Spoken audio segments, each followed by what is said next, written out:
Recording in progress.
Recording in progress.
Good morning, ladies and gentlemen.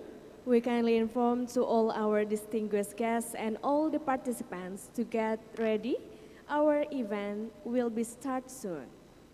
Ladies and gentlemen, to welcome all our distinguished guests and all the participants, we kindly present the traditional dance from South Sulawesi. Tari Pangadakan is one of traditional dance from South Sulawesi. This traditional dance describe about the customs of Makassar ethnic. Pangadakan traditional dance meaning our culture, sipaka tahu, sipaka inge, sipaka lebih. This traditional dance to welcome our distinguished guests. Ladies and gentlemen, please welcome Pangadakan traditional dance.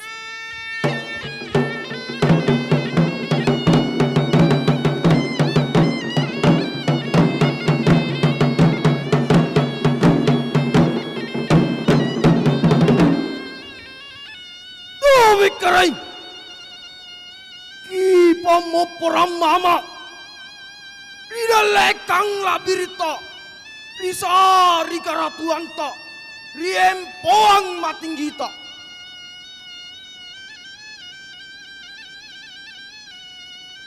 Sa tuli-tuli kanangku, angay nalaheretku, beranja nake kunipateba, ang kulukuni sawea.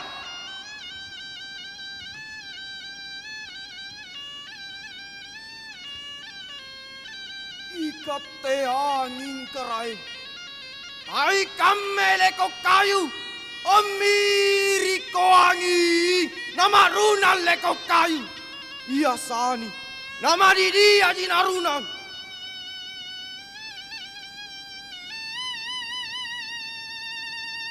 Ikate je nekarai, ay kamme batang mamanyu, asolang kijene. Nama manyu batang kayu, iya sani, songkobo ng pinakianyu.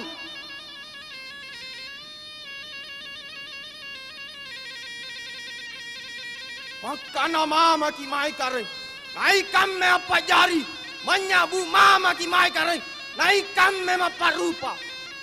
Punna salan takam maya, arukuri dale kanta, awangnya na riboko. Pasang riada tanjari, cakak lawara arengku, nari sare are dawa eja, tabe.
apa-lapa na dendang. Gondaria, gondaria ribulang, bulan beru bulan maharaja, latinggiang apa-lapa na dendang. Dendang, dendang, dendang apa migau, lama niyak kamaya esare ang asentai bungon tarimba-rimba.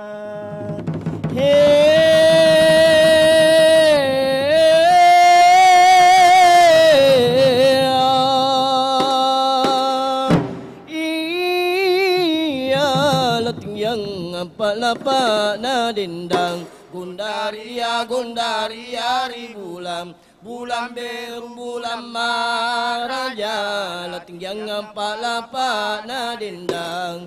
Dendang, dendang, dendang apa migau, lama niyak kamaya esare ang asentai bungon tak rimba-rimba.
Sidong tukang pakisalam, sidong tukang pakisalam.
Assalamualaikum warahmatullahi wabarakatuh. Good morning, ladies and gentlemen. My name is Winda Anggreni. It's my honor to be your master of ceremony today. First of all, I would like to welcome our distinguished guests, Your Excellency, Governor of South Sulawesi, or the representative, the Honorable Rector of Hasanuddin University, or the representative, the Honorable Dean Faculty of Animal Science, Hasanuddin University, the Honorable Chairman of 5th ICAST 2023, the Honorable all the Lecturer of Faculty of Animal Science, Hasanuddin University, the Honorable all the keynote speakers and all the invited speakers, the Honorable all the participants. Welcome to the 5th International Conference, Animal Science and Technology 2023, moving towards environment sustainability through smart livestock system. Ladies and gentlemen, give applause to our event today. First of all, let us sing the national anthem, Indonesia Raya. Audiences, please remain standing.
Ladies and gentlemen, next item, prayers, and will be led by Mr. M. Yazid Nasruddin SPT. To Mr. M. Yazid Nasruddin SPT, the time is yours.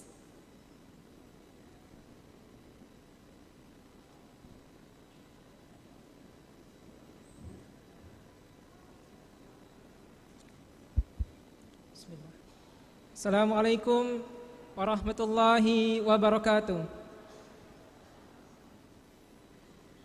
Good morning, ladies and gentlemen.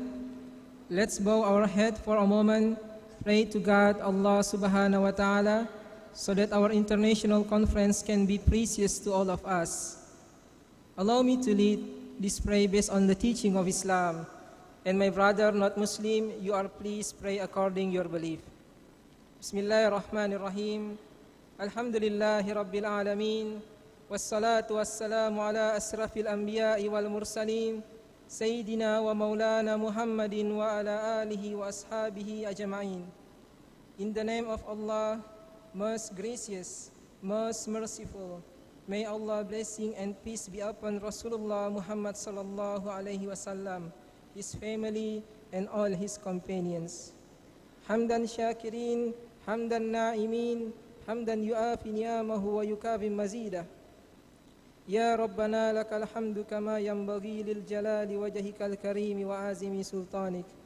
اللهم علمنا ما ينفعنا وأنفعنا بما علمتنا وزدنا علما وأصلح لي شأني كله ولا تكلني إلى نفسه طرفة عين. Ya Allah, on this beautiful day, we gather here to bring about International Conference of Animal Science and Technology. May this international conference as a medium sharing useful idea, knowledge, experience of scholars, researchers, and students of various institutions. May the conference we organize today benefit for our life, broaden our knowledge, shine our ideas, and lead us to successful, productive person. Ya Allah, Ya Rahman, Ya Rahim, show us the straight path, the path of whom you have blessed, not the path those who are astray. Allahumma inni a'udhu bika min ilmin la yanfa, wa min qalbin la yakhsha, wa min nafsin la tashba, wa min da'watin la yustajabu laha. Rabbana zalamna anfusana, wa illam taghfir lana, wa tarhamna lanakunanna minal khashirin. Subhana rabbika rabbi izzati amma yasifun, wa salamun alal mursalin, walhamdu lillahi rabbil alamin. Assalamualaikum warahmatullahi wabarakatuh. Waalaikumsalam warahmatullahi wabarakatuh. Ladies and gentlemen, next item, welcoming speech by Chairman of the 5th ICAST 2023. We kindly invite Mrs. Dr. Insinyur Agustina Abdullah, SPT, MSI, IPM, SCNI. The floor is yours.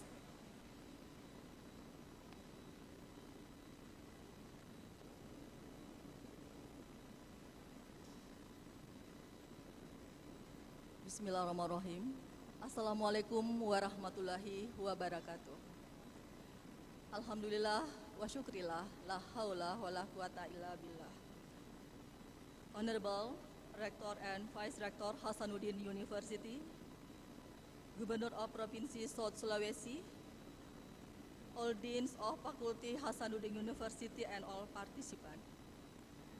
Praise and gratitude to the praise of Allah Subhanahu wa Ta'ala for all the blessing and guidance on the we can attend the International Conference of Animal Science Technology.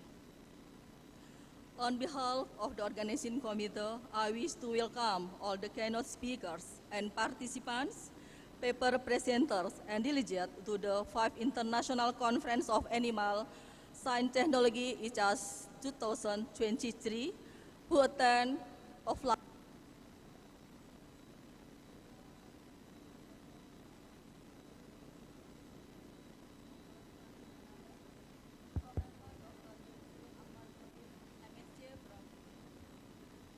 Jenderal Sudirman University Indonesia, Dr. Reza Abdul Jabbar from New Zealand, Professor Mindu from Washington State University, USA, Professor Göran Andersson from Swedish University of Agriculture Science, Sweden, Asushi Asano, PhD from Tsukuba University, Japan, Dr. Wendri Setiadi Putranto, SPT, MSI from Pajajaran University, Indonesia, and Professor Dr. Insinyur Abdul Latif Toleng, MSc from Hasanuddin University, Indonesia. Ladies and gentlemen, this great honor for us to be the host of the 5th International Conference of Animal Science and Technology. This conference is a series of internal scientific seminars held by the Faculty of Animal Science Hasanuddin University, Makassar, Indonesia, which has been annually since 2018. The national food sector must be managed with a small livestock system approach which refers to technology and innovation from upstream to downstream. The main objective to optimize of the quantity and quality and the efficient use human and natural resource. Therefore, the term moving rural environmental and sustainability through small livestock system is very important. In acceleration the application of smart livestock system at the farm level. The theme of this conference, the 13 sub-themes, the first in animal genetic, breeding, and livestock production, animal health and welfare, animal nutrition and feed technology, animal product technology, animal production, animal reproduction, animal waste and environment technology, extension of agriculture, grassland science, halal and functional food, poultry production and nutrition, smart livestock system, and socio-economy of agriculture.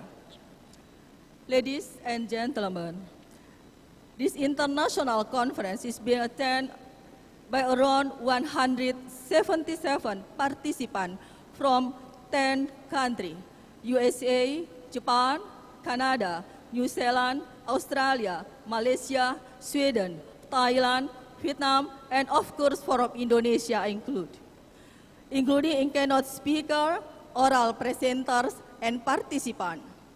We received 142 abstracts in total, and the conference will be held on 3 May 2023. On behalf of the committee of this conference, I wish to convey my appreciation to the Rector of Hasanuddin University, Professor Dr. Is Jamaluddin Jompa, MSc, and the Dean of Animal Science Faculty, Dr. Sahdar Baba, SPT, MSI, and co-host Dean Faculty Vocational, Professor Dr. Isyur Muhammad Restu, for their support to ensure the success of this conference and also the media partner. Finally, my sincere thanks to all committee members and volunteer team of the Faculty of Animal Science, Hasanuddin University, who all follow commitment and work hard for this international conference. My sincere thanks also to all parties, including session chairs, all speakers, and participants that make this conference meaningful and happening. Hopefully, this conference will give benefit all participants on the organized, and I wish you all successful conference. We apologize if there are things that are not pleasing to the activity. We look forward to suggestions and constructive criticism for improvement and refinement in the next event. May Allah Subhanahu wa Ta'ala always guide and bless you all. Thank you. Thank you, Mrs. Dr. Insinyur Agustina Abdullah, SPT MSI, IPM, ACNI, as Chairman of the 5th International Conference Animal Science and Technology 2023. Ladies and gentlemen, next item, welcoming speech by Governor of South Sulawesi and represented by Mrs. Dr. Hewan Nurlina Saking, MCAS MH. To Mrs. Dr. Hewan Nurlina Saking, MCAS MH, the time is yours.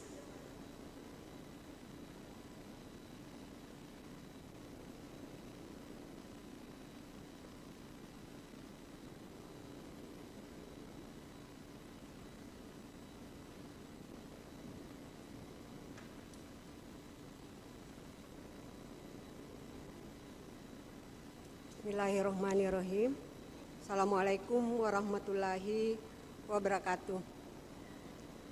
Good morning, ladies and gentlemen. I'm Nurlina Saking, head of the Provincial Livestock and Animal Health Services. I'm here to deliver the Governor of South Sulawesi addresses. I would like to combine warm greeting and apologize from the Governor because at the same time he is attending another event that cannot be represented. Mr. Governor hopes that this event, the 5th International Conference of Animal Science and Technology, could run smoothly and be successful. And allow me to read the speech of Mr. Governor of South Sulawesi in Bahasa. Bismillahirrahmanirrahim. Assalamualaikum warahmatullahi wabarakatuh. Selamat pagi dan salam sejahtera untuk kita semua. Yang saya hormati Rektor Universitas Hasanuddin atau yang mewakili, Dekan Sekolah Pasca Sarjana Universitas Hasanuddin, Dekan Fakultas Peternakan dan segenap civitas akademika Fakultas Peternakan Universitas Hasanuddin, para pembicara peserta The Fifth International Conference of Animal Science and Technology, undangan dan hadirin peserta ICAST yang saya banggakan. Alhamdulillah, marilah kita panjatkan kehadirat Allah Subhanahu wa Ta'ala atas nikmat, kesempatan dan kesehatan, sehingga pada pagi hari ini di kampus kebanggaan Universitas Hasanuddin kita hadir untuk mengikuti The Fifth International Conference of Animal Science and Technology. Salawat dan salam hendaknya tidak lupa kita sampaikan kepada junjungan Nabiullah Muhammad SAW dengan ucapan Allahumma salli ala Muhammad wa ala ali Muhammad. Semoga kita semua tetap amanah menjalankan tugas dan insya Allah kelak kita dapat berhujah di hadapan Allah Subhanahu wa Ta'ala. Atas nama pemerintah Provinsi Sulawesi Selatan, saya menyampaikan selamat datang di Kota Daeng, Makassar, Sulawesi Selatan kepada para peserta pertemuan The Fifth International Conference of Animal Science and Technology, sekaligus memberi apresiasi atas kegiatan ini. Semoga hasil pertemuan ini dapat melahirkan ide dan gagasan, konsep pembangunan untuk memenuhi kebutuhan pangan, terutama kebutuhan daging, baik dari segi kuantitas maupun kualitas, dan mutu daging yang akan dikonsumsi oleh masyarakat kita. Bapak Ibu hadirin yang saya hormati, salah satu yang perlu mendapat perhatian kita bersama adalah pentingnya akan kesehatan hewan. Penyakit mulut dan kuku baru-baru ini telah memberikan pelajaran pentingnya memberikan edukasi kepada masyarakat tentang pencegahan penyakit hewan. Bahkan saat ini kesehatan hewan telah menjadi indikator sensitif dari bahaya lingkungan, sehingga diperlukan penyediaan sistem peringatan dini untuk intervensi kesehatan masyarakat dan manusia atau menjadi alat prediksi kemunculan penyakit menular antara hewan dan manusia di masa yang akan datang. Oleh karena itu, saya berharap pertemuan ICAST ini dapat menjadi momentum bagi semua peserta untuk berbagi dan berdiskusi keahlian dan pengalaman masing-masing untuk berkontribusi dalam pengetahuan dan teknologi sains peternakan. Bagaimana kita dapat menjamin dan mendukung ketersediaan jumlah produksi hewan ternak dengan mensinergikan dunia kampus, bisnis, dan pemerintah melalui penelitian dan jaringan internasional. Saya yakin dan percaya bahwa tantangan pembangunan peternakan ke depan akan dapat diatasi apabila dilandasi dengan kebersamaan, komitmen, serta sinergitas program dan kebijakan antar pemerintah pusat, daerah, perguruan tinggi, serta dengan kementerian terkait dan dukungan dari masyarakat dan stakeholder terkait. Undangan dan hadirin yang berbahagia. Terkait dengan penyakit mulut dan kuku, kami menyadari bahwa tantangan dalam upaya percepatan vaksinasi sangat besar. Dengan kondisi lalu lintas ternak antar kabupaten kota masih belum sepenuhnya terkendali. Kondisi wilayah, kesiapan masyarakat dan peternak yang masih awam terhadap penyakit. Sehingga menjadi kewajiban kita bersama untuk mensosialisasikan kepada seluruh lapisan masyarakat, termasuk pedagang, peternak, bahwa peternak harus terhindar dari penyakit sebelum dilintaskan untuk menghasilkan pangan hewani yang sehat, aman, dan utuh. Kita harus optimis bahwa meskipun dengan segala keterbatasan, kita dapat menanggulangi penyakit yang menghambat perkembangan peternakan di Sulawesi Selatan. Sama halnya dengan kita bahu-membahu mengendalikan COVID-19 di Sulawesi Selatan. Demikian yang dapat saya sampaikan. Semoga kegiatan the 5th International Conference of Animal Science and Technology memberikan manfaat optimal bagi kesejahteraan masyarakat. Amin. Sekian dan terima kasih. Wassalamualaikum warahmatullahi wabarakatuh. Salamaki tepada salama, Puru Sumanga, Gubernur Sulawesi Selatan, Andi Sudirman Sulaiman. Thank you very much for all participants. Well, thank you, Mrs. Dr. Hewan Nurlina Saking MCAS MH for the speech. Ladies and gentlemen, next item, opening speech by Rector of Hasanuddin University and represented by Professor Dr. Engineering Adi Maulana ST MPhil as Vice Rector of Hasanuddin University. The floor is yours.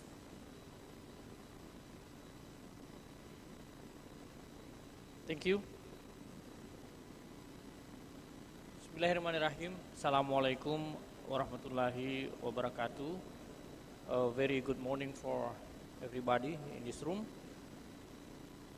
The Honorable Governor of South Sulawesi, represented by Ibu Kepala Dinas, thank you for your coming to our conference. The Honorable host of this conference, Dean of Faculty of Animal Husbandry, and I'm so happy as well to see that actually this conference is co-hosted by vocational faculty. And then I notice here there are some dean also attending this opening ceremony. And then I would like also to say thank you very much to all participants, both online or offline. First of all, I would like to say sorry. Actually, our rector would like to standing in front of you all to open this international conference. However, at the same time, he has to attend another very important event, accreditations, that cannot be avoided. But he said to me that soon after he finished his remark in the accreditation process, he will come to here to join with us. I am very happy to standing here to attend the 5th International Conference of Animal Science and Technology 2023. I noticed that the committee take a very interesting theme, moving toward environmental sustainability through smart livestock systems. There are two keywords in here. The first one is environmental sustainability, and the second one is smart livestock system. Last year, we have been awarded as the second rank for the university who implementing the Sustainable Development Goals from Kementerian Bappenas in Jakarta. So what does it mean? It means that Kementerian Bappenas really acknowledge that Hasanuddin University is one of the best university who already implementing the 17 Sustainable Development Goals. And then we all know that one of the Sustainable Development Goals is how to maintain the food security. So I think this conference is really relevant with the condition right now, especially in the national or both international level. The second one is the smart livestock system. So this is also very interesting. Why? because we know that there are so many worldwide crises that we face in the international level. Russian aggression on Ukraine, and then there are some problems still happen in the Middle East and many areas in this world. So smart livestock system, I think is a kind of pillar of the global food system and can be a contributor to poverty reduction and then food security and agriculture development. I also would like to say thank you because I heard from a Dean of Faculty of Animal Husbandry that this international conference actually is a collaboration between 3 universities in Indonesia. Thank you very much from University of Pajajaran Bandung and then University of Sudirman, University of Jenderal Sudirman, and of course Hasanuddin University. And then I would also like to say thank you very much for our respected keynote speakers. We have 3 keynote speakers. The first one is Professor Dr. Insinyur Ahmad Sodik, Rector of Jenderal Sudirman University. Thank you, Pak Rector. I know that you are very busy, but still you want to provide your time, your valuable time to join with us to share your knowledge. Thank you very much once again. And then we also have Professor Peking Yu. Thank you very much, Professor Yu. I still remember that we met last year, and then we really glad that you still want to come here. Thank you very much for your constant support to Hasanuddin University. Of course, we really want to visit your university in the future. He's from University of Saskatchewan, Canada. We have a very short talk this morning. I said to him that you have spent more than 2 days just to come to Hasanuddin University. That's why let's give him a very big applause to come to our university. Thank you. And then the third one is Dr. Riza Abdul Jabbar. He's a practitioner, dairy farm practitioner from New Zealand. This is also, I think he's online, right?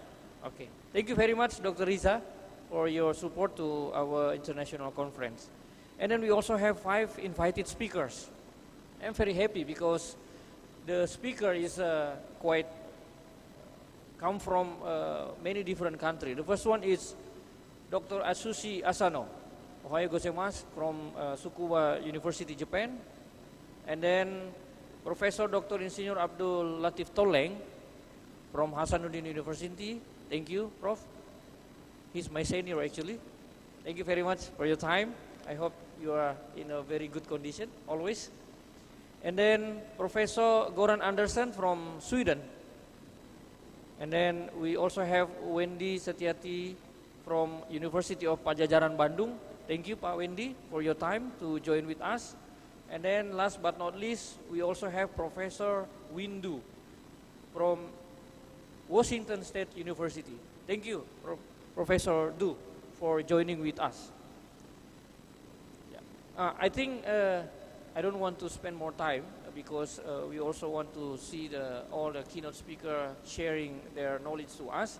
But once again, on behalf of Rector of Hasanuddin University, and then by saying Bismillahirrahmanirrahim, I formally open the 5th International Conference of Animal Science and Technology 2023. Thank you very much. Well, we kindly ask Professor Adi Maulana to still on the stage, the opening ceremony session by bidding the Gandrang Bulo, and also we kindly invite Dean of Faculty of Animal Science, Hasanuddin University, Mr. Dr. Syahdar Baba SPTMSI. We kindly invite Governor of South Sulawesi or the representative, Mrs. Dr. Hewan Nurlina Saking ICAST MH, and also we kindly invite the Chairman of 5th ICAST 2023, Mrs. Dr. Insinyur Agustina Abdullah, to come forward. And ladies and gentlemen, this is the opening ceremony session for the 5th ICAST. Well, I will count down this moment. Ladies and gentlemen, the 5th International Conference Animal Science and Technology 2023. We start from 5, 4, 3, 2, 1. Beating the traditional gandrang burung.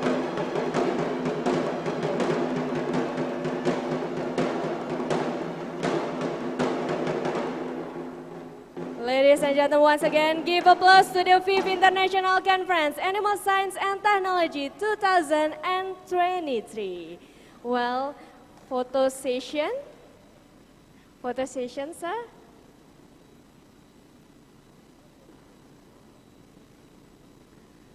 We kindly invite photographer to capture this moment.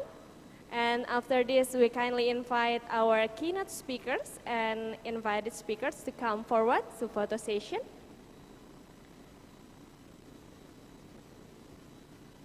Okay, we kindly invite Professor Dr. Pekiang Yu from University of Saskatchewan, Canada to come forward, and also Professor Dr. Insinyur Abdul Latif Toleng MSc to come forward to photo session. We kindly invite Prof. Restu to come forward.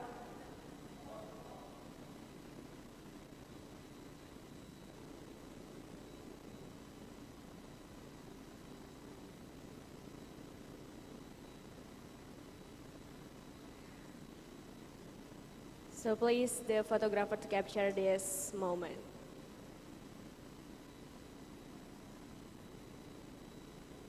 Once again, ladies and gentlemen, give applause to us. Thank you.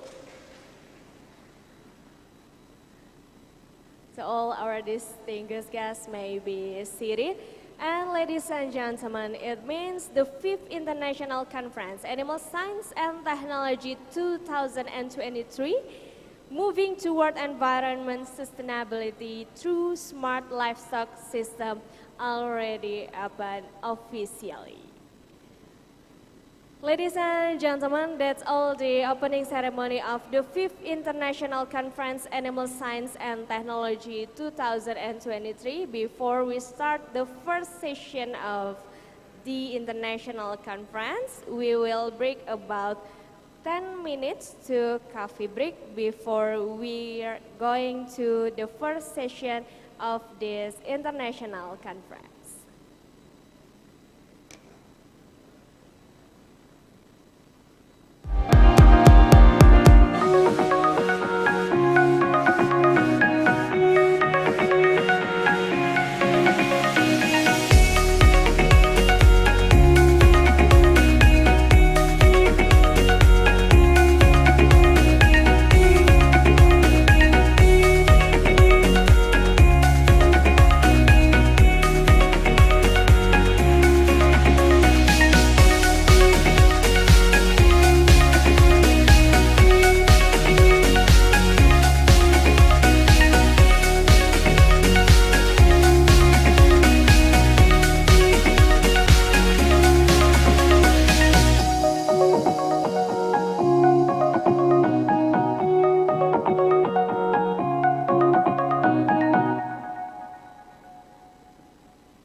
Cek.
Recording in progress.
Well, ladies and gentlemen, so all the participants,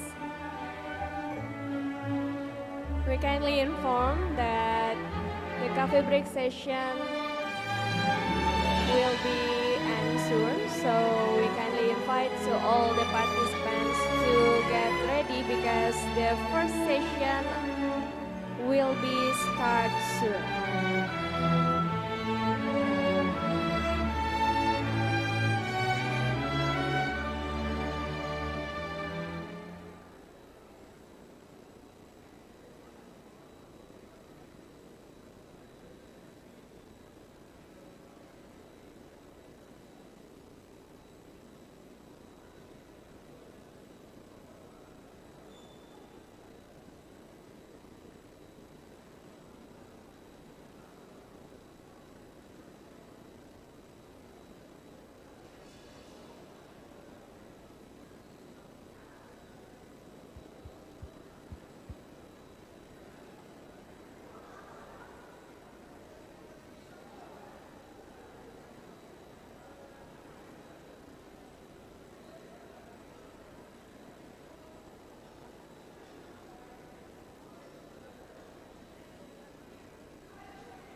Indonesia, negeri dengan potensi kekayaan alam yang sangat melimpah, baik sumber daya alam hayati maupun non-hayati.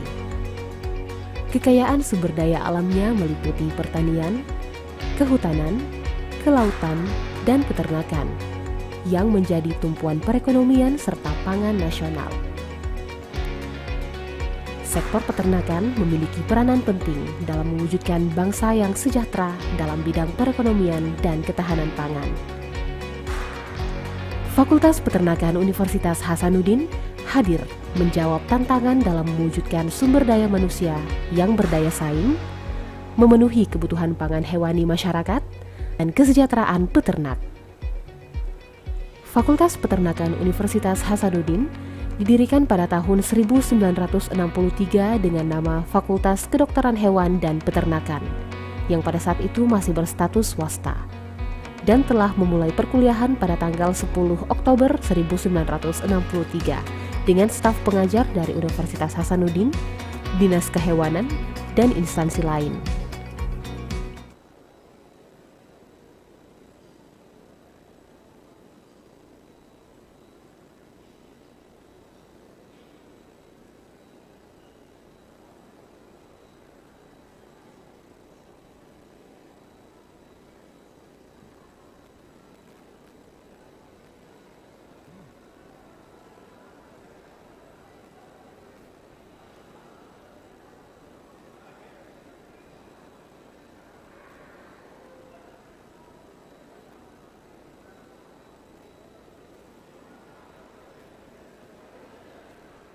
Pada tanggal 1 Mei 1964, FKHP memperoleh status negeri yang diintegrasikan ke dalam Universitas Hasanuddin dengan nama Fakultas Peternakan.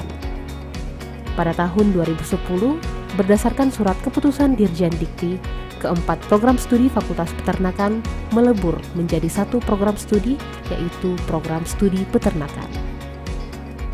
Visi Fakultas Peternakan Universitas Hasanuddin, yakni sebagai pusat unggulan pendidikan dan pengembangan ipteks peternakan berbasis kearifan lokal.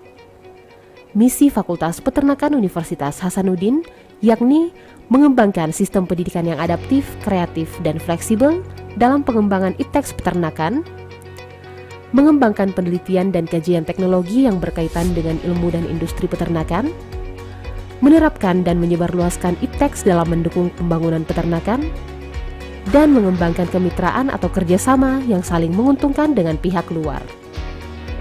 Fakultas Peternakan Unhas dalam merealisasikan visi misinya ditunjang oleh 3 departemen. Departemen Nutrisi dan Makanan Ternak ditunjang oleh 5 laboratorium. Departemen Produksi Ternak ditunjang oleh 12 laboratorium. Departemen Sosial Ekonomi Peternakan ditunjang oleh 3 laboratorium.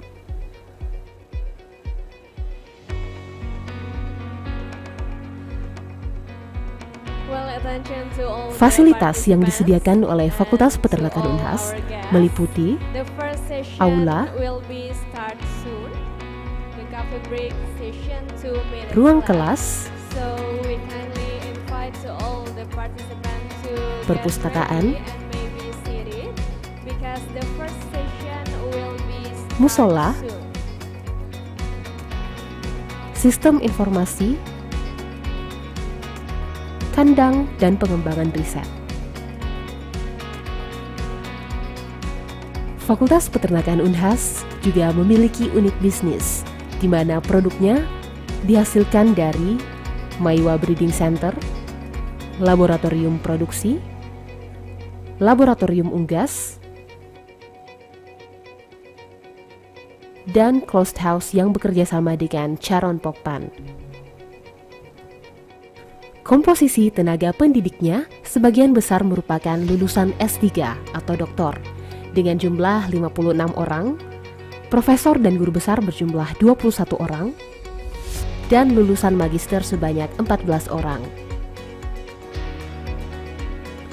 Seluruh program studi yang ada di Fakultas Peternakan Unhas telah terakreditasi BAN PT, dan program studi S1 telah tersertifikasi AUN QA. dalam mendukung Tridharma Perguruan Tinggi sekaligus sebagai bentuk dukungan terhadap program Kemendikbudristek, Fakultas Peternakan Unhas meningkatkan jaringan kerjasama dengan berbagai universitas baik di dalam maupun luar negeri, instansi pemerintahan, lembaga penelitian, swasta, asosiasi, dan sekolah kejuruan.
Ini apa ini Mas Ari?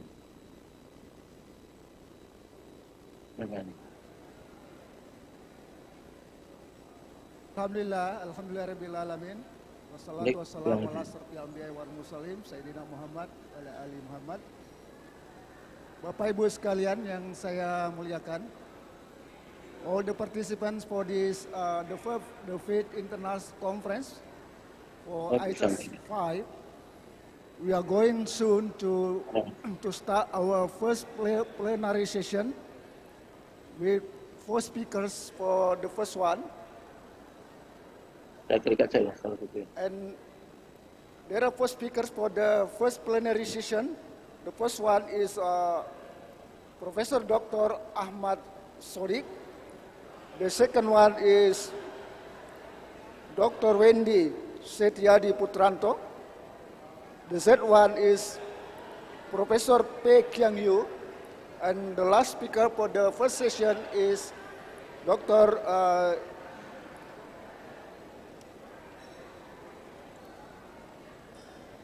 I forgot the name. Is Dr. Reza Abdul Jabbar. Okay, ladies and gentlemen, just to inform you that this conference conducted in hybrid system, so some of the participants attend the conference through online system atau Zoom meeting, and some of the participants directly attend the conference in the venue in the Unhas Hotel. Ladies and gentlemen, to save our time, I would like to give the first chance to our first speaker for today, Professor Ahmad Sodik, MSA, EPU, just to get the brief information about the first speaker. At the moment, he is the Rector of University of Jenderal Sudirman. Thank you, Pak Rector, for providing your time to attend the conference. Okay, welcome. Professor Ahmad Sodik complete his bachelor degree at University of Jenderal Sudirman and master and PhD degree at Germany, George August University and Kassel University. He has some experience like lecturer at the Faculty of Animal Science since 1993, the Dean of Faculty of Animal Science, also former Vice Rector for Academic Affairs, University of Jenderal Sudirman, consultant in Bank Indonesia for some program of empowering economic development and beef cattle cluster development program, and also a counterpart of Ministry of Agriculture for Sarjana Membangun Desa. So, Professor, this is your time. Okay, thank you, Mr. Moderator. You hear me? The sound is good? Or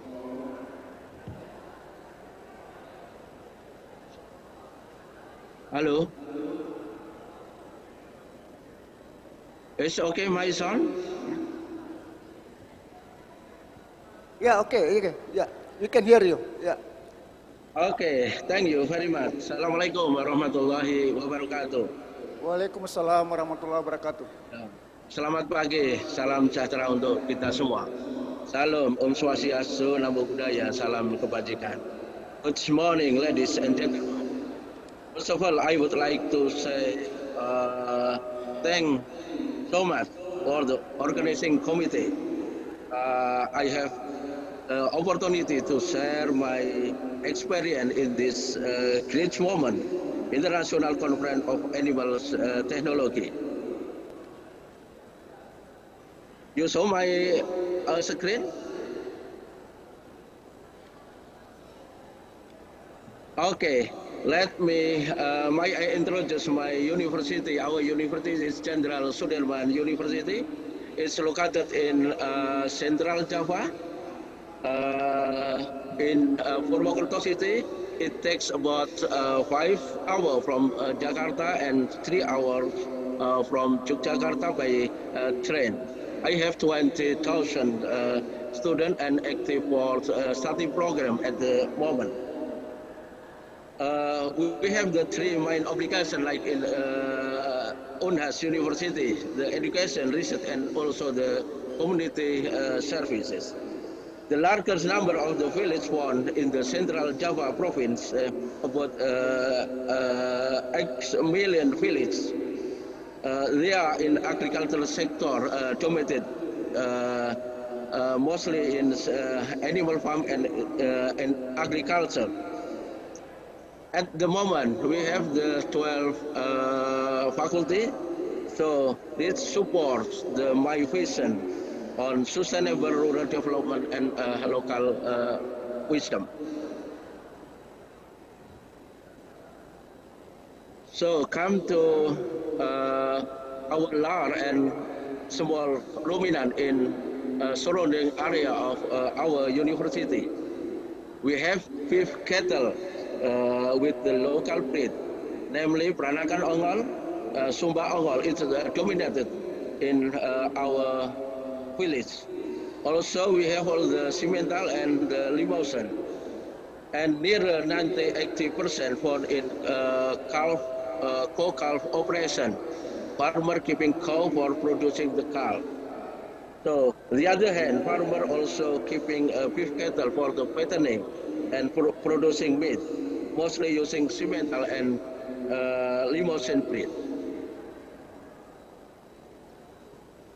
So, come to my good farmer situation. We have various good breed, consists of kacang, Peranakan Etawa good, Java good, Jawa Randu. We also have the Sanen good. It is imported from Australia for upgrading milk productivity, and also Burkut for increasing productivity of meat production. So farmer raising good for meat and dual purpose. Peranakan Etawa good is a very familiar breed for dual purpose in our region. So today I would like to describe the improving livestock production system of beef and cattle in rural area of Central Java. Livestock on farmers trial were conducted in the goat and beef cattle farmer group. It located in 4 regency, consists of Banyumas, Cilacap, Purbalingga, and Banjarnegara, all located in Central Java. the identification of the agriculture system and also the subsystem animal production were identified, such as the main crop orientation of production, livestock productivity level, and also the constraint were identified, such as the feeding, disease, and also the capital. Focus group discussion involving the farmer, extension worker, government official, the Central Bank of Indonesia, and the expert were conducted to formulate the intervention factor to be a good strategy program for livestock production system in our region. So let's come to my results. That the livestock production system in mostly in Java, mainly dominated by a landless production system. The number of animals is a little bit small, for the number of beef cattle less than 5 head. Goods range 3 until 6 head. And in Central Java, we have no rangeland or pasture anymore. It may be different in Sulawesi Island. Small number breed, we have Peranakan Etawa, Peranakan Ongol, Simmental Limousin Cross, Peranakan Etawa, Java Rando God. I already mentioned that. And the condition of housing is really minimum with the facility. Also, this effect on productivity. So we have some constraint by my identification. The first one, unstable condition of the farmer group. It's mean group dynamic. We have the indicator, the number of group is sometimes increase, sometimes decrease. And also the collaboration with other group and other institutions is also indicator. The second one in low productivity, such as the calving or feeding interval, and also the body weight and the mortality. It's, for example, calving interval more than 18 months. It's really not good. Also, the feeding interval in the farmer nearly 1 year. It's ideally 7 until 8 months. The other constraints we have, especially in grazation, the quality of feed, and also the sustainability the feed. So the last constraint, lack of access to financial support from the bank. It's related to the feasibility and availability aspect.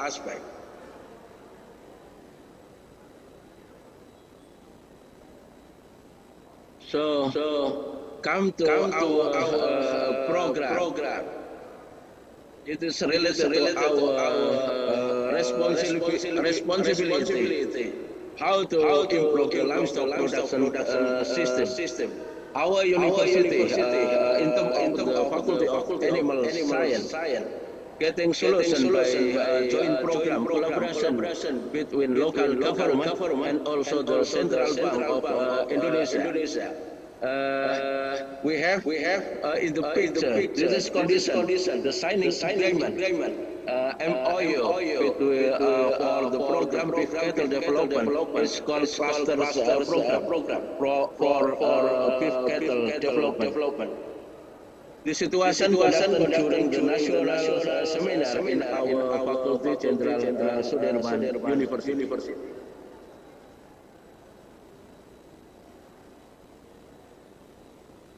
So this is the situation, the center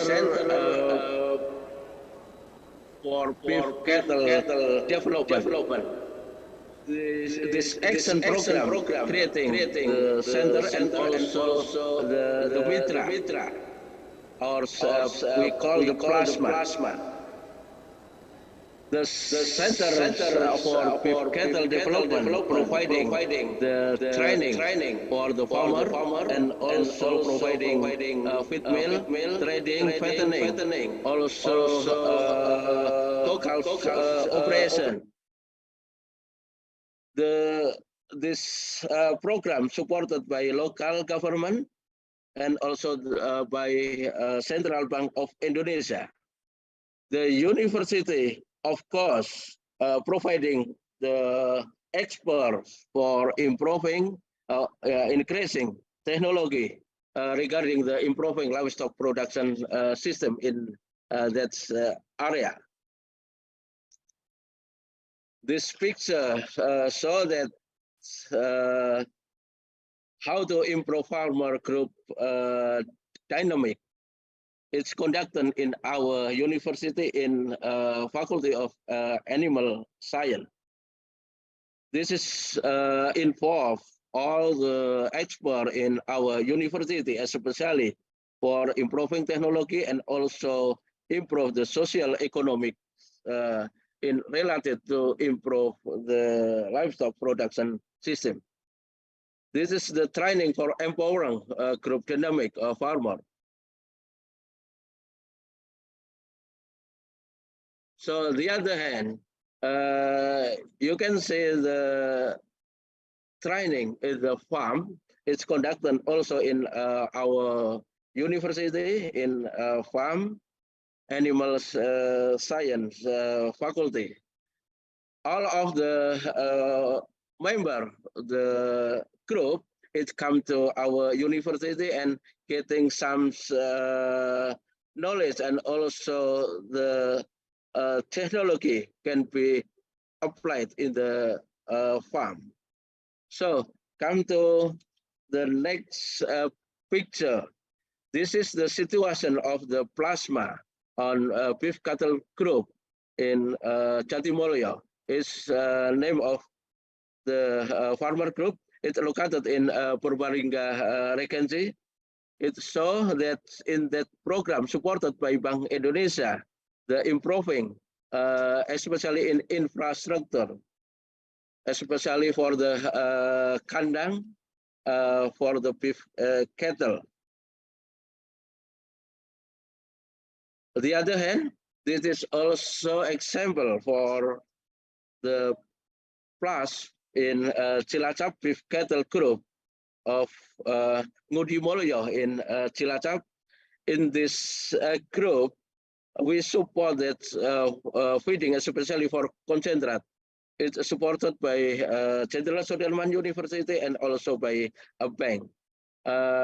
We hope that introducing feed technology and also improving the kandang for increasing daily gain on also the fattening program.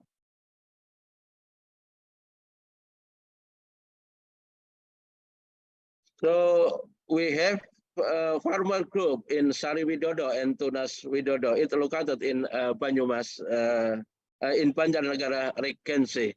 It's very happy that farmer, the member of the farmer, mostly in young people. It's very good for the next situation. Maybe they have the opportunity to improve and also the increased number of population.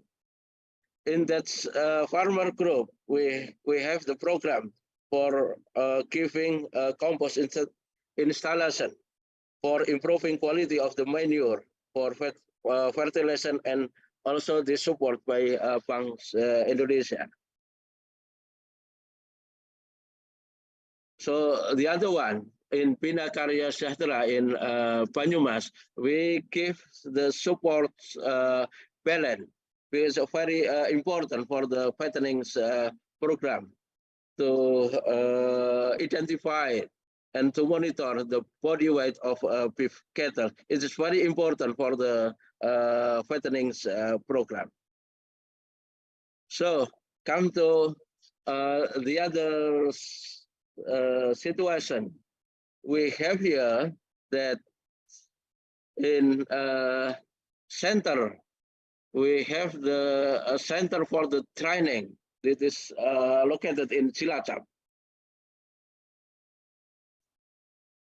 The center for the training is used by the farmer and also by student. They are providing for the program magang also for the student and also for the farmer. The training is conducted by Jenderal Sudirman University collaboration with the local government.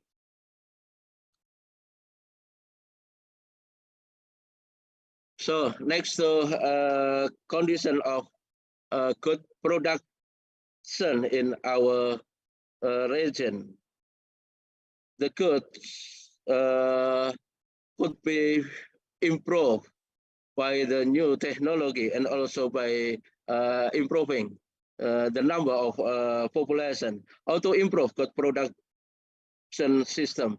It's located in Kumular, Banyumas. It's focus on Peranakan Etawa Banyumas. This is condition how to train and empowering farmer group dynamic. It's conducted by University Jenderal Sudirman collaboration with local government. This is one example that initially by research collaboration with other institution for the good farmer.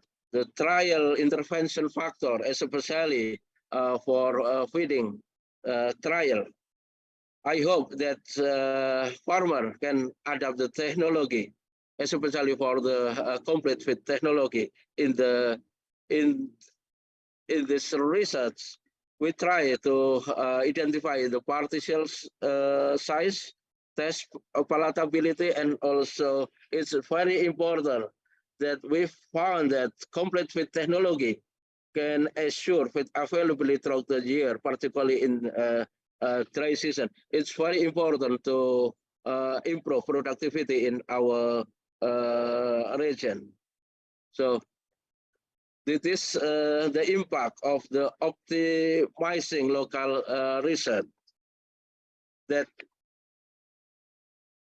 we have here, that productivity before and applied feed technology. The parameter is winning weight, pre-weaning mortality, and also the due productivity.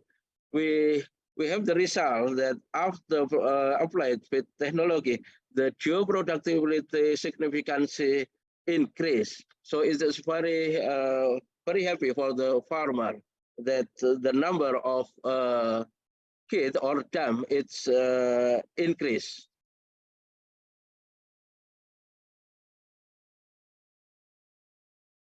So the other thing, this is a very important thing after the by using feed technology to increase the food, the productivity and also the efficiency.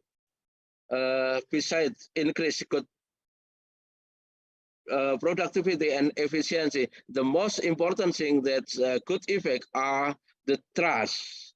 The farmer getting trust from the bank, also the investor. So this is the chance for the farmer getting money for increasing a number of population. So this is one example from supporting from a bank. It's called program PKBL, program kemitraan bina lingkungan. They got a lot of money from a bank, and after that the group organized to improve the number of population.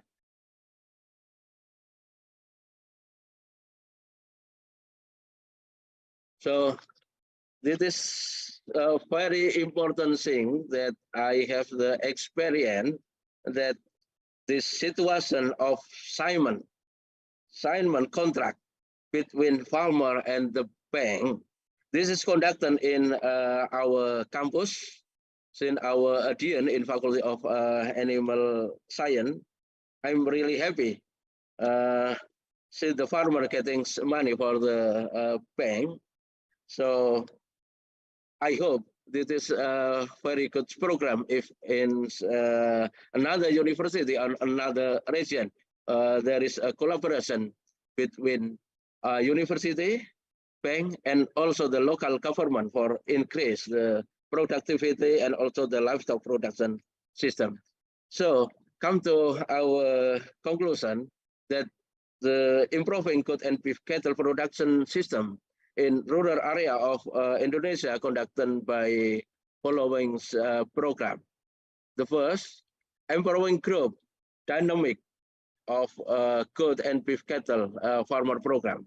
The second, increasing farmer skill and applied technology to improve and beef cattle productivity. And the third is facilitating the financial support, including credit from the bank and also subsidies from the government.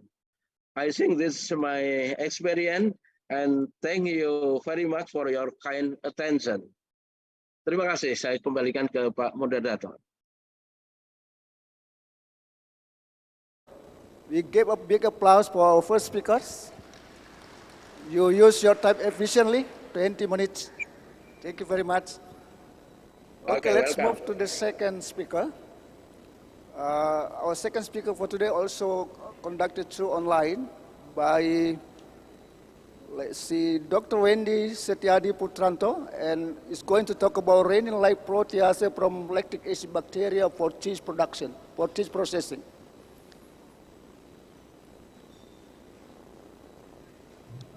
Okay, our second speaker for today is Dr. Wendy Setiadi Putranto, is lecturer at Pajajaran University.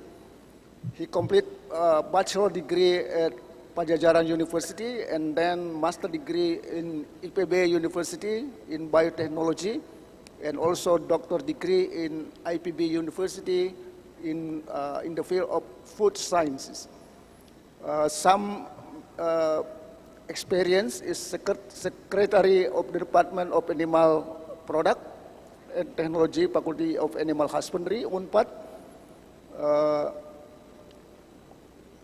Internal monitoring evaluation team, also in UNPAD, and then a member of the Faculty Animal Husbandry Strategic Planning Preparation Committee, management planning staff for Faculty of Animal Husbandry, also the head of the Faculty Animal Husbandry Biotechnology Research and Technology Laboratory.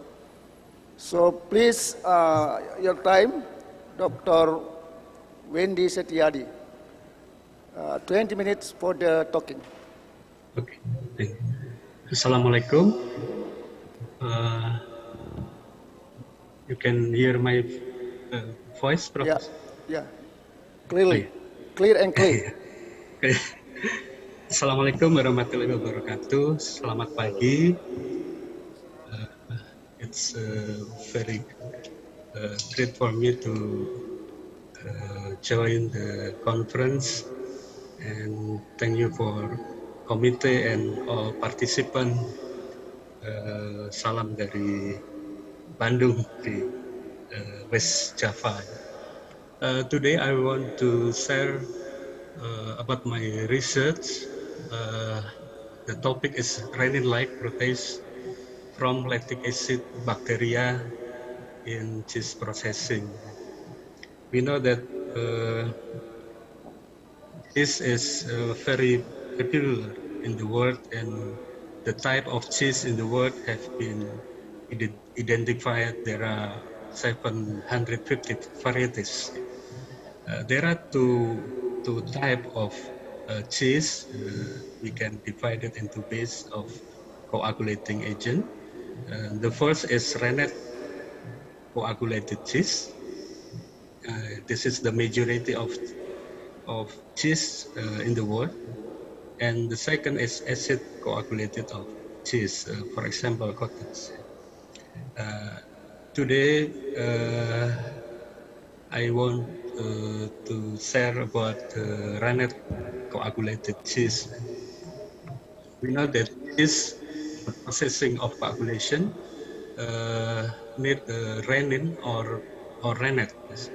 The rennet and from calves, our abu masam is increasingly becoming expensive. Therefore, a requirement for more economical rennet substitutes for various sources. Some microbes, like bacteria, mold, or yeast, have ability to produce protease that is similar characteristic to rennin of the abomasum. We call rennin-like protease, or LLP. Microbial originated in Indonesia has not optimum use in biotechnology-based industry. Therefore, this research is expected to contribute in the development of local lactic acid bacteria for production of rennin-like protease, which is needed by domestic cheese industry to reduce the enzyme import. This is the overview of cheese manufacture. There are several steps, and the first we can make the standardization of milk. We can addition some material like skim or cream to improve the quality of milk. And then the important of the step is coagulation with rennet. The coagulation, we use enzyme, rennin or rennet. And then after that, we can get the curd. The quality of curd, and it depend on many factors. And then after that, we can pressing or separate whey and curd, and we can get fresh cheese, and addition we can addition the starter for ripening, and we get a mature cheese. This is the general protocol of cheese, manufacture of cheese. The milk have quality, various quality, and so we must selection, pre-treatment, and standardization. We can addition skim powder to improve the total solid of milk, and then after that we the milk is ready to process of cheese. The addition of starter to acidification, and color, calcium chloride is optional, and then we add the rennet or rennin to coagulation process. The coagulum, we can cut coagulum to separate the whey and curd, and then curd we can salting to get the tasty salty, then pressing to remove or reduce the water content in the curd, and then we can get the fresh cheese and salting and ripening. This is the coagulation mechanism of in the process of rennin. There are two steps. Primary step, rennin will hydrolyze the paracasein to paracasein, macropeptide, and small peptide. And the second step is aggregation of paracasein to this is stimulated with presence of calcium and the heating or the increase the temperature, the reaction. This is the step of my research. The first is screening of lactic acid bacteria isolate. This is the important step to to explore the isolate lactic acid bacteria have potential to produce the renin-like protease. We use the screening milk agar, MRSA containing the casein 2.3%, and then we purification the isolate and screening with block agar. Block agar is a modification method in development in my lab, and then quantification of activity of coagulation, milk clotting activity, and the best, the highest activity of isolate identification with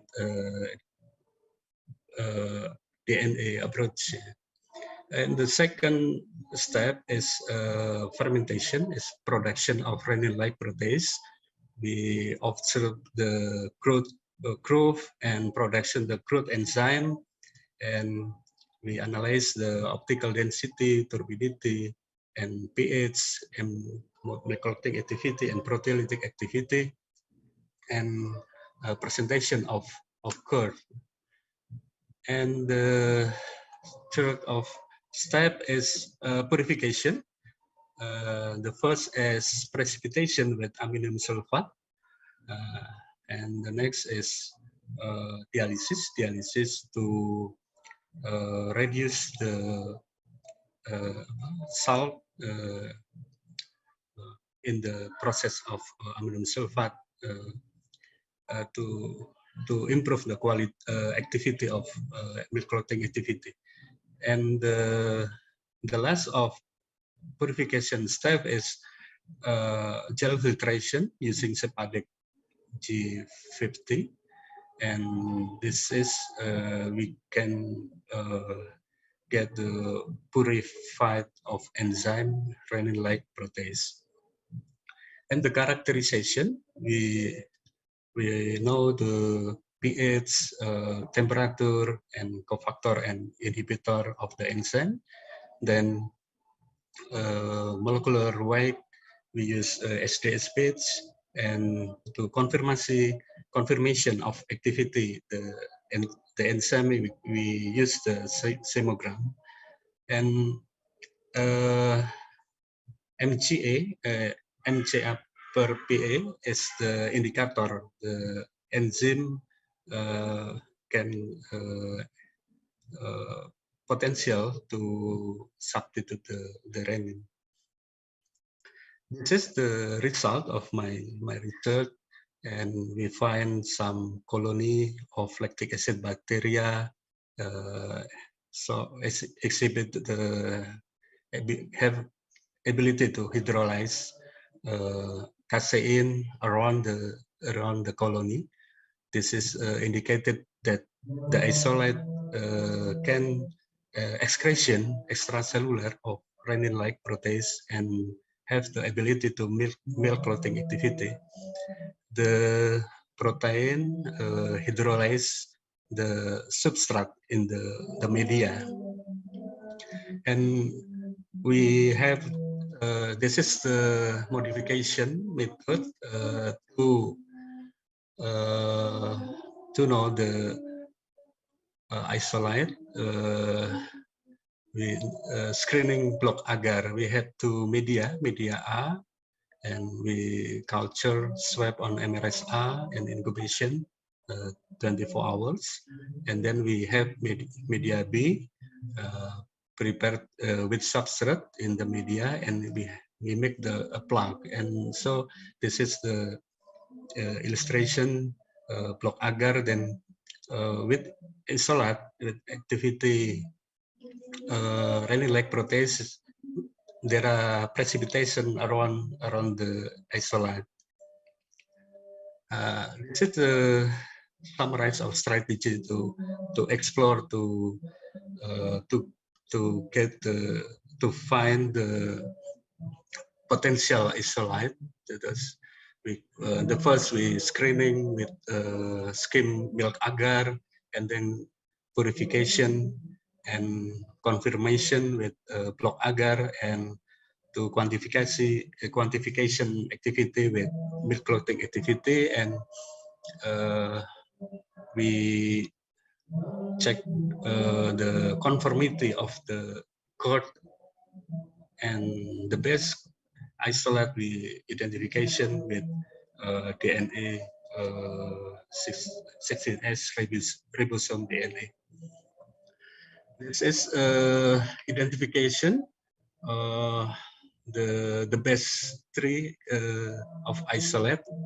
We found Lactobacillus plantarum from Makassar, Lactobacillus paracase from goat milk, and Enterococcus faecium from Pakistan. This is the phylogenetic tree, and the micrographic of cell with scanning electron microscope to confirmasi the isolate. This is the growth curve with optical density approach, and pH of the media will reduction from, because in the process excretion and the fermentation produce the lactic acid of bacteria. The biomass will increase with spectrophotometry optical density at 600 nanometers. This is the illustration of clotting performance of lactic acid bacteria for 5 to 50 hours of fermentation, and this so that rennet-like or Lactobacillus plantarum in the incubated after 20 hours will excretion the rennet-like proteases, but in the 5 to 15 hours RLP not produced. To confirmasi the activity, we look the characteristic of firmness, compactness of the cord, and we can look at the 25 hours very good firmness. This is we can the optimum of time of fermentation. This is the production to crude extract of rennet-like protease. We culture the Lactobacillus plantarum incubation in MRS broth and incubation at 37 degrees C for 25 hours, and we get the crude extract, and this is the activity MGA, milk clotting activity, and proteolytic activity is very good, and we get the curd 30.4%, and curd firmness was good. This is crude extract. The second step is optimization of ammonium sulfate precipitation. We know that ammonium sulfate can precipitation of protein or enzyme, and we get the condition optimum 45% ammonium sulfate, and this is the improve the can improve the activity and curd presentation. And after that, we dialysis with 45% precipitation. We use dialysis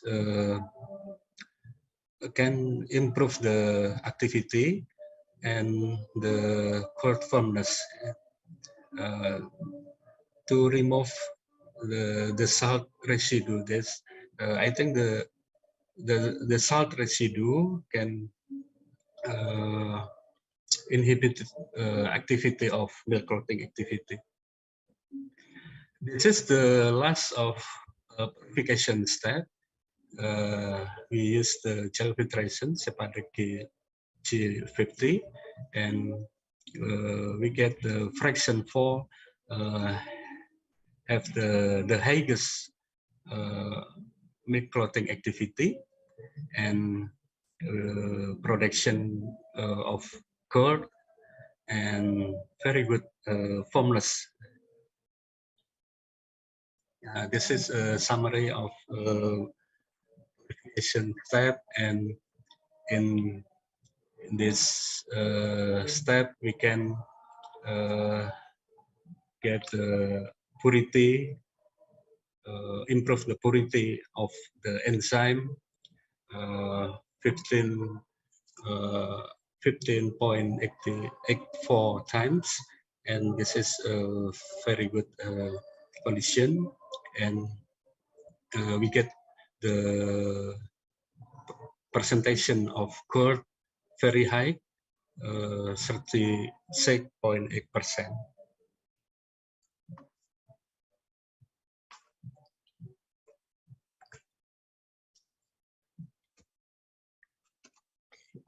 This is an illustration of molecular weight of rennet-like protease, and we and confirmation with simogram. Rennet-like protease from Lactobacillus plantarum is 24.3 kilodalton, and we confirmation with simogram, and this is the clear or clear band. Clear band is the activity of enzyme to hydrolyze substrate in the gel. This is to confirm this protein is enzyme. It is this is very clear that one band in the purification with SDSPs and confirmation with simogram is enzyme, and this is molecular weight of rennet-like protease. And then the biochemical characterization is very important to application of the enzyme. We must know to condition optimum of the enzyme. The purified of rennet-like protease plantarum, optimum activity pH 4 and temperature 40 degrees C, and the cofactor of the enzyme is calcium chloride, and the enzyme can inhibit by PMSF and EDTA. Okay, this is a comparison of rennet-like protease from Lactobacillus plantarum with the other different sources. My slide have SMCA per SPA, specific milk clotting activity, and specific proteolytic activity higher than Mucorpusillus. This is a cup mold, and the advantage of the isolate is produce the yield is very high, 36.8%. Lactobacillus plantarum, the report is published in Biocatalysis and Agriculture Biotechnology. In the application of isolate, we make fresh cheese probiotic, fresh cheese probiotic, Lactobacillus casei. This is very simple, like we make the yogurt and tastes like a yogurt, but we can separate the curd and process and salting and pressing, and we get fresh cheese and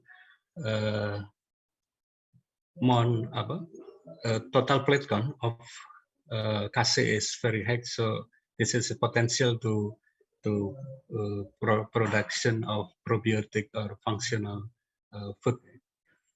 And the next application is mozzarella lactobacillus. This is my student, Sahrul. We make the mozzarella from Lactobacillus casei. We use 3 doses of starter Lactobacillus casei, and then we process the mozzarella stretching, and we get the very high yield, 15.9%, and total acid like yogurt. It tastes like yogurt. Okay, this is the conclusion of my research. We found 3 potential isolate, Lactobacillus plantarum, Enterococcus faecium, and Lactobacillus casei. It's very potential to improve the renin-like protease.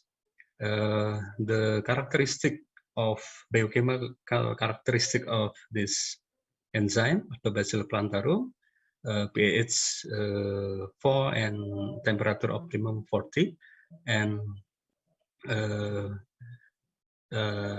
molecular weight of renin-like protease is 24.3 kilodalton, and MGA per PA is very potential to use as alternative of renin in cheese making. Okay, I think this presentation. Thank you very much for attention. Terima kasih. Saya kembalikan kepada Profesor. Assalamualaikum warahmatullahi wabarakatuh. Waalaikumsalam. Thank you very much, Dr. Wendry. We give big applause to our second speaker, Dr. Wendry. Thank you very much. And let's move to the next speaker. I cordially invite you to the stage. Professor Yu, please come to the stage. It's your turn to give your talk. So Professor Yu is a professor at University of Saskatchewan, Canada. It's quite far from here. He finished his master's degree at Wageningen University and research in Netherlands, and then PhD degree at University of Melbourne, Australia. Some area of specialization in ruminant nutrition, dairy and beef, molecular nutrition, feed science, molecular spectroscopy, synchrotron application, nutrition biochemistry, and modeling. And today we are going to hear about stock related to the application of the synchrotron. Professor Yu, time is yours. Don't forget 20 minutes.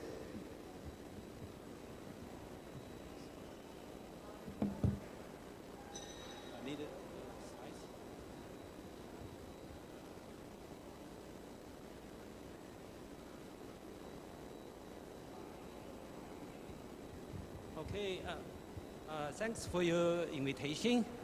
Today I will give you quite a different research tour for you to know how we use the synchrotron for feed molecule structure and animal nutrition research. Okay. So in my talk, the outline of my talk include the following section. First,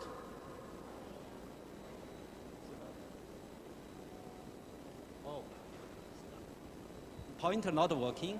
So the first section is about what is synchrotron, and I will give you a short definition what is synchrotron.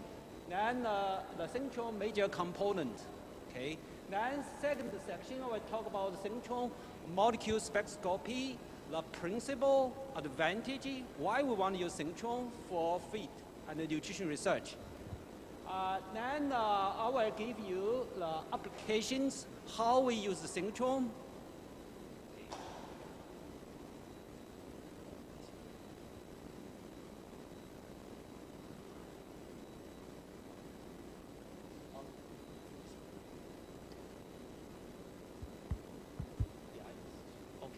So I will give you some application, how we use the synchrone for chemical makeup, imaging, and then gene transformation, how gene transformation affect the feed structure, and heat-induced change on molecule structure, how molecule structure change related to nutrient availability. Okay, and also last part I will give you biaxial processing affect feed molecule structure, affect nutrient availability.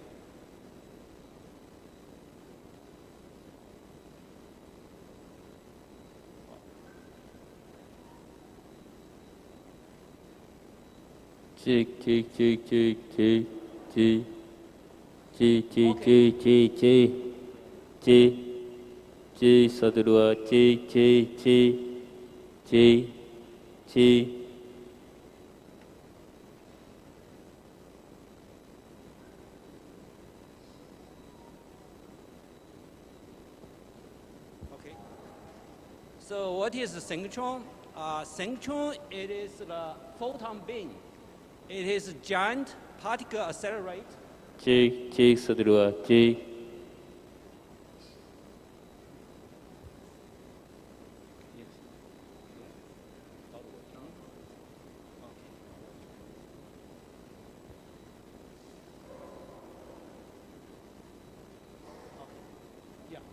Okay, so first section, what is synchrone?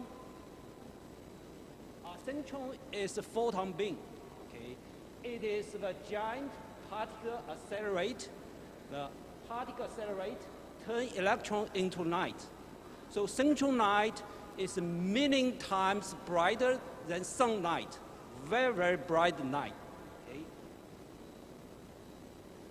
So the synchrone have 6 major components. Okay. The first we call electric gun. So electric gun is to blast out electrons. So at this stage, the electrons energy level very low, 220 volts. Okay. Then second one is called leaning accelerate.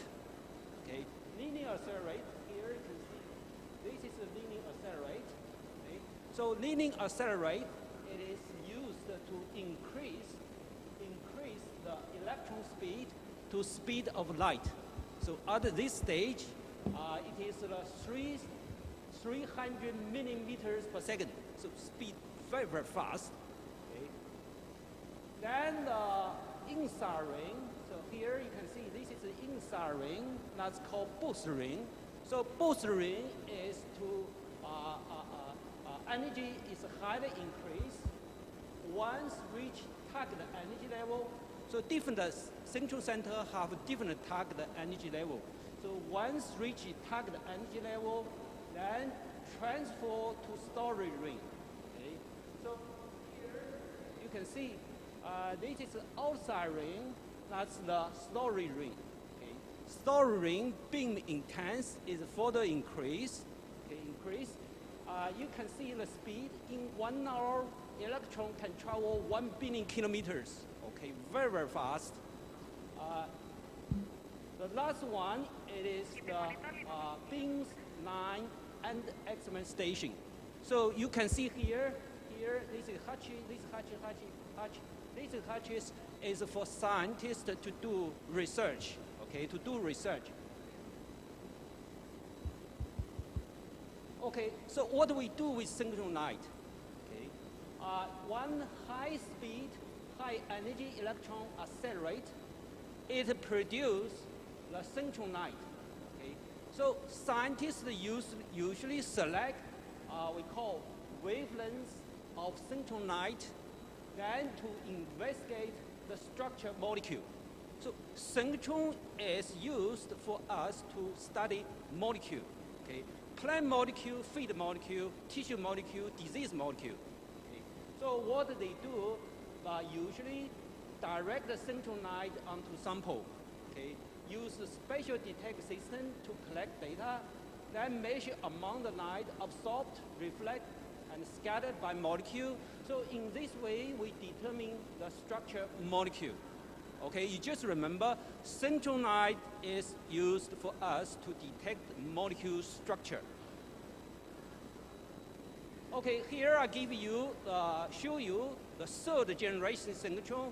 You can see here, in Canada we have one, USA they have some, and Brazil got one, and some here, Japan, China got 3, and also the European country got several, and Australia in Melbourne got 1. Okay, so that's the synchrotron facility, you can find it. Okay. This is a Canadian synchrotron. Okay, Canadian synchrotron. You can see all government put $180 million to build this synchrotron, and this synchrotron is located on our university. So, but Canada only got one synchrotron. This synchrotron built on all campus. Okay?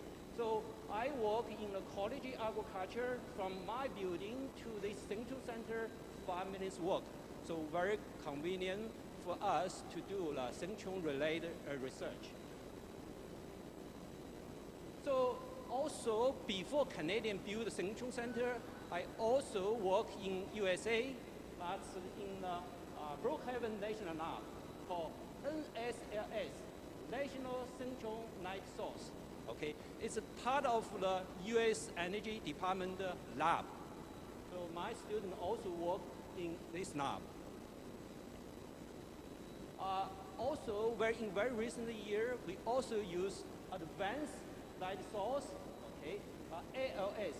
So this is a Lawrence Brook National Lab.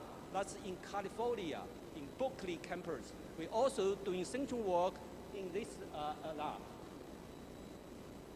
Okay, here I talk about the target energy level. You can see here, European synchrotron target energy level 6.04 gigaelectronvolts. This is the Japan Spring A. This is USA advanced photon source. This is the Shanghai, China one. This is Australia one in Melbourne. This is a Canadian one in our university. This is a Taiwan one. Okay, that's the synchrotron center. Different synchrotron center have different target energy level. Okay, so that's the first section. Briefly talk about the synchrotron.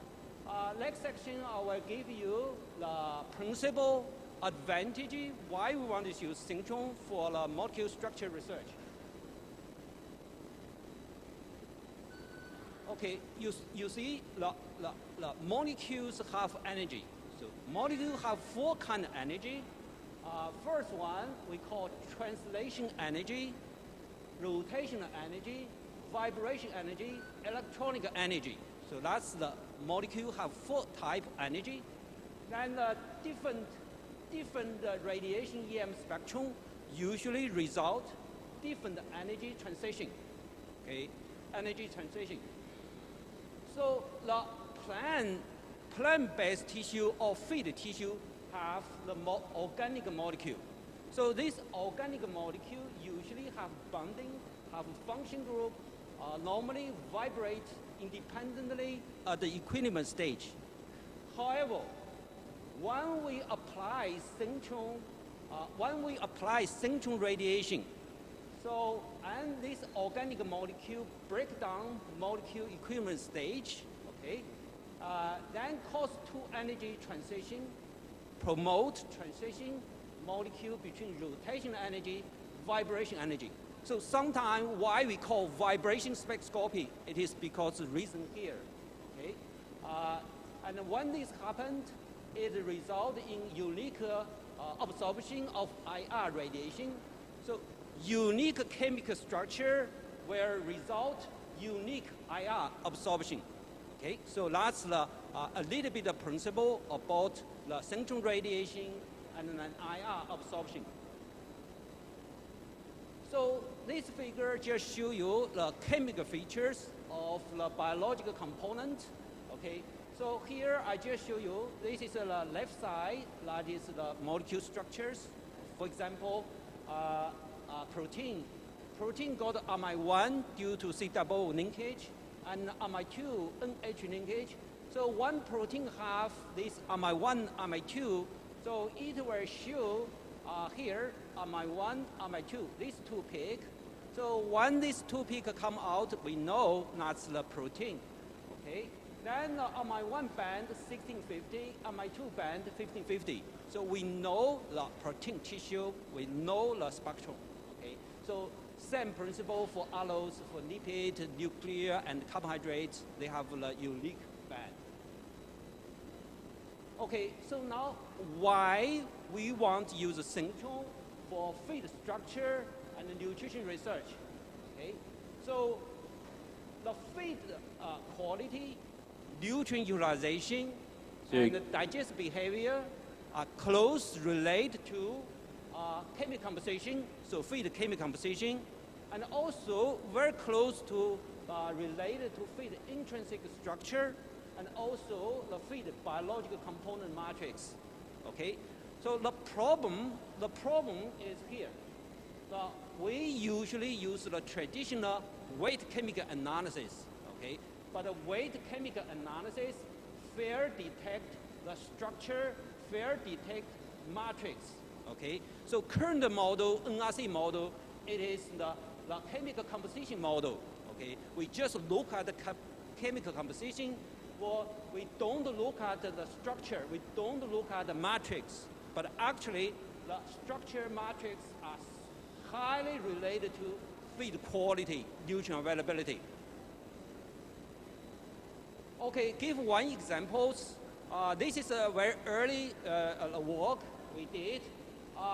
Veneer body, herring body. So these two bodies, if you check chemical composition, they are exact same. Okay, according to NRC model said they are nutrient availability, feed quality are same, but actually they are not. When you feed the feed to animals, they are quite different. Okay, so they are degradation kinetics difference, they are metabolized protein difference, they are DV value difference. Okay, so why the weight chemical analysis fair detect biological difference? This is because, okay, so when we processing this feed stuff, when we processing for lab analysis, we destroy inherent structure, we destroy potential barrier, which are related to animal digest behavior. Okay, because we do lab work, we do digestion, we already destroy the internal structure. Okay, even chemical composition same, but the internal structure is different. We cannot detect it, use the weight chemical analysis. Okay. So that's I always said, okay, for NRC model for dye formulation is chemical composition model. Based on chemical composition, we get energy value, TDN value, DE value, lead energy value. So this kind of approach is not accurate. I already mentioned because structure plays significant role. So that's why I said in future model should consider structure, not only composition, but also structure combined together, so we can get a more accurate nutrition value for feed, for animal nutrition study. Okay, so the good news is the synchrone infrared microscopy. When we use this technique, we can get 4 kinds of information simultaneously without destroy sample. Okay, so what we can get tissue composition, we can get environment, we can get tissue chemistry, we can get the structure. Okay, so without destroy, we just scan, use synchrone, the light scan, we get all this information simultaneously. Okay, very quicker. So it also can link tissue structure info into chemical info with cellular, subcellular dimension. Okay, so that's the advantage synchrone microspectroscopy. Okay, so I talk about synchrone, I talk about a little bit principle. So let me show you application how synchrone for feed nutrition research. So first one, it is micro-localization nutrient in cerebral tissue. Okay, so this is a work already published in Journal Synchrone Radiation. If you are interested, you can look at our articles. Okay, so here, if you are ruminant people, okay, if you are ruminant people, ruminant nutrition people, you know we feed the cattle, beef cattle, dairy cattle, like cereal grain. So the cereal grain, the degradation rate extent in cattle affected by the protein starch matrix. This is the protein matrix. This is a starch. Okay. Also affected by protein makeup. So this is a protein matrix. Also protein structure conformation. Structure makeup plays significant role. And also affected by starch granule, large starch granule, and a small starch granule makeup conformation. All this is affect the rumen degradation rate and extent. Okay, so with synchrone technology, synchrone radiation, we can apply, for example, we use synchrone light, apply to the large starch granule. Okay, apply to large starch granule, we get a spectrum. Okay, so if we are interested in the matrix, for example, this is matrix, protein matrix, then we use synchrone light, apply to the matrix, we also get a spectrum. Okay, so we can do visual comparison, different windows, and we can compare very easily to see function group of difference. Okay. We also can do spectrum analysis. For example, here, CHE band, actually, it's not one band, it is the 4 band together. It is related CH asymmetric band, CH2 asymmetric band, CH3 asymmetric band, CH2 asymmetric band. Okay, so without this work, we can check, for example, different body variety, different farming variety, different feed variety. What is the difference between CH2, CH3 asymmetric, symmetric ratio? So you can check the variety difference related to CH band function group. Also, if we are interested in structure makeup, we can look at the AMI1 band. So this is AMI1 band. So you see it's one band, but actually they have a lot of band. Okay, so this is the AMI1 band. If you check component band, okay, this is a component band. This component band related to the protein structure. How much alpha helix, how much beta sheet, how much the random coil, how much beta turn. So you can do this kind of calculation. You will know the protein structure. Also, when we do molecule spectrum analysis, we do PCA analysis, we do cluster analysis. This is just show you, they are pericarps, endosperm, and alluvial cell, they form the class. That tells me spectrum difference, the makeup difference. Okay. So with synchrone work, plus multivariate spectrum analysis, we can do, for example, we use synchrone light, apply to sample, then we measure alpha helix, beta sheet, all these kind of protein structure components. Then we will know any variety difference. Okay, so you got a different variety, so we can know the variety difference. Okay. If you are interested in starch granule, for example, different variety, you got large starch granule, small starch granule, Then you can do molecule spectrum analysis. You know the variety difference. Okay, variety difference. So that's first one. Next one, I will show you use synchrone for molecule imaging. Okay. So we can use synchrone technology to do the molecule imaging, molecule chemistry imaging. So here I just show you one function group imaging. Here, this is from pericarp, cycled, immune cell, endosperm.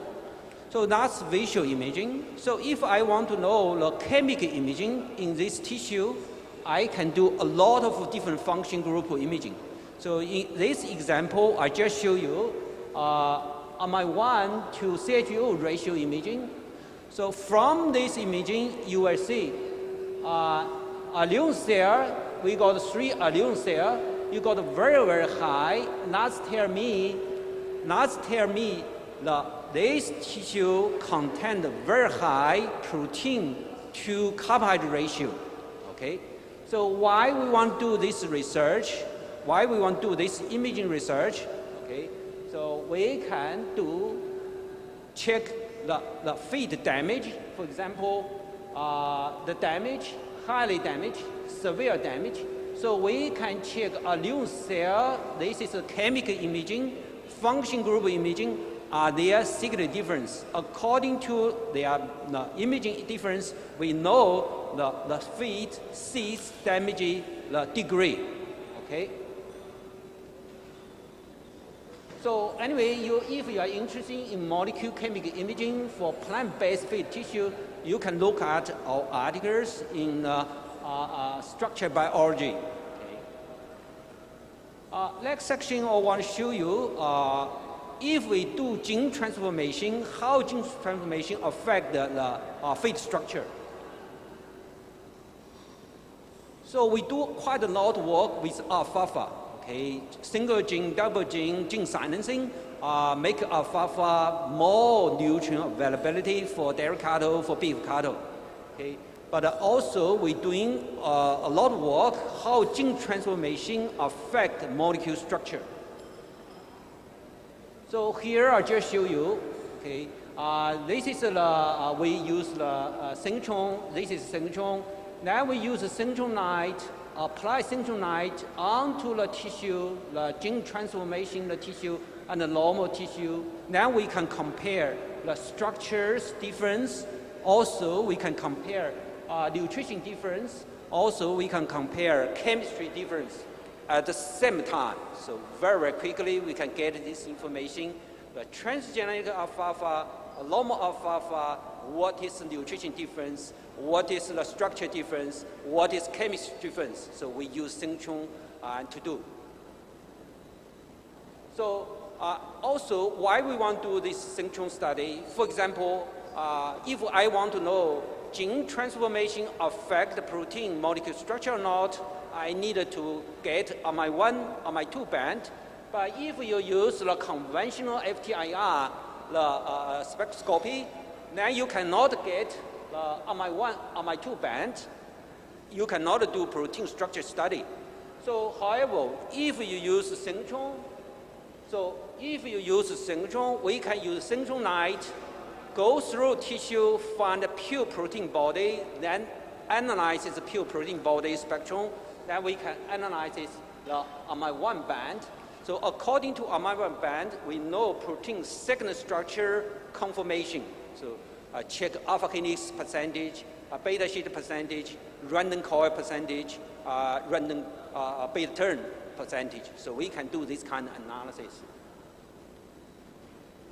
So I won't go through detail how we do spectrum analysis. You just know, okay.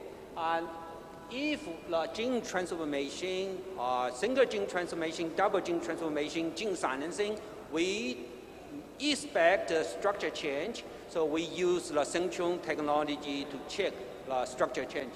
Okay. Next section, the heating induced the structure change in relation to nutrient availability in animal. So in our university, in my department, we have a feed processing center, all different kind of feed processing equipment we use to improve feed value, improve feed quality. So we also expect when we give the processing feed molecule structure also change. So how we detect without damage feed, synchrone technology we can do, okay? So for example, just a very simple example, my master student work, just to give example. For example, we're doing processing at a different time for flaxseed.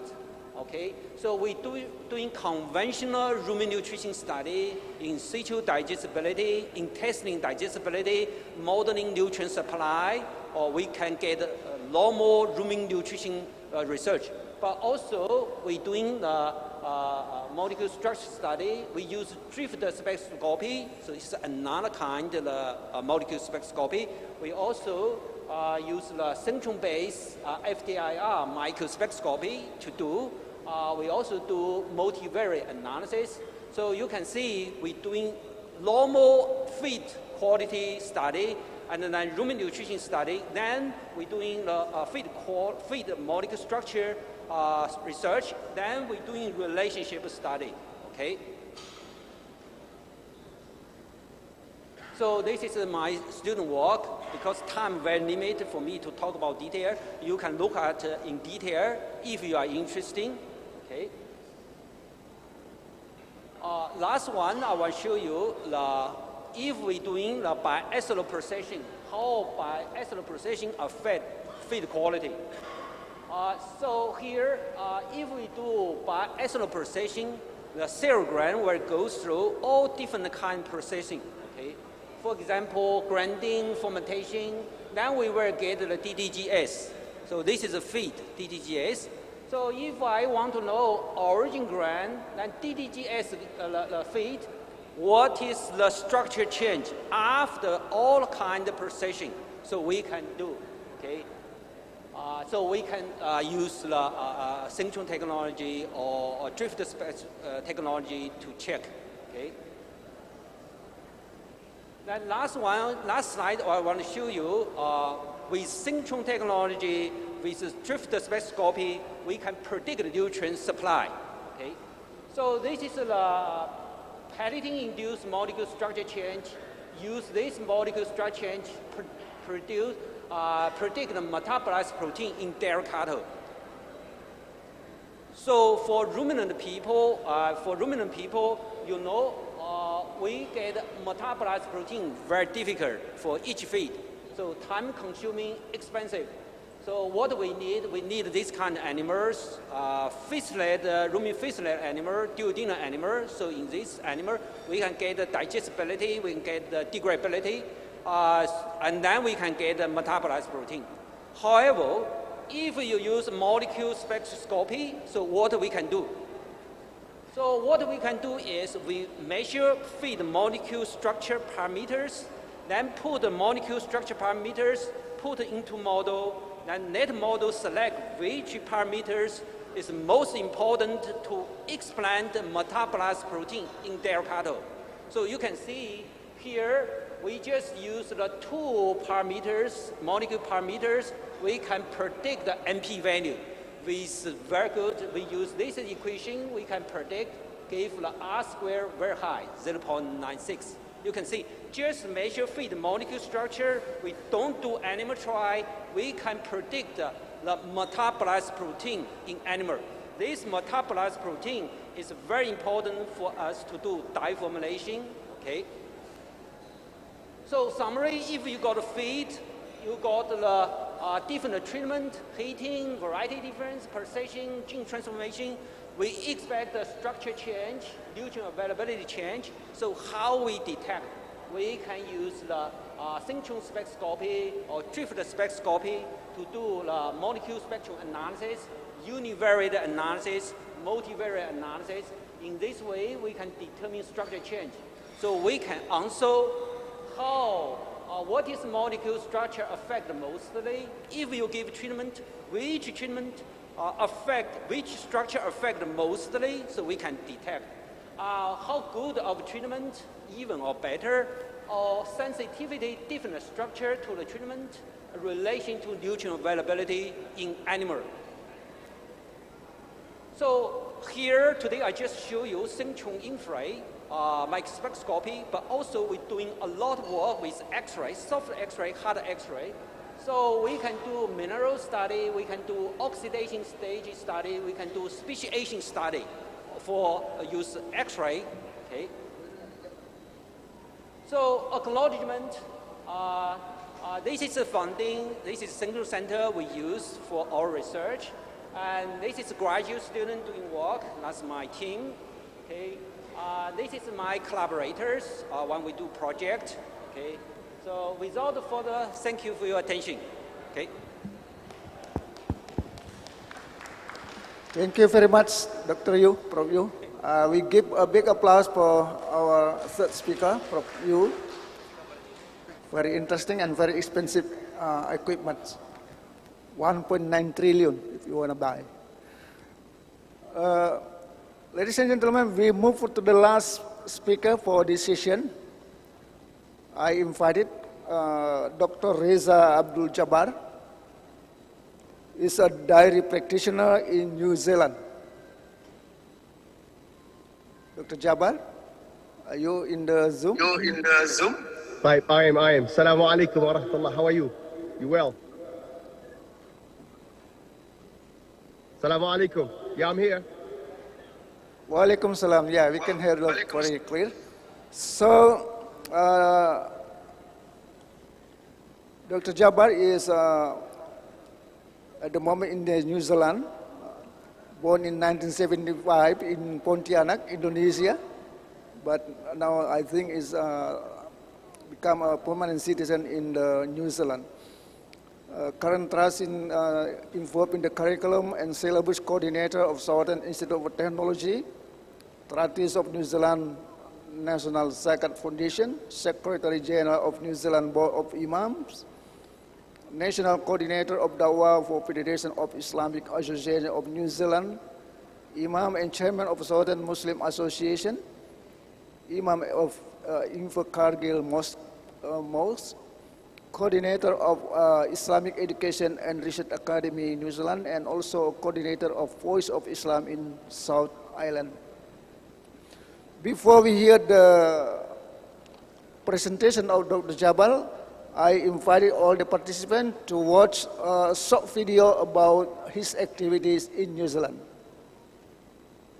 عروس النور يا ألقا تزين في روابينا نسوق إليك تهنئة من الأعماق مهدينا عروس النور يا ألقا تزين في روابينا نسوق إليك تهنئة من الأعماق مهدينا تلك زهورنا فاحت تغنت فرحة فينا وهذا الورد وافانا عبيرا منك حادينا عبيرا منك حادينا لأسماء الجمال إليك نهدي الحب نسرينا نقيا أبيضا يبدو كروحك حين تسقينا لأسماء الجمال إليك نهدي الحب نسرينا نقيا أبيضا يبدو كروحك حين تسقينا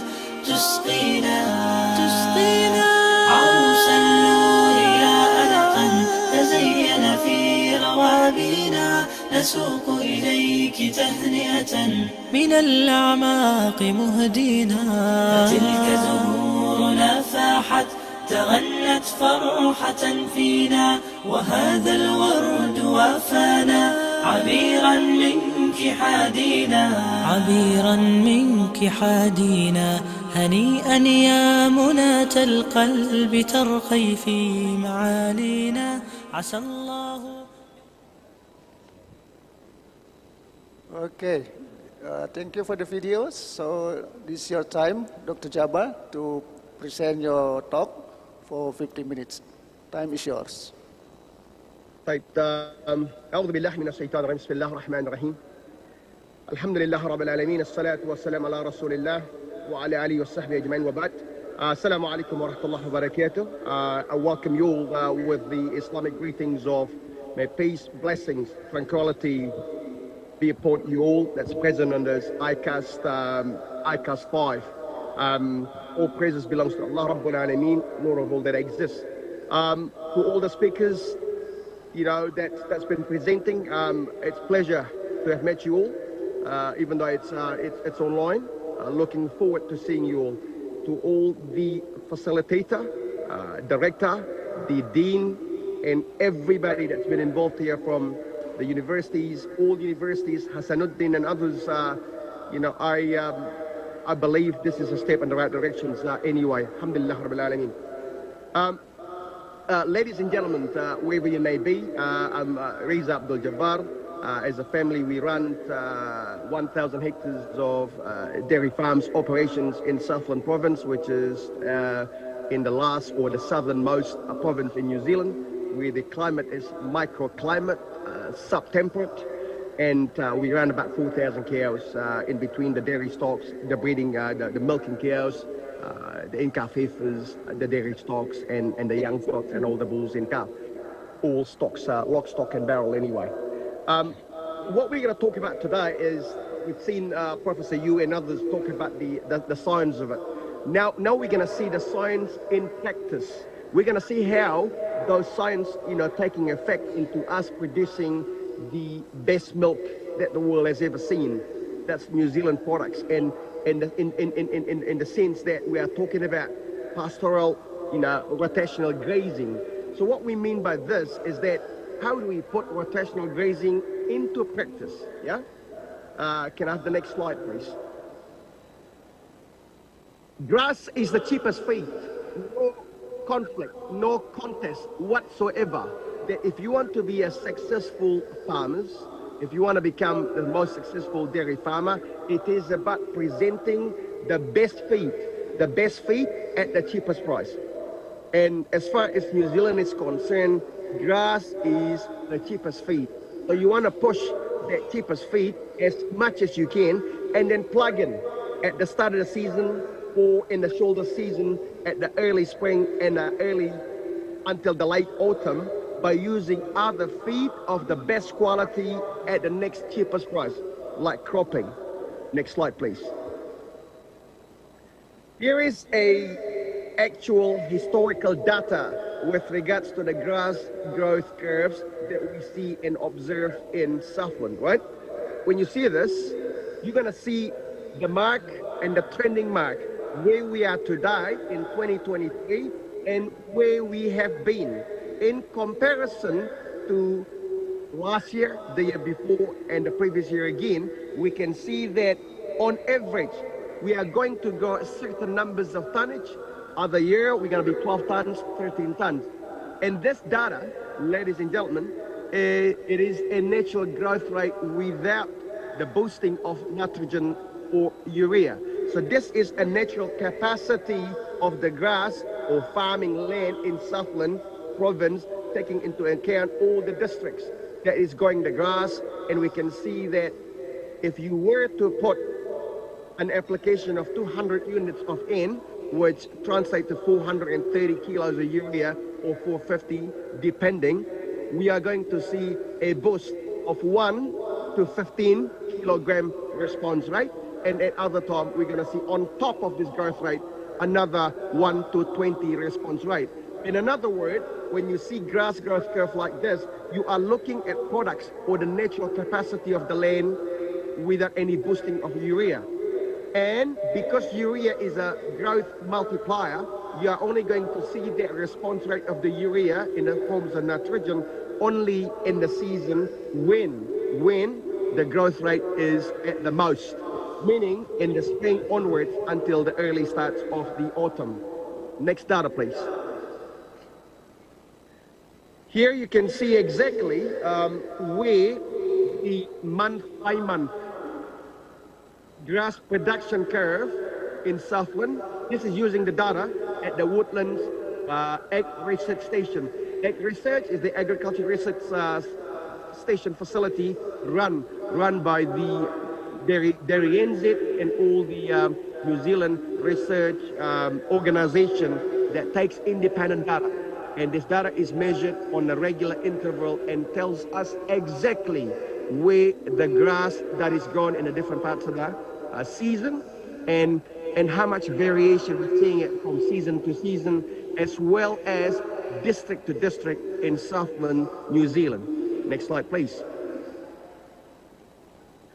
Ladies and gentlemen, when you see grass as the cheapest feed, you're looking at all the dairy platform, which is the platform that we use or the farm that we use in order to grow the feed. And you can see the farm looks very healthy. This picture was taken early in the spring.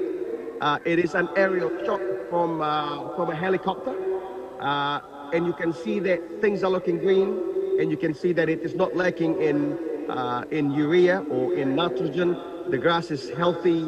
It is perfectly fine, not lacking any sulfur, which is normally associated with a yellowy coloring that you can see on the tip of the grass. It is not short of any other minerals, and it's not short of potassium as well. That gives it a good, nice, dark green color. Next slide, please. That's just a picture of, like calves, the young stocks in the spring that is born on the farm. And you can see calves that are well fed, in the early stage, playing and happily grazing the young grass on the farm. Next slide. Production is a function of feed. I mean, this is really the key, the key point in us as farmers. No matter how much science you can throw into the system, if you don't feed your cows, you don't feed your livestock, you are not going to get the production. It is as simple as that. Regardless of the science that we know, regardless of the latest technology that we can employ, unless if you can feed your cows and fully feed your cows with no hungry days in any parts of the year, you are not going to improve, increase, and then achieve the targeted production, be it in the milk production itself, in cow condition, in fertility status, and also in the in-calf rate, or any other key parameters that we do. In New Zealand, by far, we look at three things and three things only. One is the average pasture cover, which is the average cover that we have on the whole farm. And number two, we look at cow condition as at an interval of every 4 weekly. We measure, record the cow condition, and then react towards that, and trying to be proactive rather than reactive. And number three is the grazing ground, which is the proportion of the farms that is getting grazed on a daily basis. Next slide, please. So, can you open up that slide? I can't get it. Hang on a second. I'm just looking. Okay. Oh, this data's not coming yet. Okay. Yeah. When again, you can see in this picture, you can see the. Hopefully, you all can see it quite clearly.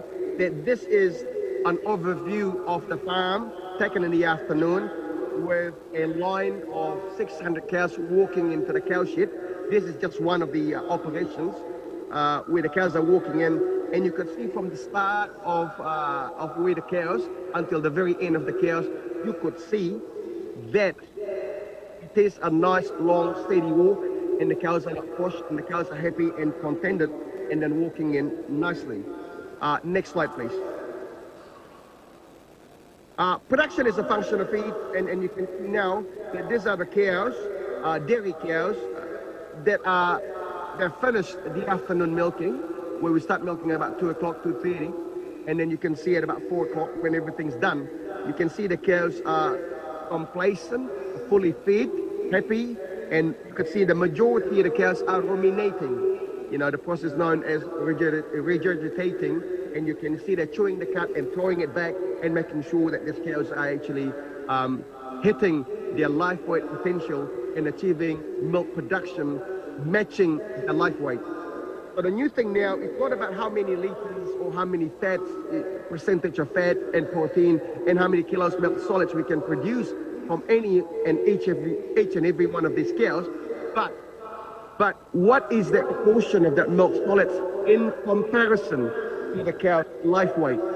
So if these cows are 500 kilo cows, we expect that we are matching it in terms of production in milk solids as per the life weight.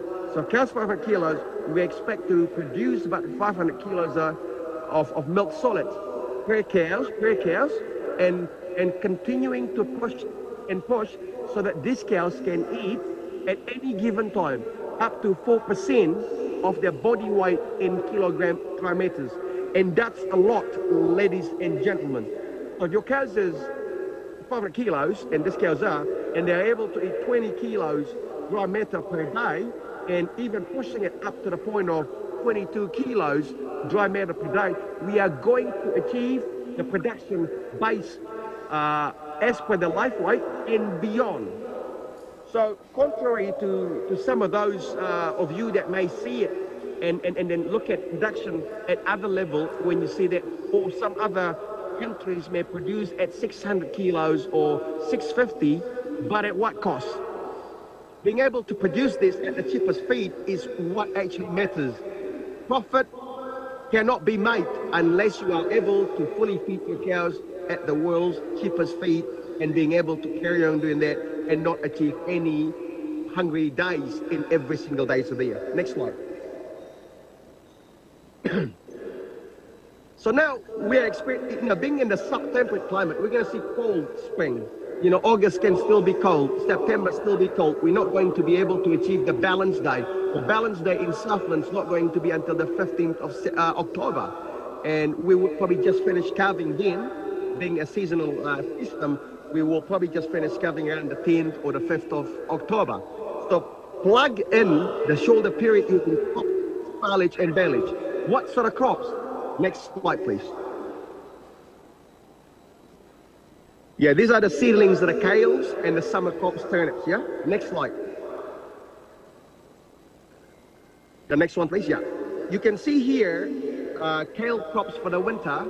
This is kale that can grow up to 1.8 meters in length, which is the giant kale crops that we actually use and start utilizing it from the period of May, June, July, August, and September. So this is being balanced with baleage, which gives it and provide the cows some fiber, and it gives the ability of the rumen to be able to function properly and not to render the cows acidosis, and not to risk the cows from lowering the rumen pH, and therefore having a detrimental effect if we were to feed the cows just the crops and not enough fibers. On contrary, if you were to feed the cows just bulbs, whether it is for the beet, or the choice is could be other crops such as turnips or green bulb, and other people will use sweets. We may have to feed more fibers and make sure that it is not lacking, and transition the cow. This transitioning period could be up to 10 days. In other cases, it may be up to 20 days. Next slide. This is a show on our dairy farm. When you notice how tall my daughter is and how tall is the crop. And this crop is actually this is the height of which the cows are harvesting it in the winter, in the June and July period, when the cows are dry, when they're being dried off, a period of 8 weeks before their next calving date. Yeah, carry on. Next slide, yeah. Other than baleage and kale, we also, using a stack or the silage that we grow in November or December, when we are achieving a period where the growth rate is outpacing the demand on the farm. We will harvest it and transport, and then actually turn those grass into silage in the bunkers, as you can see, and some of those are into baleage, which we will use throughout the season and maybe into the next season of the following year. Next slide. This baleage It is being transported, and then we lay them up from the paddock that we cut the grass from, and then it is being put into the kale crops and then being spaced out, so that it becomes a ready system where the cows are walking in every day in the winter, getting at least 1/3 or 32% of the diet in terms of the fibers and the forms of ballage, and the rest of it in the forms of kale crops.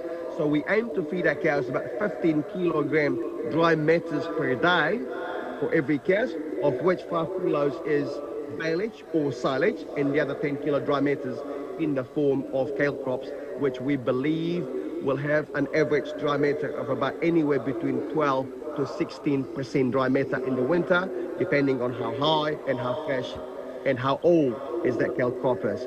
So we're looking at a product that is very, very palatable, very high in protein, that is in kale crops, and we've got a safe products in forms of the ballage and the silage that keeps the rumen functioning nicely and well balanced, so making the cows like a well-oiled system, so therefore the cows will only need a very short period of time transitioning, and then being able to fill the capacity and in the rumen, and therefore when the cows are at the point of ready to be giving birth, the cows can give birth and then hit the ground running and start producing. And about 4 weeks to 6 weeks later, from the start of from the gestation, from the calving period, the cows will hit the top or the yield, the top yield of the milk production, and peak at about 2.4 kilogram dry matters per day. So our top cows will quite easily do 2.4, 2.6 kilogram milk solids on average.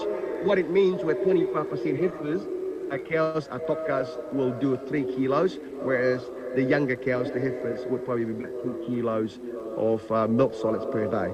Next slide. Here,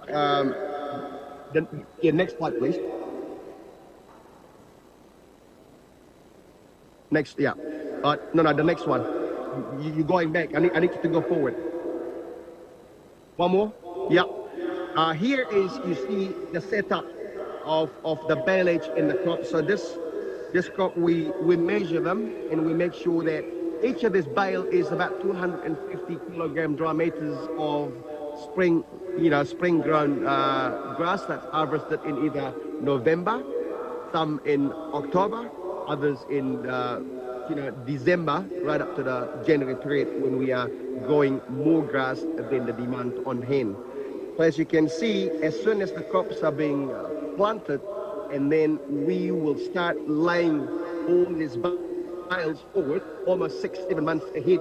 So therefore, in the coming winter months, whether it is in June, July, August, and September, we are not moving or driving heavy machinery on the paddocks, making it easier and lessening the chance of soil compaction, ruttings, and all the rest that may attack and damage the soil structure of our farms.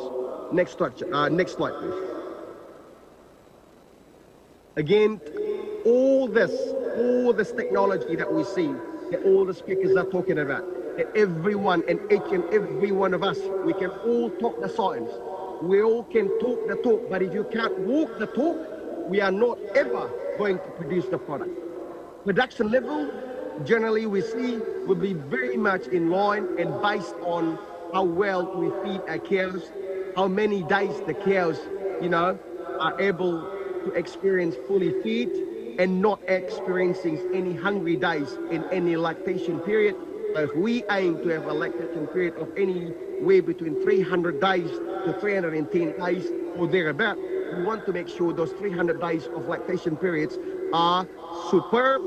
The cows are fully fed, you're getting the right ruminant digestive system working there, enough fibers, not too much, not too little, and then enough protein, achieving the optimum protein level of around the 20% or thereabout, and not having too much of a high NDF that actually forces the cows to give up eating, because the rumen simply cannot take any more and actually absorb any more energy, and therefore render the cows useless and not being able to achieve its life weight in production. Next slide. And one last slide, I think. Yep. And that's us, me and my wife on the farm in the end of the in the beautiful day, finished milking, and it is always pleasing for us as farmers to see the cows happy, well fed, fully watered, fully fed, beautiful grass, like nice stunning young grass.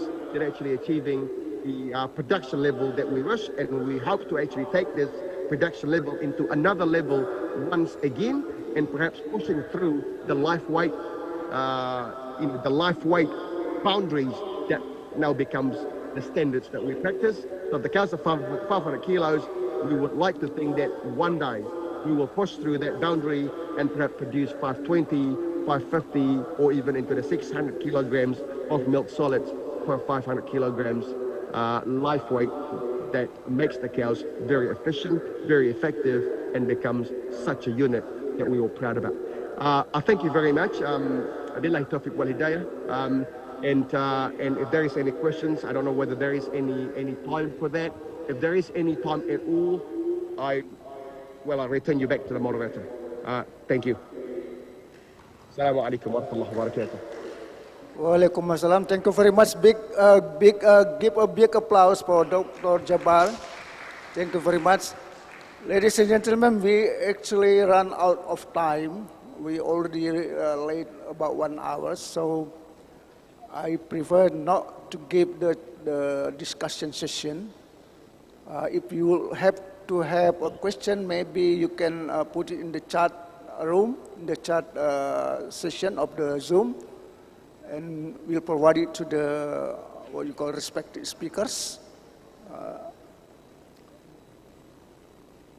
Okay, ladies and gentlemen, so probably I will return back to the MZ about the second plenary session for today, and I would like to final say Assalamualaikum warahmatullahi wabarakatuh.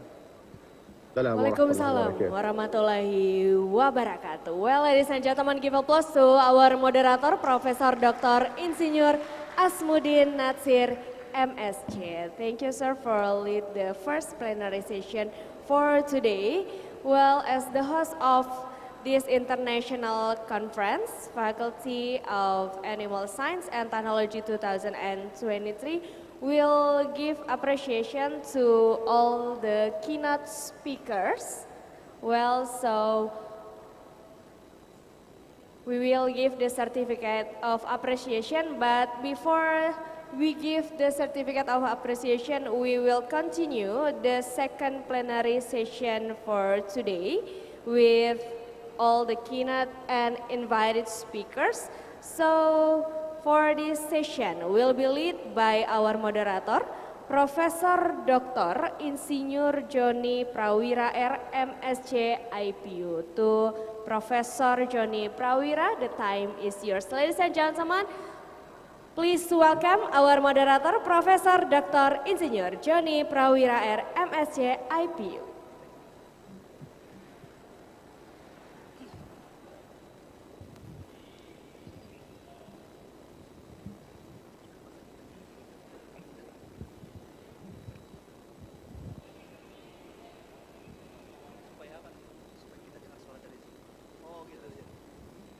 Thank you very much.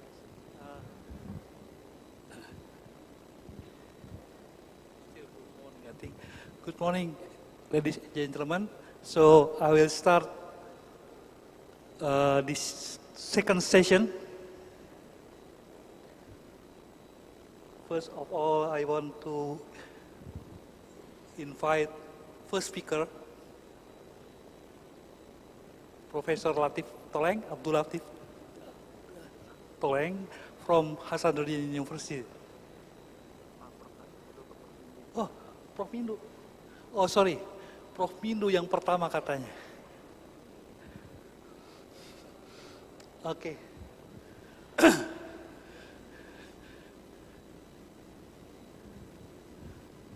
Karena Prof. Mindu ini, Prof. Mindu come from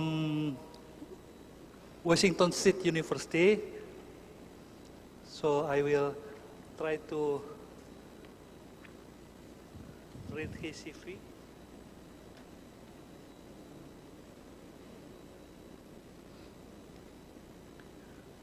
Professor Mindu from Washington State University.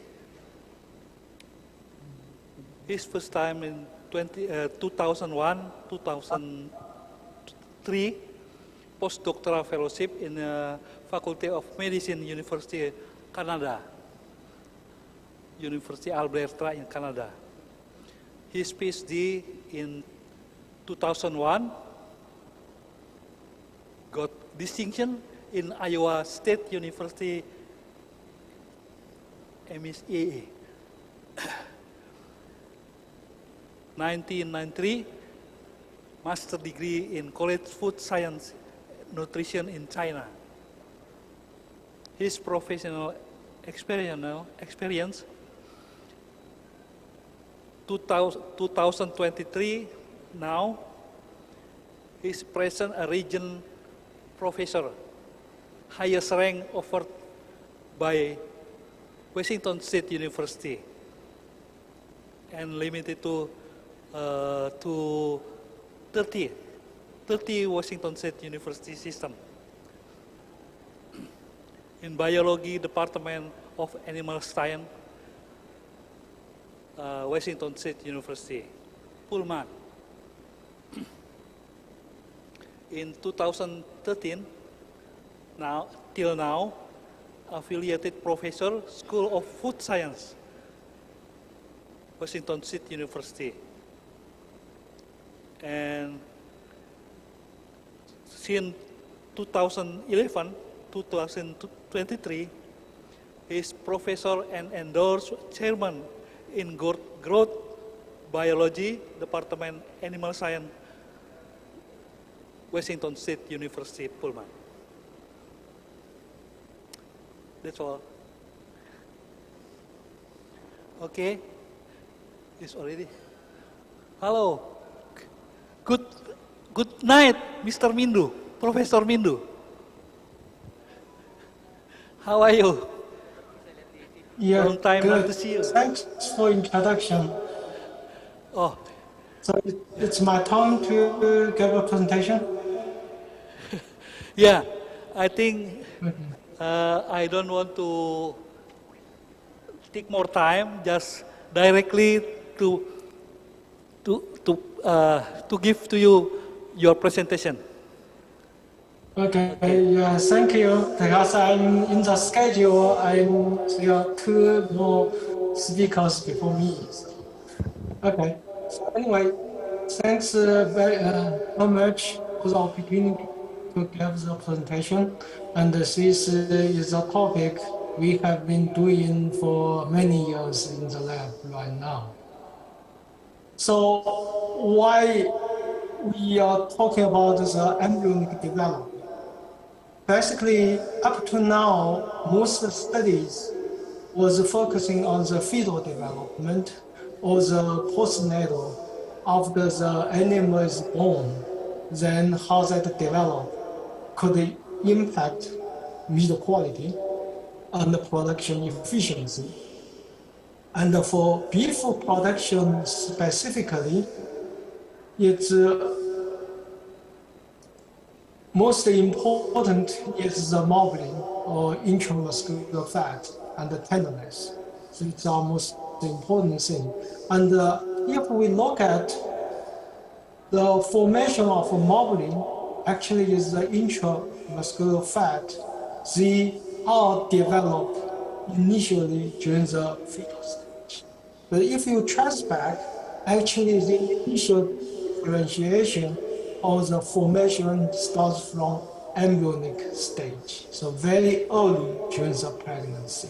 And although this is the case for the muscle development, which of course directly linked to the meat production efficiency, because we want to produce more lean meat, but more lean meat with a higher marbling, that is most desirable. So interestingly, from the developmental point of view, our muscle cells, fat cells, and fibrogenic cells, those are cells synthesizing connective tissue. Because the connective tissue, if the content is increased, and its cross-linking is increased, which will make the meat tough. That's the reason why usually meat from young animals are tender than meat from old animals.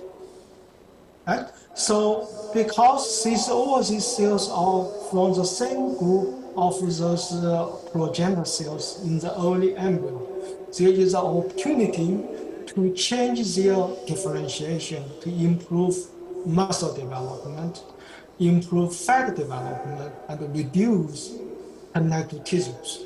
So before we talk more in detail, let's have a review of how these are developed during the embryonic stage. So this basically shows a quite early embryo. And in the early embryo, there's the head region, there is the back, or we call, and this stage we call somite. So somite are formed from the head side, then they extend to the tail region. So these keep growing. So the embryo become longer and longer. Because these somites are developed earlier, so they are more mature. And those somites close to the tail end of the embryo, they are just formed, so they are highly immature. So if we cross-cut, and show in the transverse section, and we can see what's inside, so we can see the difference. So in the B region, this is just formed. You can see the somite, it's like a circle structure. Okay? Those have epithelial cell-like properties. So the somites are just formed. And then they will be splitting. Blue side split and the white side split into another portion. These two will become one structure we call dermomyoton.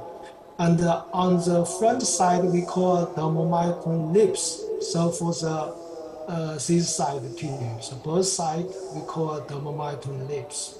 And this red portion is where the muscle forms, muscle cell forms. So if we section and these area, this is more mature, so more differentiate. So we can see that. So the yellow portions become more concentrated, and this we call sclerotones.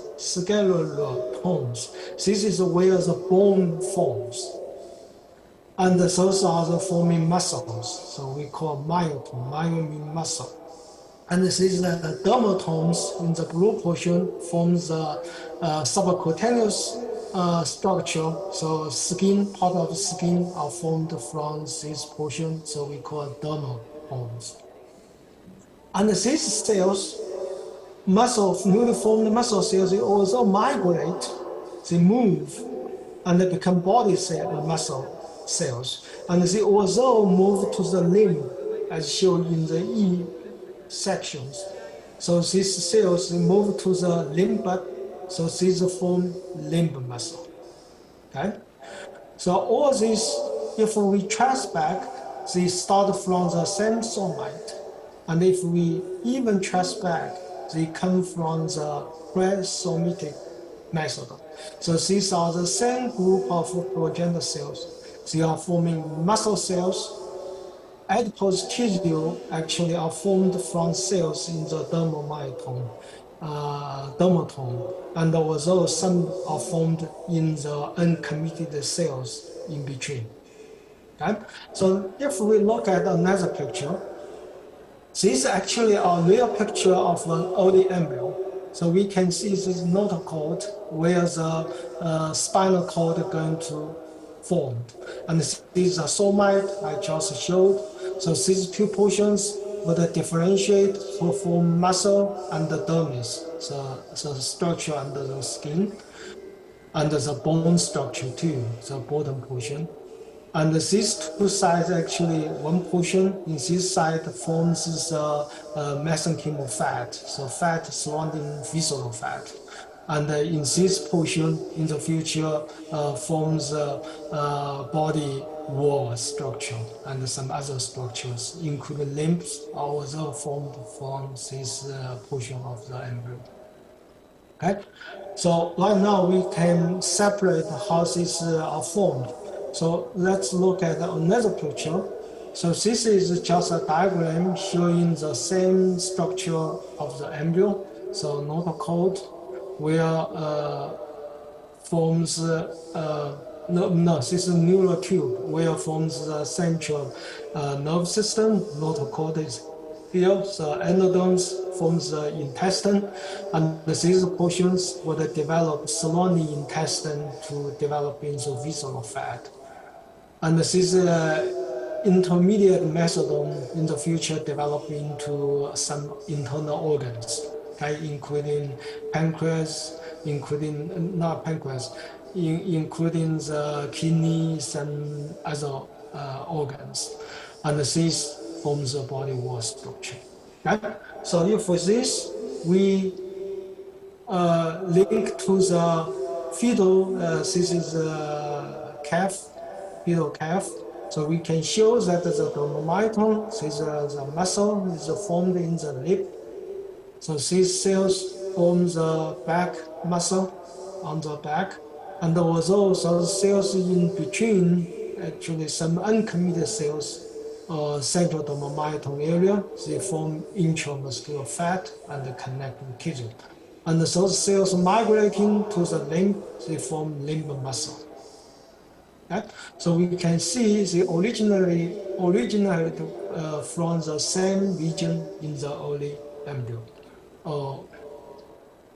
Okay? So intramuscular fat cells and fibroblasts are from the central dermatocyte uncommitted cells. Okay?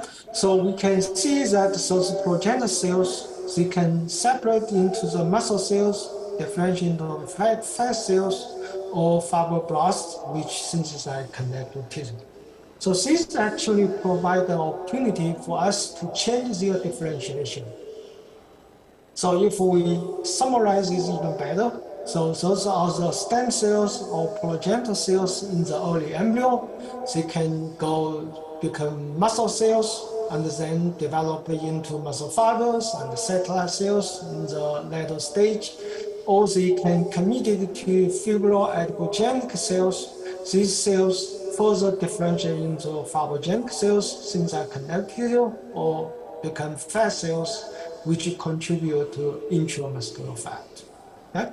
So based on this, there is two critical control points. So first one, why some stem cells become muscle cells, but others become fibroadipogenic cells. Now, if we know this, the reason why we can purposely, through genetic selection or through nutritional management, to enhance muscle commitment. So there is more muscle in the animals. Of course, this enhances the growth efficiency of the animals.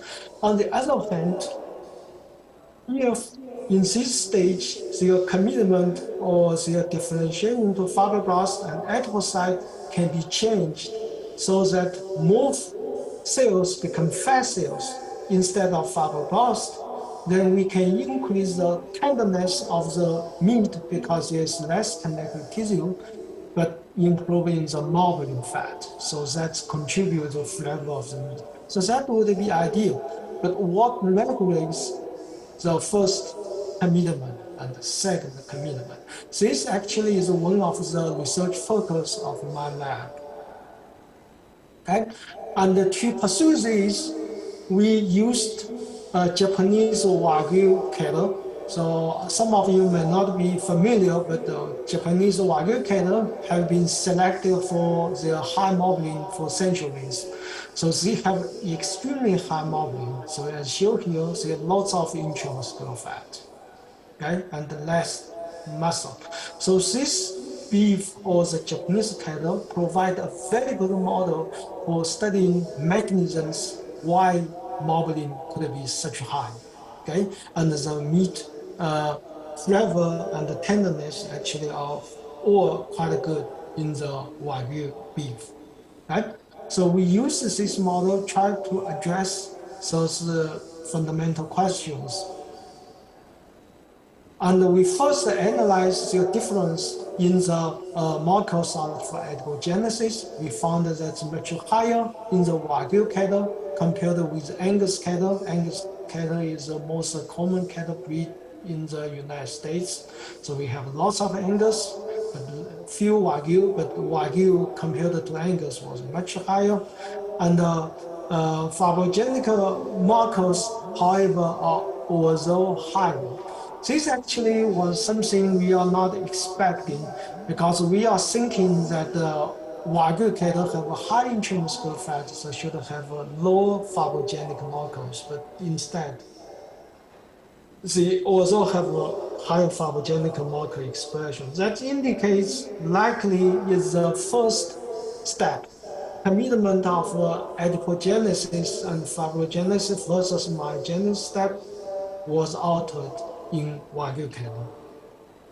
Okay? So we measure the intramuscular fat, certainly that's much higher in Wagyu, and the collagen content also was higher. This is consistent with the higher expression of fibrogenic markers, and the soluble collagen, however, is lower in Wagyu. That's possibly one of the reasons why Wagyu cattle have a higher higher collagen, but it's not tough, because the cross-linking is the determining factor of the toughness. Okay, so that's might be contributing to the higher beef quality of Wagyu cattle. So we analyze then the muscle fiber diameters, the muscle fiber diameter in comparison. So this is the cross-section area, and we stained with the charcoal stain. So in this stain, the blue is the collagen fiber, and the yellow is the fat, intramuscular fat, and the red is the muscle fiber. So we can see the muscle fiber are larger in Wagyu compared to Angus. So this is likely an indication of the suppressed myogenesis, because once myogenesis during the embryonic development is suppressed, there is less muscle fiber formation. So during the postnatal stage or during the fetal, so the existing muscle fibers undergo hypertrophy, so they have a larger diameter. So this suggests that myogenesis is inhibited in the Wagyu. That is what we are expecting. So indeed,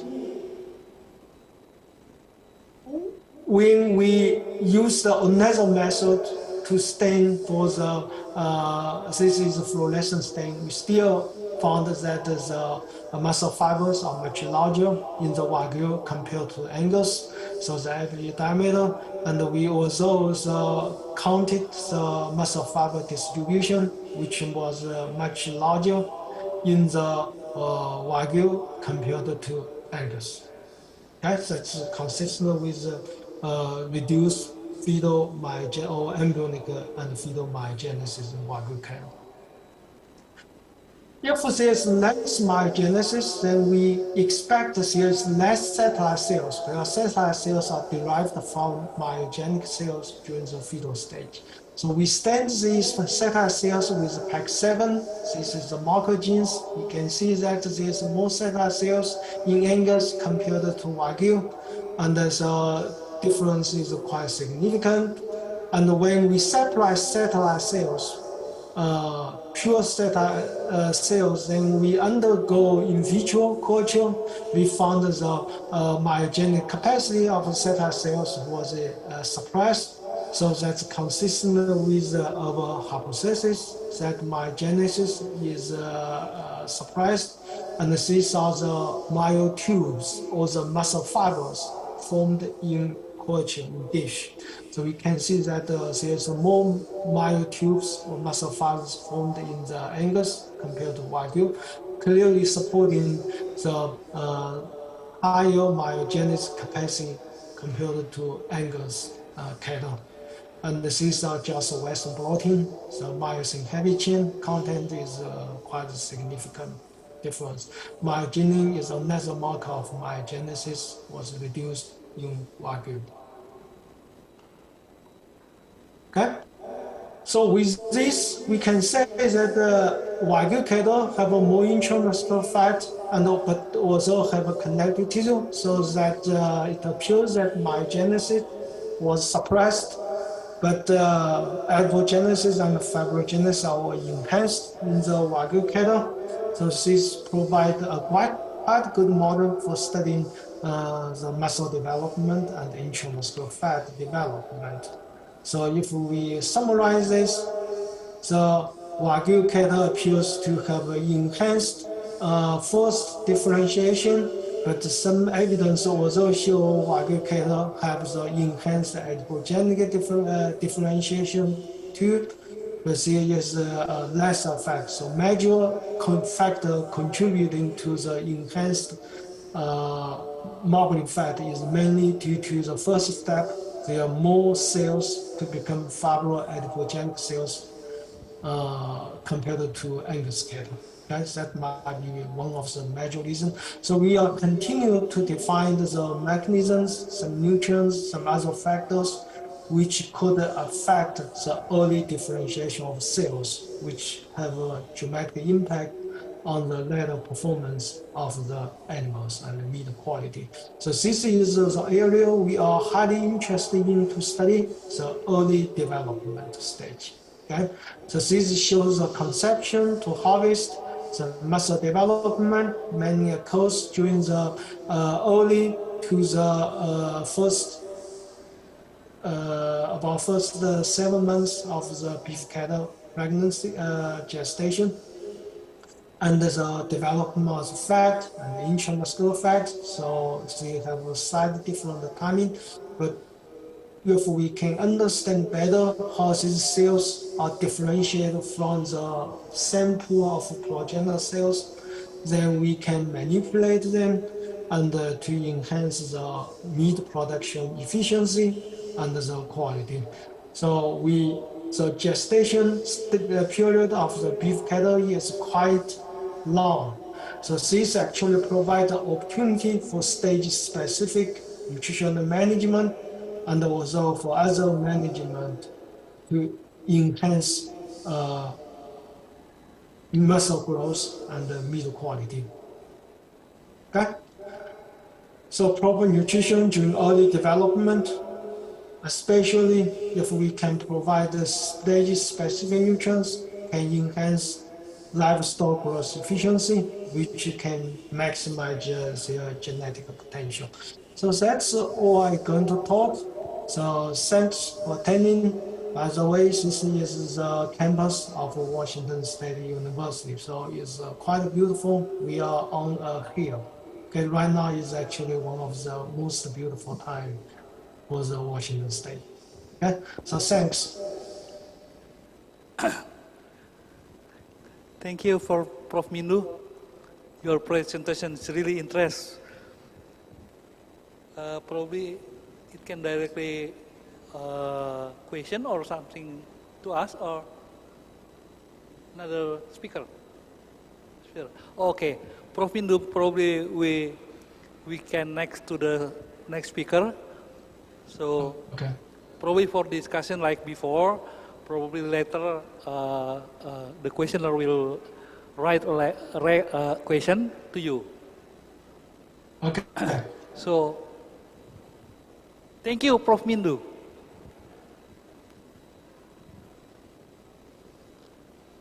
So the next speaker is from Japan, I think. Yeah, from Japan. Yeah, Mr. Atsuhi Asano from Tsukuba University, Japan. His background is assistant professor of reproductive biology in Graduate School of Life and Environmental Science, University of Tsukuba. And his employment since 2004 to 2005, Chief Embryologist, Center for Reproductive Medicine, Miyake Clinic, 2005 and 2008, postdoctoral associate, College Veterinary Medicine, Cornell University. And 2012 till now, assistant professor of Graduate School of Life and Environmental Science, University Tsukuba. So, the time is yours. Oh, hang on. The title, I think,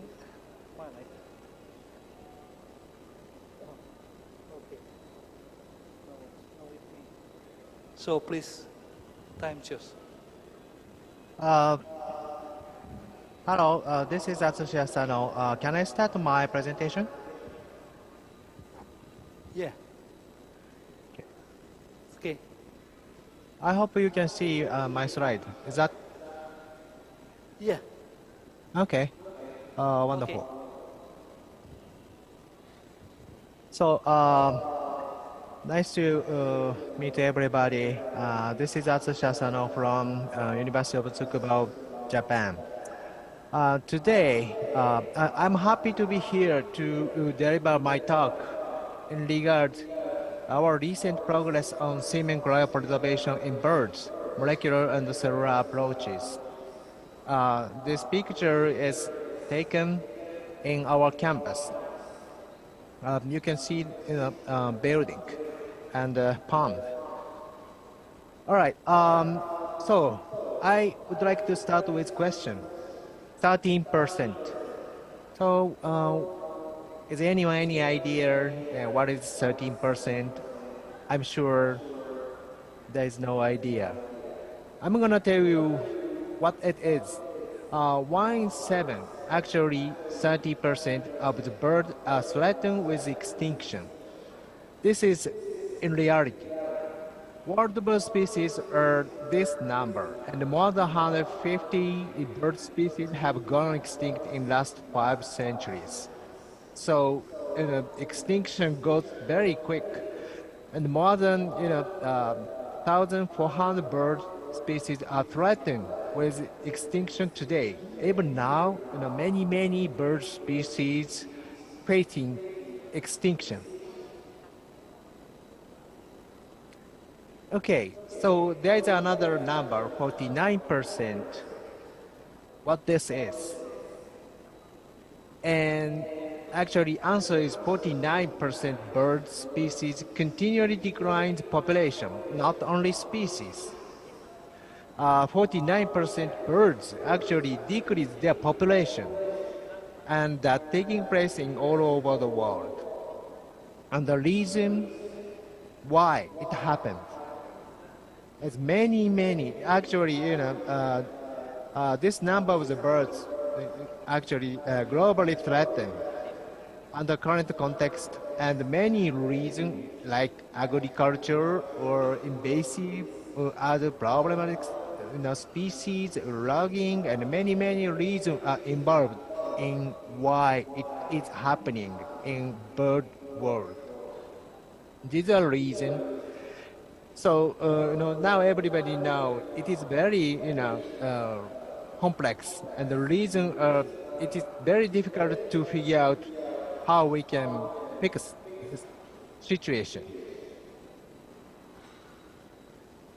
Okay, so there is another one. I would like to speak about poultry from wild bird species. This number is actually telling us what is happening in poultry world. 27 per 30%. What this is.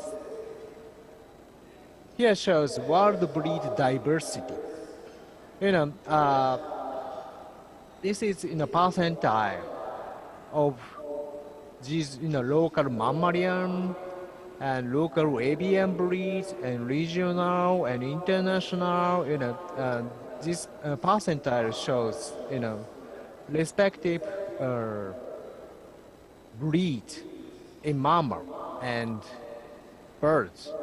And what we can see from this is actually disparate birds and poultry, and 27% respond to local avian breeds.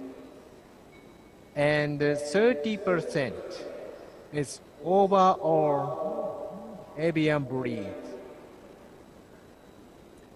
So, out of all avian breeds, 27% are derived from local avian breed. So, which means, total 90% of poultry breed are restricted in only a single country, local breed. And the local breed has specific law in disease draft, heat tolerance, rare bioresource, or sometimes it has, it plays important role in local tradition, even though those local breeds sometimes have less productive, but still they are important presence. So that this is actually a warning made by the Livestock Conservancy. This is about, NPO made in United States, telling what breeds in birds is going to extinction. This list was actually made 2022, and here North American breeds, these breeds are going to extinction, and these breeds are imported before 1900, and these are imported after 1900. And when I look at this listed of the bird going extinction, I was surprised that some of the bird actually came from Japan, such as Shamo and Yokohama. These are Japanese breed, and actually these breed are exported to United States, and then now they face extinction. And I'm sure many bird breeds are exported from Indonesia, and some of them might be So there is increased emergency of endangered poultry. So this is the reason why preservation of poultry semen is important. So this tells current status of poultry semen cryopreservation. However, there are several problems, such as metabolic change in intra- and extracellular milieu during cryopreservation, and biophysical stress also given to sperm. And together with these, stresses, biochemical stress also happening in sperm, all of these stress results in decrease in sperm fertilization potential. So cryopreservation of poultry semen is still difficult, and it is not being utilized for commercial-based production of bird. And what we know from past study, many of them actually rely on empirical approach, and such as cryopreservation medium or cryopreservation condition, leaving fundamental question: why poultry sperm extremely lose fertilization potential after cryopreservation? This is fundamental question, but still it remains unclear. So membrane is a primary site for sperm undergo cryo damage. And membrane is dynamic and functional. And some membrane contains membrane domains called membrane raft. That is a membrane domain enriched in sterols and ganglioside GMO and functional membrane protein as membrane component. And here's the image of the membrane raft containing cholesterol and ganglious GMR in orange, and you see membrane proteins tightly packed in plasma membrane. And this membrane domain play important role in variety of cellular function, transmembrane signaling, cell-cell adhesion, exocytosis. These are already demonstrated by many studies in other model systems. However, recent study in mammalian and other sperm, what we knew was many sperm has these types of membrane domain in plasma membrane overlaying sperm head, even in marine animals, suggesting this membrane domain play important role in multi-stage for fertilization beyond animal species. So based on this knowledge, we look at possibility that membrane raft cause cryo damage in poultry sperm. What we found is that so during cryopreservation, poultry sperm undergo compositional changes, particularly in cholesterol. And after cryopreservation, membrane cholesterol extremely decreased, and protein composition in membrane raft after cryopreservation.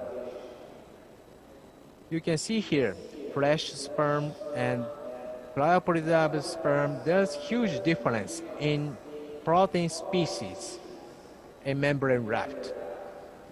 And what kind of damage is resulted from changes in membrane was examined by looking at apoptosis, because one of the reasons why sperm lose fertilization potential is apoptotic response taking place in sperm during cryopreservation. So what we found is that yes, poultry sperm also induce apoptotic response after cryopreservation, and this apoptotic response is actually caused by stellar efflux, cholesterol efflux. This was examined by using methyl beta cyclodextrin, that is specific cholesterol acceptor. So these results suggest cryopreservation alters membrane raft by stellar efflux from this membrane raft, leading to apoptosis and probably reduced fertility. Okay, then we did many experiments, and all experiments hypothesized working model that chicken sperm undergo stellar efflux after cryopreservation, which disrupt membrane raft, leading to apoptosis and eventually decline fertilization ability. And I got idea to stop this cascade. It is if I can add stellar before cryopreservation. Maybe I can stop stellar efflux and stop all the events happening downstream. How can I do this? Actually, there is a tool to add stellar into sperm membrane. That is cyclodextrin. Cyclodextrin is a complex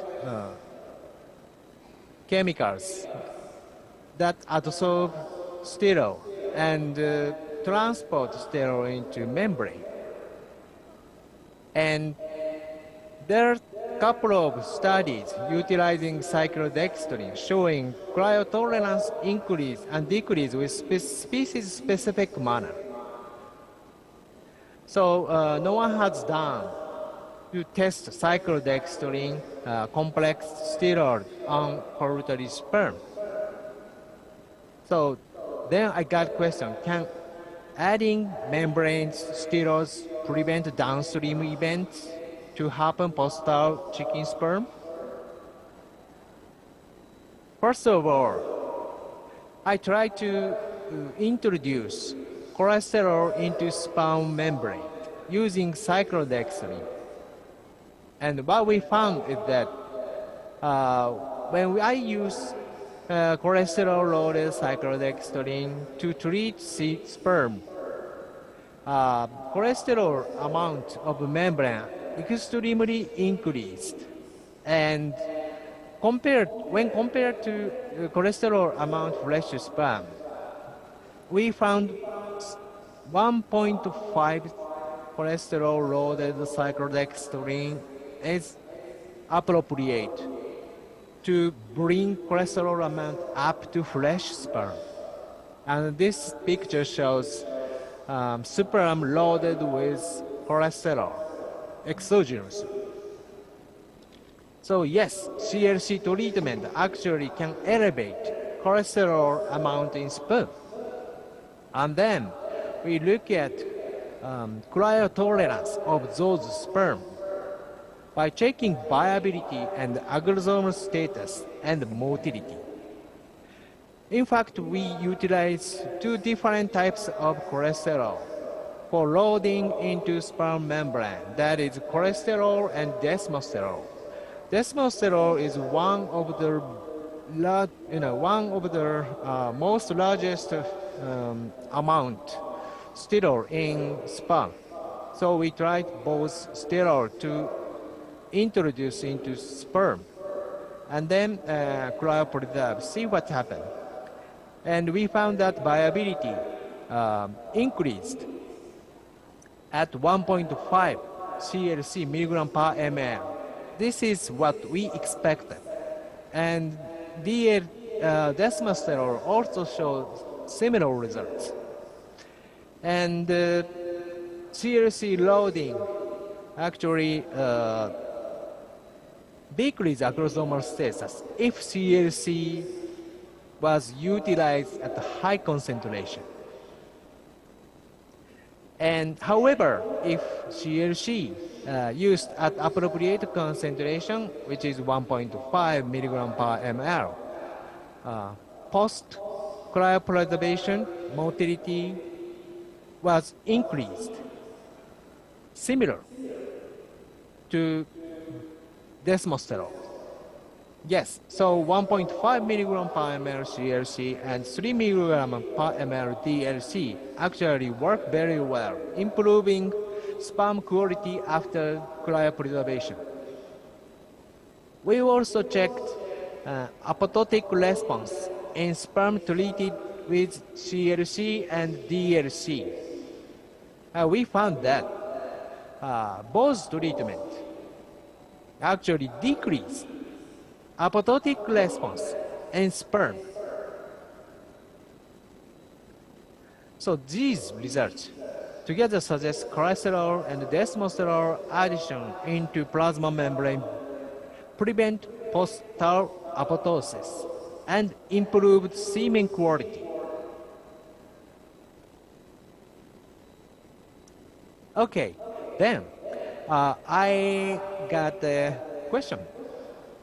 Because cryopreservation is very useful. However, it is very difficult to translate into industrial utilization because usually cryopreservation is performed with sterol and small amount of the semen can be preserved in one sterol. So this is a limitation to utilize for this technique for industrial production. In contrast, liquid storage under cold temperature has more good affinity to commercial utilization. Therefore, I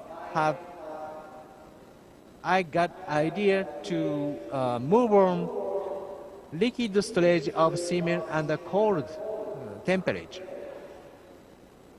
And then I look at all the literature and found, yes, there are many problems taking place in liquid preservation technology of poultry semen. However, liquid preservation is relatively low cost to cryopreservation and more practical for AI in industry. So it has also advantage. The problem in liquid preservation of poultry semen is actually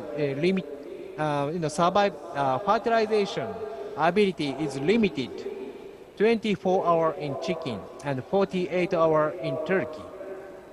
So this is the biggest problem to prevail this technology to industrial utilization. And then I look for what the reason. Bacterial contamination in semen is known to cause poor fertility in mammals, including domestic animals. And the reason why it happens is liposaccharide from gram-negative bacteria that inhibits sperm viability and motility.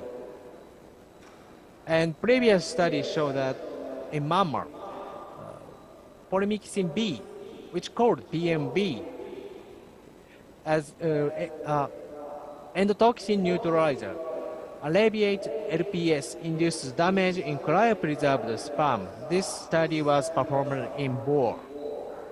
In poultry semen,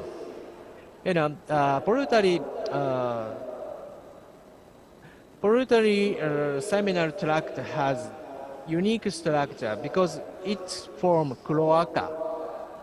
So poultry semen easily induce bacterial contamination more than mammalian species. That's why many bacteria are being found in poultry semen.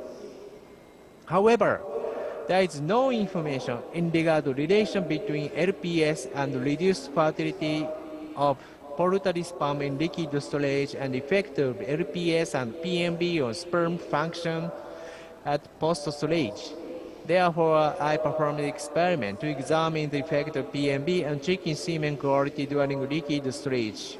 What I found was that during liquid storage under cold temperature, yes, gram-negative bacteria increase results in bacteriolosis, releasing LPS in extracellular fluid by 96 hours.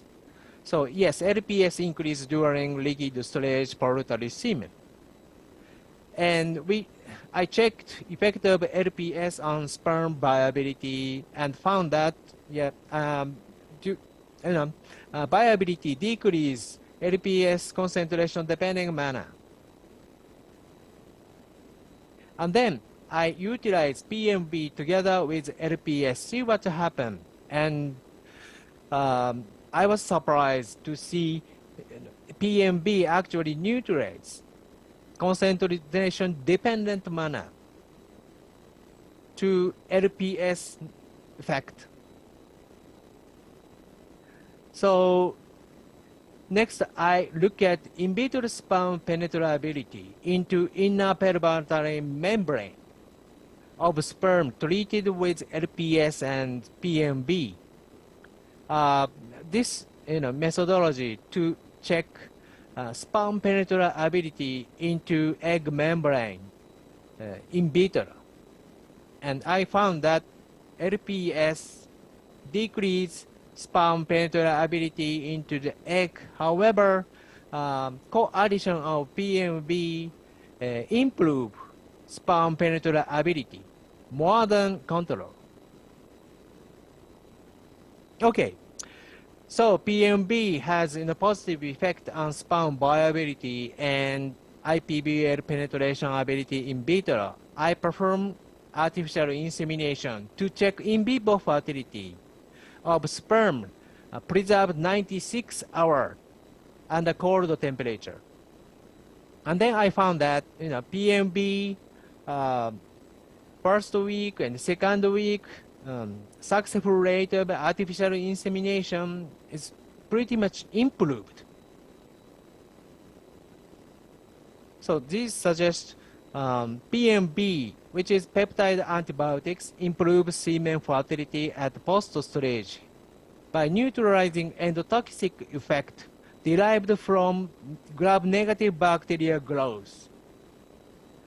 And this results provide a foundation to develop liquid-state semen storage, has more good affinity for utilization, commercial poultry production.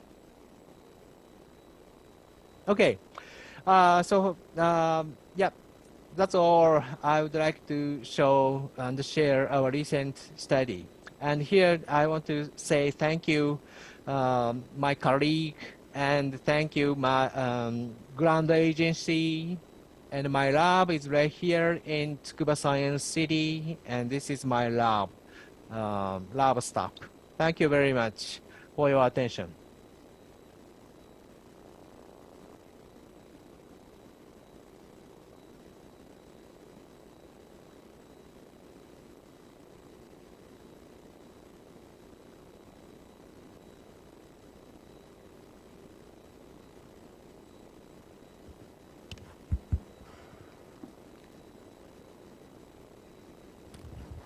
The next speaker probably we can call. Thank you again, Prof. Mr.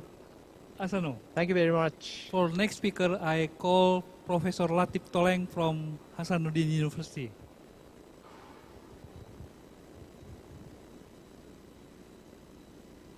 Please come in. Ya. Terserah. Mau di mana?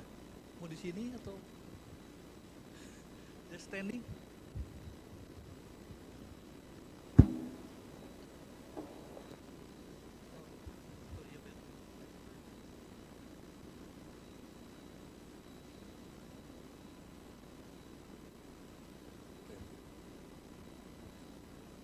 Assalamualaikum warahmatullahi wabarakatuh.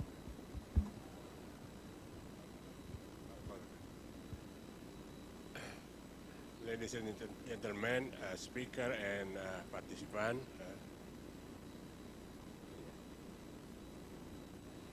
thank you for this opportunity to present my paper in this conference. First of all, I want to thank to Mr. Asano who is showing us Tsukuba University, where the Fairview campus, where I studied more than 30 years ago. Okay. Today, I will present my long study about a relationship between nutrition and reproduction. By showing the theme of the 5th International Conference Animal Science and Technology, moving toward environmental sustainability through smart livestock system, I will try to see the relationship with micronutrients and beef cattle reproduction in the tropics.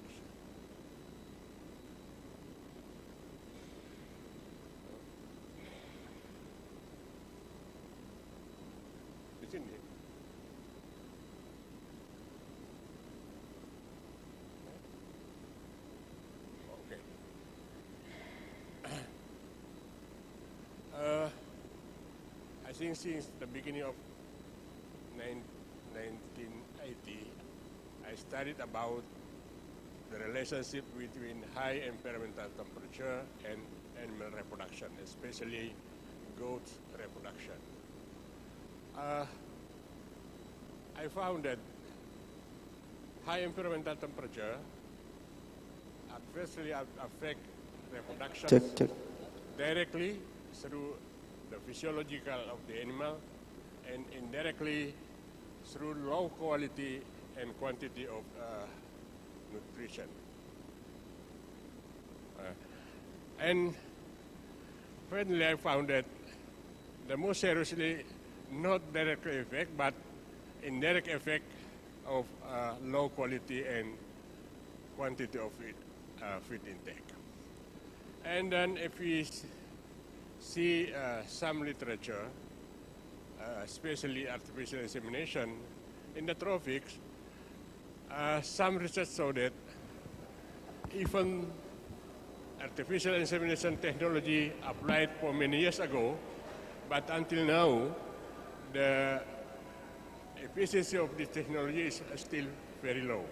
For example, in Sri Lanka, only 30 to 50%, in Malaysia, 80%, Bangladesh, only about 38%, in Nigeria, 46%, Suriname, 30%, Ethiopia, 25%, and Indonesia, 23%. Therefore, we'd like to see what really the problem of this technology.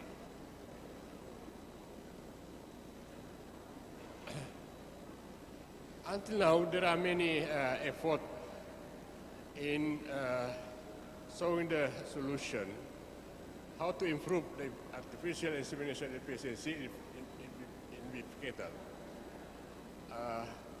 I just set it to paper, but I think many papers reported this, showing that feed supplementation increased consumption rate in beef cattle in Ethiopia, for example. In Indonesia, we tried many times. But the problem is, most of these reports showing the effect of macronutrients, which are very expensive for this area. So we try to see, is there any possibility to see the micronutrients effect of this problem? So since 2015,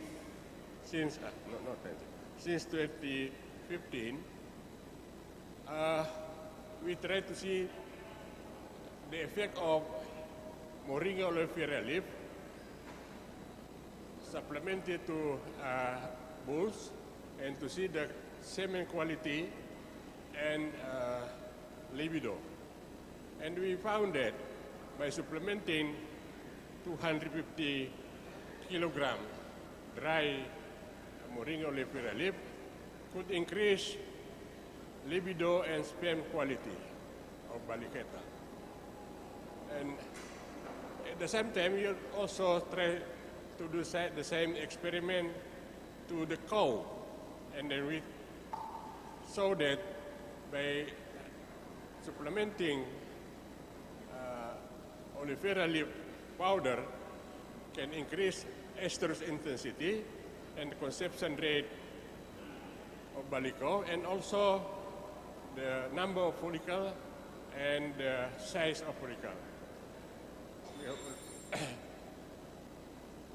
And then we tried what really happened, what really the content of Moringa oleifera that could increase the artificial insemination efficiency in beef cow. And after showing many literature, we can find that vitamin C in the leaf of Moringa oleifera 7 times in compared to the orange. Vitamin A 4 times to carrot. Calcium 4 times in compared to milk. Potassium 3 times in banana, and 2 times of protein in compared to yogurt.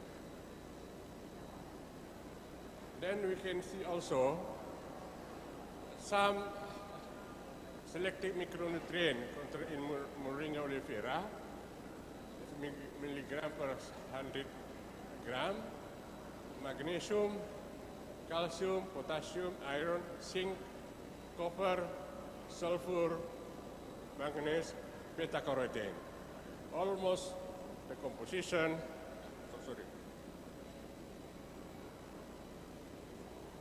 were higher in compared to other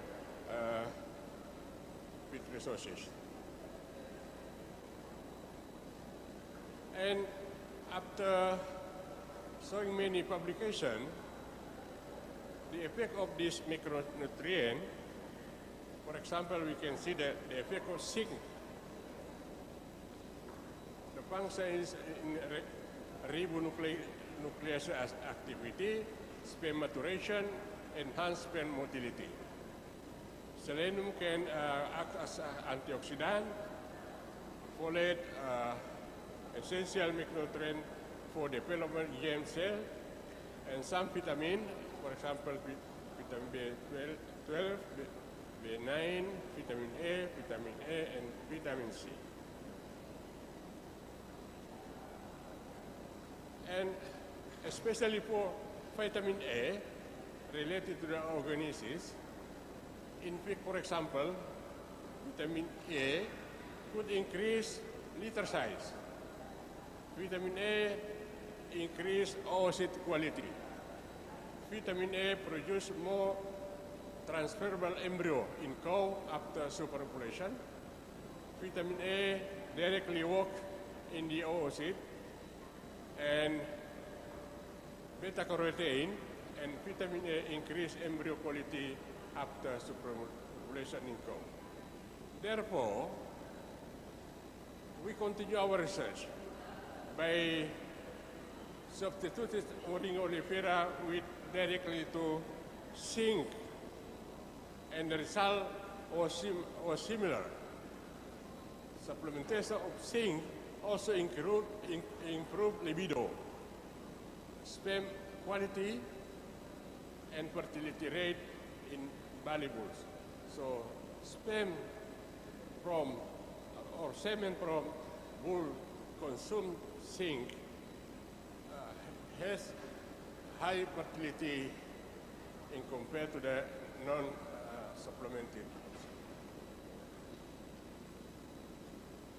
And we also tried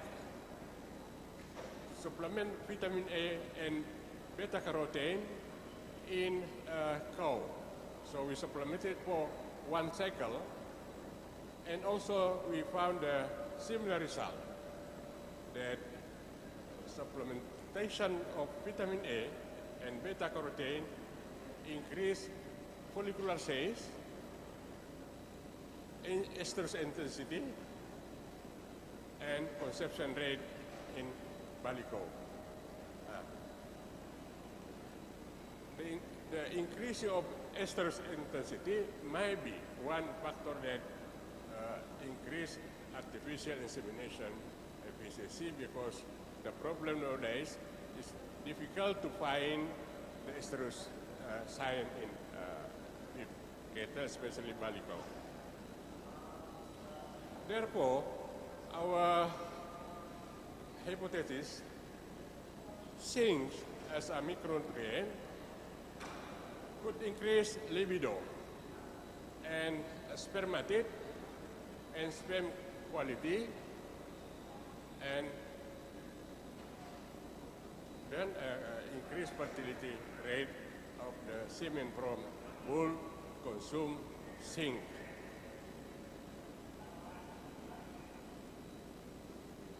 At the same time, we also make an hypothesis that vitamin A affect follicular size. It means that cow that consume vitamin A has a big follicle. It means that there is a lot of estrogen in the follicle. The increase of estrogen make the estrus intensity increase, and at the same time, oocyte quality also increase, and conception rate increase. Therefore, we concluded that Both macronutrient and micronutrient have important role in reproduction process in beef, especially in the tropic. More research are needed to understand more detail the relationship between micronutrient and reproductive process in farm animal. Nowadays, our research ongoing to see other micronutrients such as selenium and vitamin A. I think that's all. Thank you, Prof. Latif. Very interesting presentation. So, I don't know, this is continue or we take rest for a while? Committee?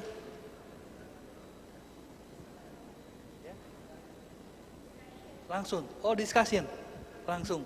Okay, we have time to discuss this presentation. 3 presentation, I think. First, Prof. Mindu, and the second, Dr. Asano from Japan, and the third is Prof. Latif, material. So please, if from Zoom, if there is question, and from this room too, just direct question. Okay? If not, so probably I will use this time to ask Prof. Mindu first. Hello, Prof. Mindu.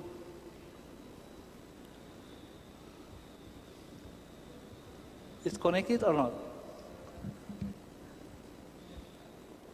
Yes, I am connected. Yeah. Hello, Prof. Mindu. Just simple question, Prof. Mindu. Hello, Prof. Are you hear me? Do you hear me? Hello? Yeah. Do you hear me? Yes. Hello, Prof. Prof. Mindu.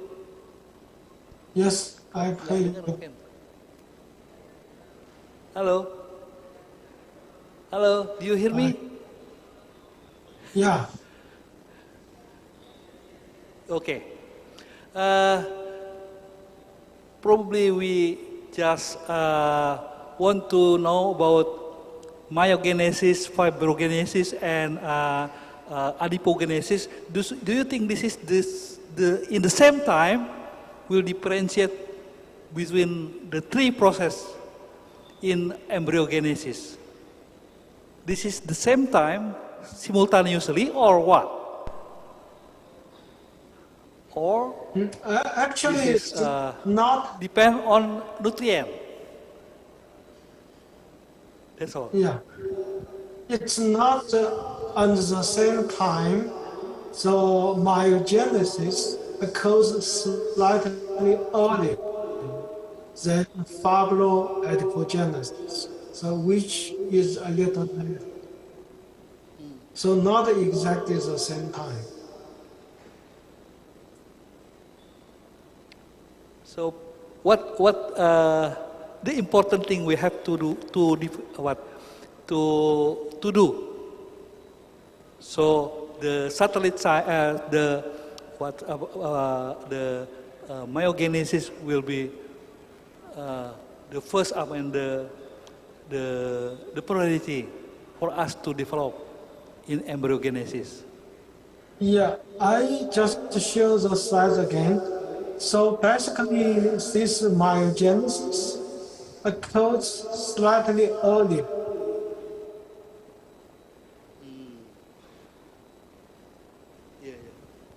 So this is earlier than this one. So fibroadipogenesis, which occurs slightly later, and this differentiation occurs even later. So it's not exactly at the same time. Myogenesis earlier, this slightly later. Okay. So any question from audience? From the floor?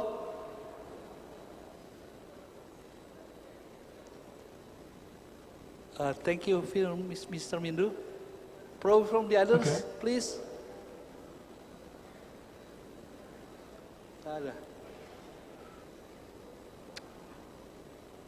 Yeah, okay. Probably I continue with Dr.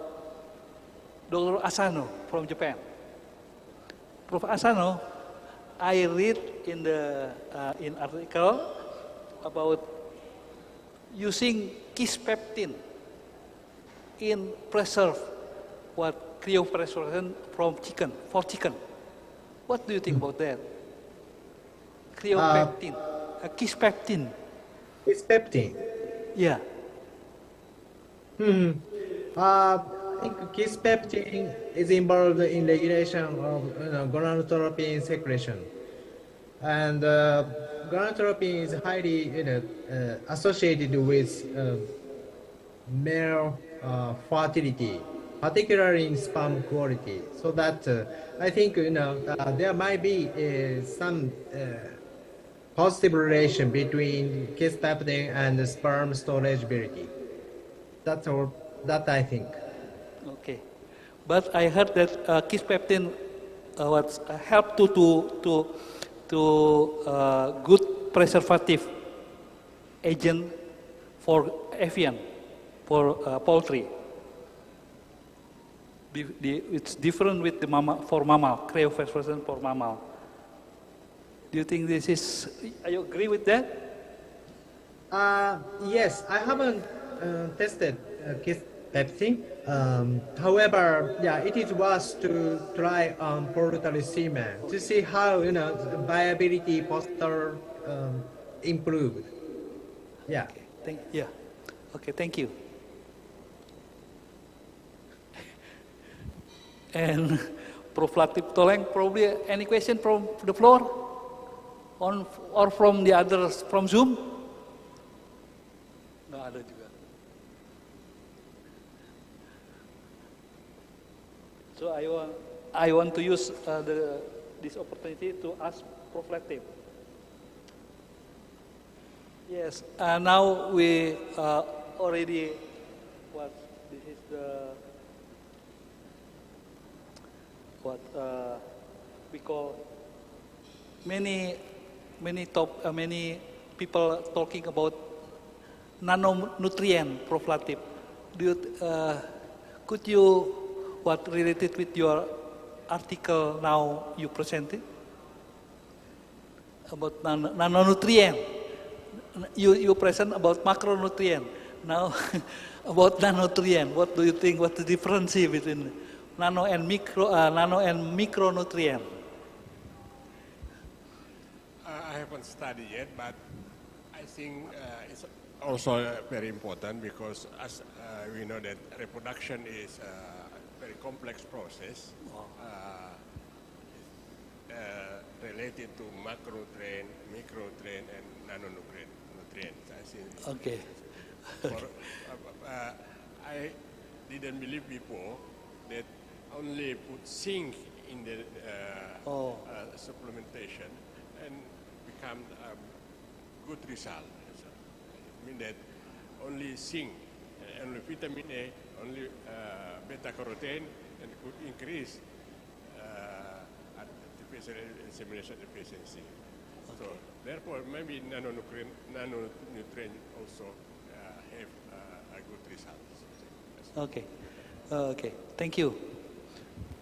So why I asked that point, because in my mind, probably just particle. Micro, nano is less than micro, something like that. Okay, thank you very much, Prof. Latif. Probably from the floor, any question? Faster, better. Okay, then I think the session finished, so I return to the MC. Thank you very much for your question. Thank you. Okay, thank you. Ladies and gentlemen, big applause to our moderator and all the keynote speakers and also the invited speaker. So before we continue to the next session, we take a rest or break about 45 minutes to lunch and also praying session. So we kindly inform to all the participants and also to all the audiences. We will start the next session in 13:45 p.m. In 13:45 p.m. So we take a rest about 45 minutes.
Okay, we kindly inform to all our keynote speakers and also to all our invited speaker who is joined by Zoom. We would like to give appreciation as the host of this international conference, Faculty of Animal Science and Technology, Hasanuddin University will give certificate of appreciation to all keynotes and invited speaker in session 1 and session 2.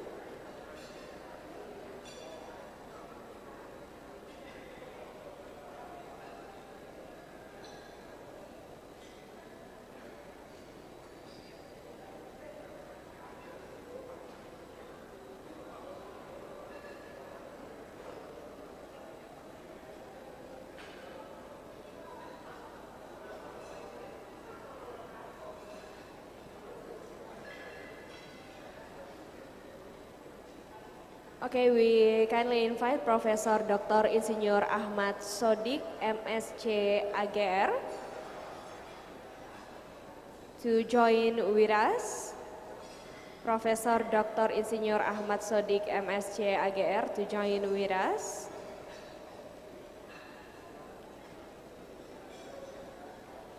To receive the certificate of appreciation.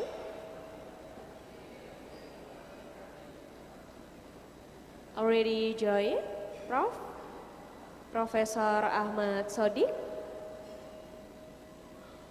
We also invite Mr. Dr. Wenry Setiadi Putranto, SPT MSI. Mr. Dr. Wenry Setiadi Putranto, SPT MSI, to receive the certificate of appreciation. And also Mr. Dr. Reza Abdul Jabbar.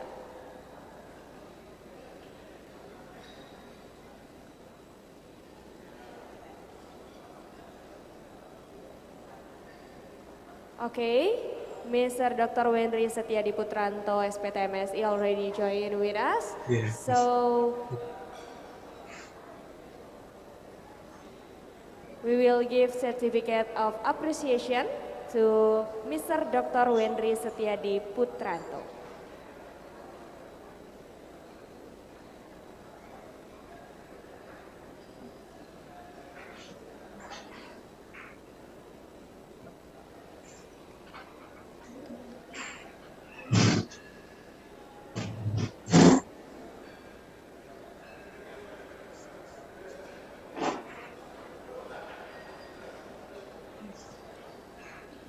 Okay, this is the certificate of appreciation to Mr. Dr. Wenry Setiadi Putranto, SPTMSI. Thank you for joining with us.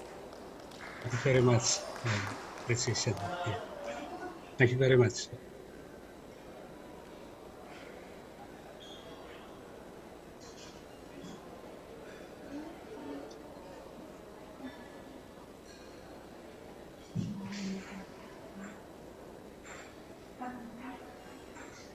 Okay, next certificate of appreciation will give to Professor Dr. Pek Yang Yu from University of Saskatchewan, Canada, and also Professor Dr. Insinyur Abdul Latif Toleng, MSc, from Hasanuddin University.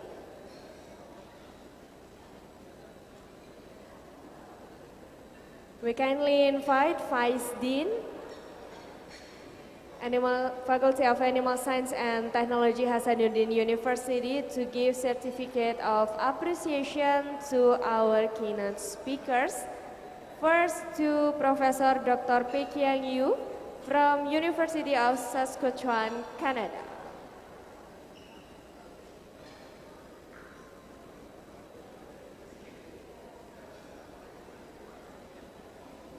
Okay, thank you, sir, for joining with us. Next to Professor Dr. Insinyur Abdul Latif Toleng, MSc.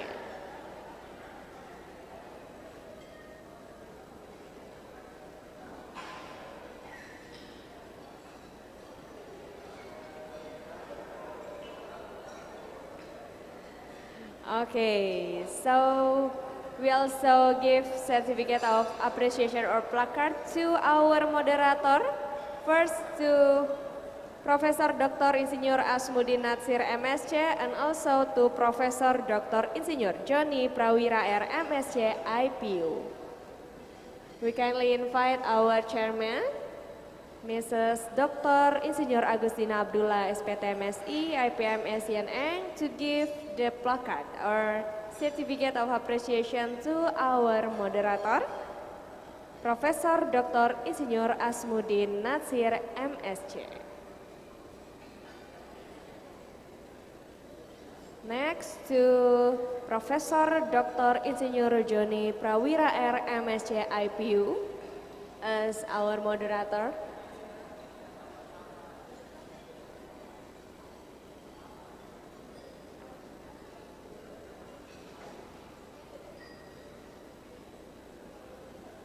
Okay, thank you, sir.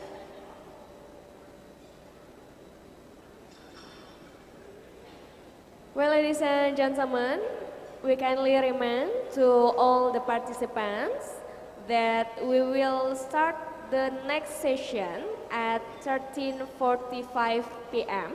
So we remind to all the participants, we will start the next session at 13:45 p.m. Thank you.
Indonesia, negeri dengan potensi kekayaan alam yang sangat melimpah, baik sumber daya alam hayati maupun non-hayati. Kekayaan sumber daya alamnya meliputi pertanian, kehutanan, kelautan, dan peternakan, yang menjadi tumpuan perekonomian serta pangan nasional. Sektor peternakan memiliki peranan penting dalam mewujudkan bangsa yang sejahtera dalam bidang perekonomian dan ketahanan pangan. Fakultas Peternakan Universitas Hasanuddin hadir menjawab tantangan dalam mewujudkan sumber daya manusia yang berdaya saing, memenuhi kebutuhan pangan hewani masyarakat, dan kesejahteraan peternak. Fakultas Peternakan Universitas Hasanuddin didirikan pada tahun 1963 dengan nama Fakultas Kedokteran Hewan dan Peternakan, yang pada saat itu masih berstatus swasta, dan telah memulai perkuliahan pada tanggal 10 Oktober 1963 dengan staf pengajar dari Universitas Hasanuddin, Dinas Kehewanan, dan instansi lain. Pada tanggal 1 Mei 1964, FKHP memperoleh status negeri yang diintegrasikan ke dalam Universitas Hasanuddin dengan nama Fakultas Peternakan. Pada tahun 2010, berdasarkan surat keputusan Dirjen Dikti, keempat program studi Fakultas Peternakan melebur menjadi satu program studi, yaitu Program Studi Peternakan. Visi Fakultas Peternakan Universitas Hasanuddin, yakni sebagai pusat unggulan pendidikan dan pengembangan ipteks peternakan berbasis kearifan lokal. Misi Fakultas Peternakan Universitas Hasanuddin yakni mengembangkan sistem pendidikan yang adaptif, kreatif, dan fleksibel dalam pengembangan ipteks peternakan, mengembangkan penelitian dan kajian teknologi yang berkaitan dengan ilmu dan industri peternakan, menerapkan dan menyebarluaskan ipteks dalam mendukung pembangunan peternakan, dan mengembangkan kemitraan atau kerjasama yang saling menguntungkan dengan pihak luar. Fakultas Peternakan Unhas dalam merealisasikan visi misinya ditunjang oleh 3 departemen. Departemen Nutrisi dan Makanan Ternak ditunjang oleh 5 laboratorium. Departemen Produksi Ternak ditunjang oleh 12 laboratorium. Departemen Sosial Ekonomi Peternakan ditunjang oleh 3 laboratorium.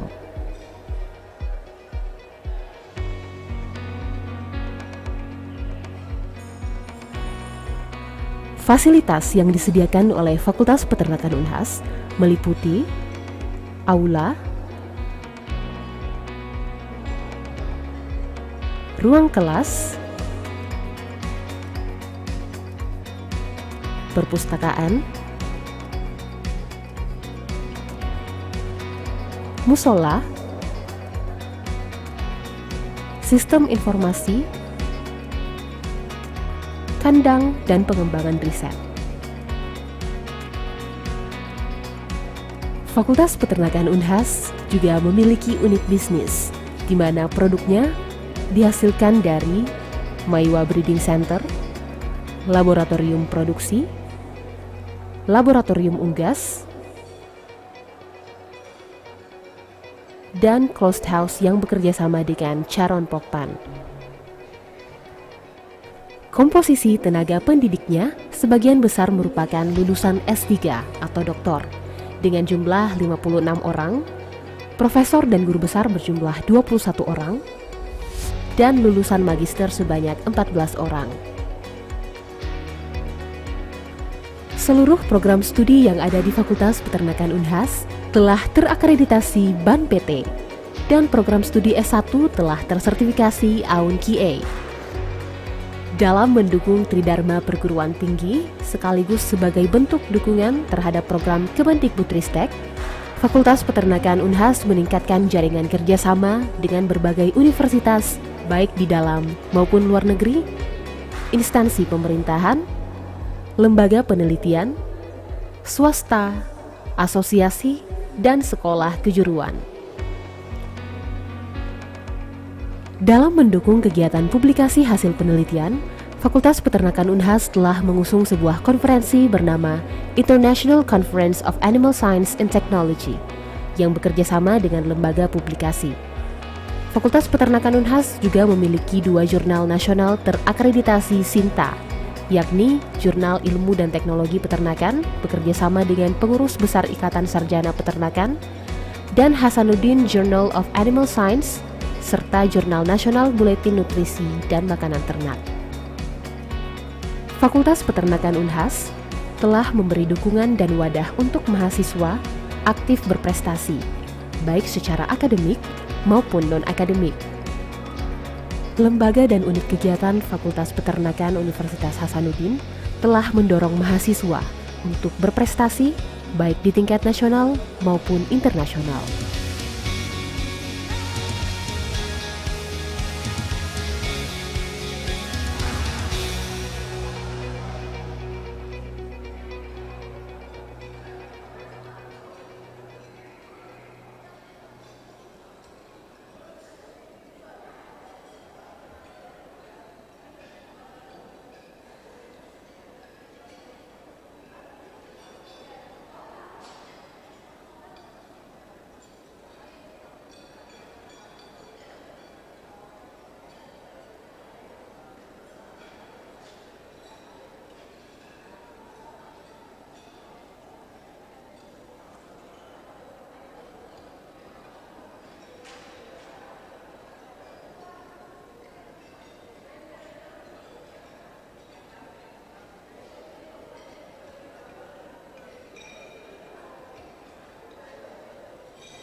Sudah.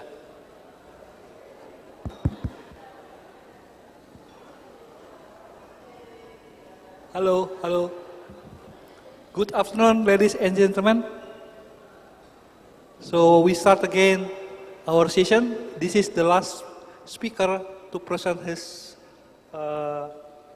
presentation, his article. This is about what we call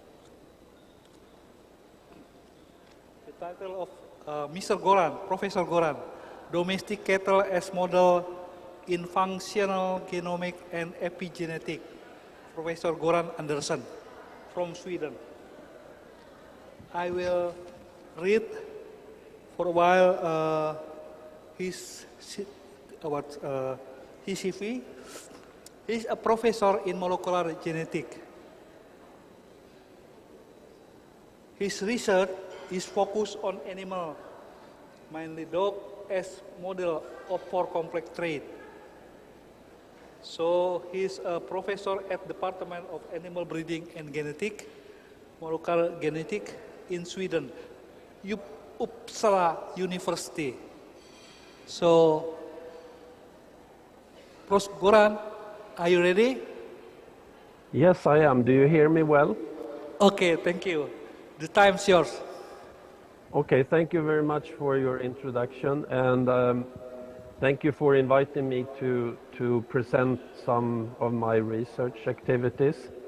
And today I will describe to you one relatively old project that may be of interest for you, and also an ongoing project. And they are both using domestic cattle as models.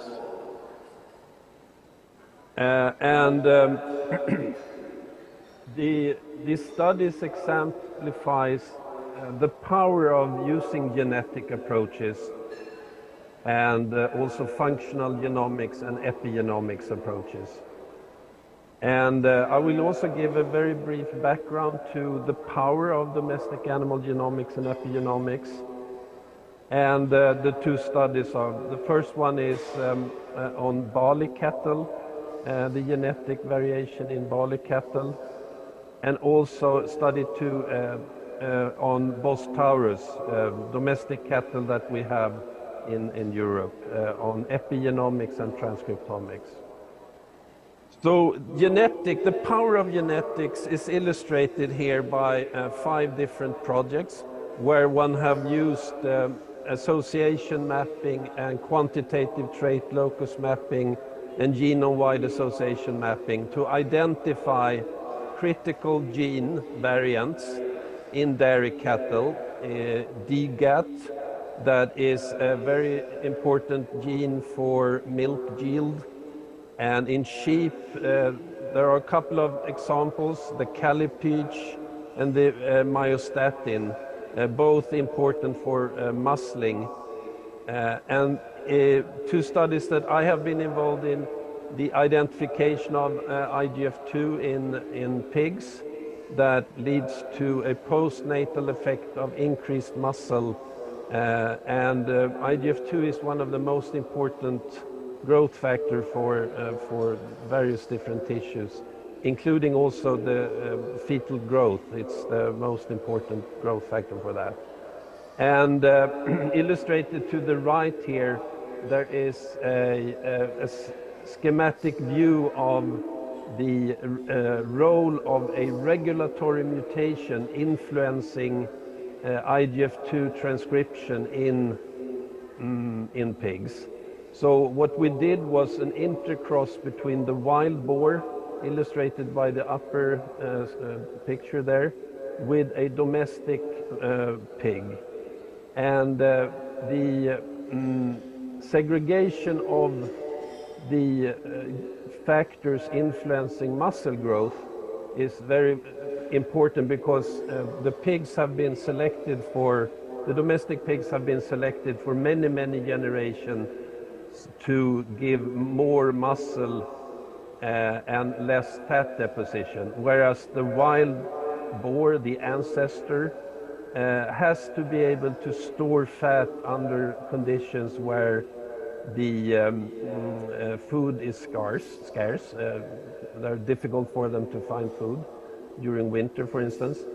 So using this intercross model, we could identify IGF-2 as one of the most important genes regulating fat deposition and muscle growth.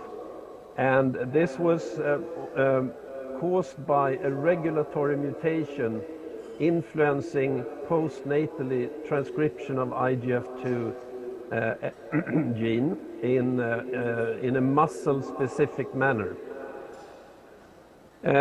More recently, we described a study whereby myosin heavy chain 3 results in a regulatory mutation in that gene results in a change in the muscle fiber type composition in intramuscular fat.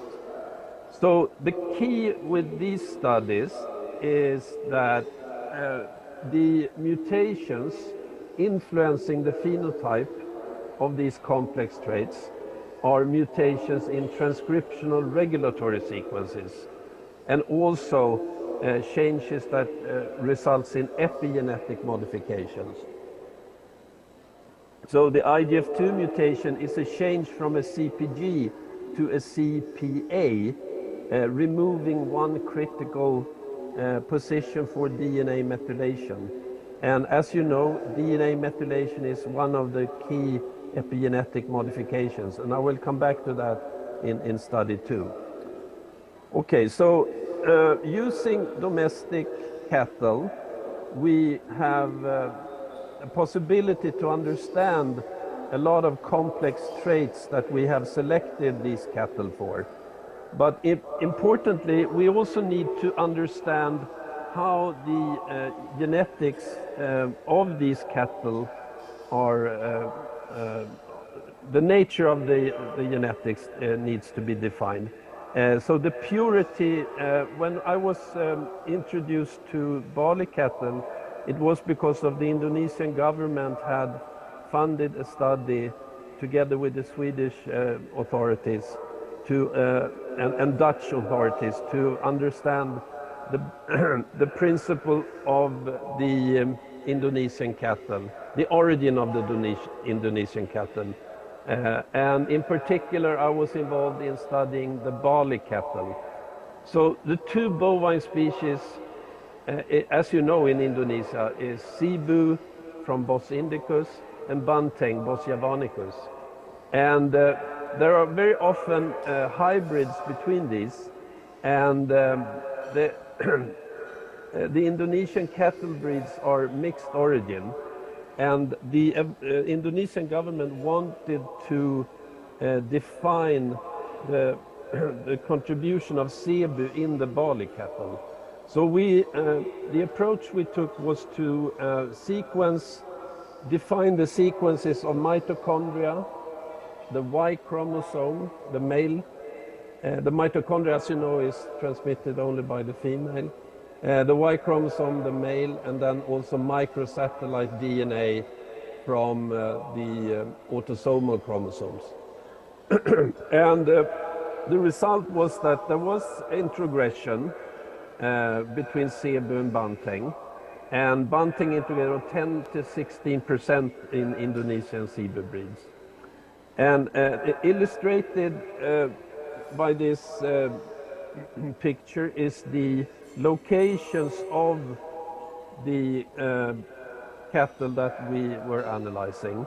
And as you see, when it's more reddish or brownish, for instance, on the island of Sulawesi, where you're located, the barley cattle was shown to be pure.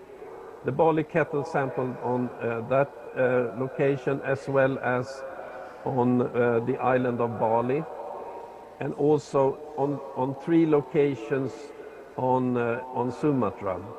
However, in certain of the breeds of Cebu origin, there were introgression of barley cattle. The Aceh location and the Pesisir breed were on Sumatra were introgressed by barley cattle, and also in in the Gallican breed, almost 50-50. 100% mitochondria was from Bali cattle, and some 20% or so of the autosomal DNA was from Bali cattle. So this study was good in that we could show that the most important populations of Bali cattle were pure from Cebu, and this was a nice finding. And I think this was an important introduction for me to work, collaborate with the university in Bogor Agricultural University, and I'm now also collaborating with you in your university. So in this picture, one can plot the contribution of Bali versus Banteng, Banteng versus Cebu versus Taurin. And the only Taurin Bos Taurus was in the Madura breed. But as you see, Bali cattle is very pure, mostly in these locations except one. And then also the Cebu has some problem in the Indonesian Cebu, I should say. Has some contribution also of Bali cattle. So this is the neighbor net graph of the genetic distances that we could calculate based on these analysis. And you see that Bali cattle is quite distinct from all these other breeds that are mostly of Cebu background. Okay, let me see here.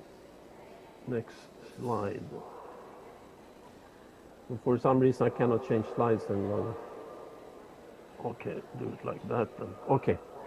So in the next study, which is an ongoing study, we are now focusing on Bos Taurus, the cattle that we have domesticated from the Auroch, which is an extinct bovine.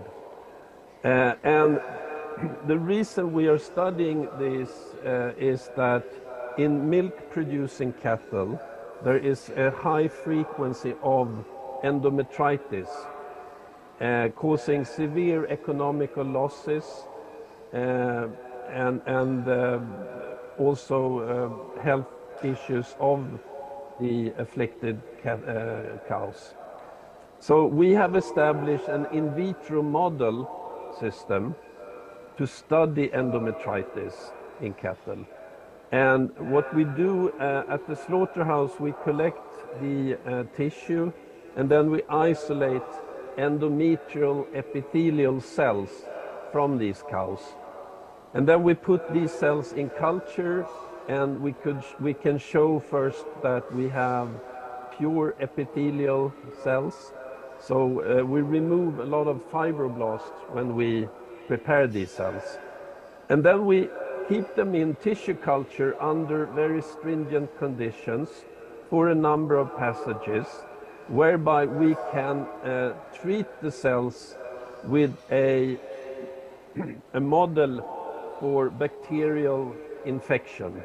And on the surface of E. coli, which is one of the most common prokaryotes that infect in vivo, you have on the surface lipopolysaccharide, LPS, which is also called endotoxin. So when we treat these endometrial epithelial cells with LPS, we have established a model for endometritis, and we can study then what happens in the epigenome concerning differential DNA methylation, and also changes in gene expression. And the sketch here, for those of you that have not studied epigenomics. We have a sketch showing the DNA where the smallest unit of the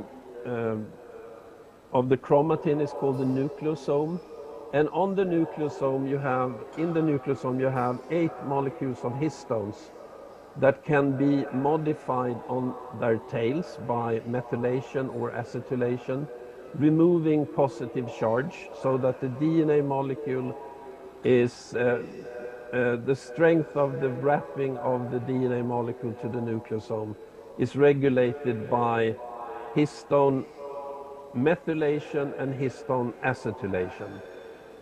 And then the chromatin structure is a dynamic scenario whereby open chromatin and closed chromatin is responding to environmental changes, like, for instance, bacterial infections, and this is what we mimic in the LPS treatment.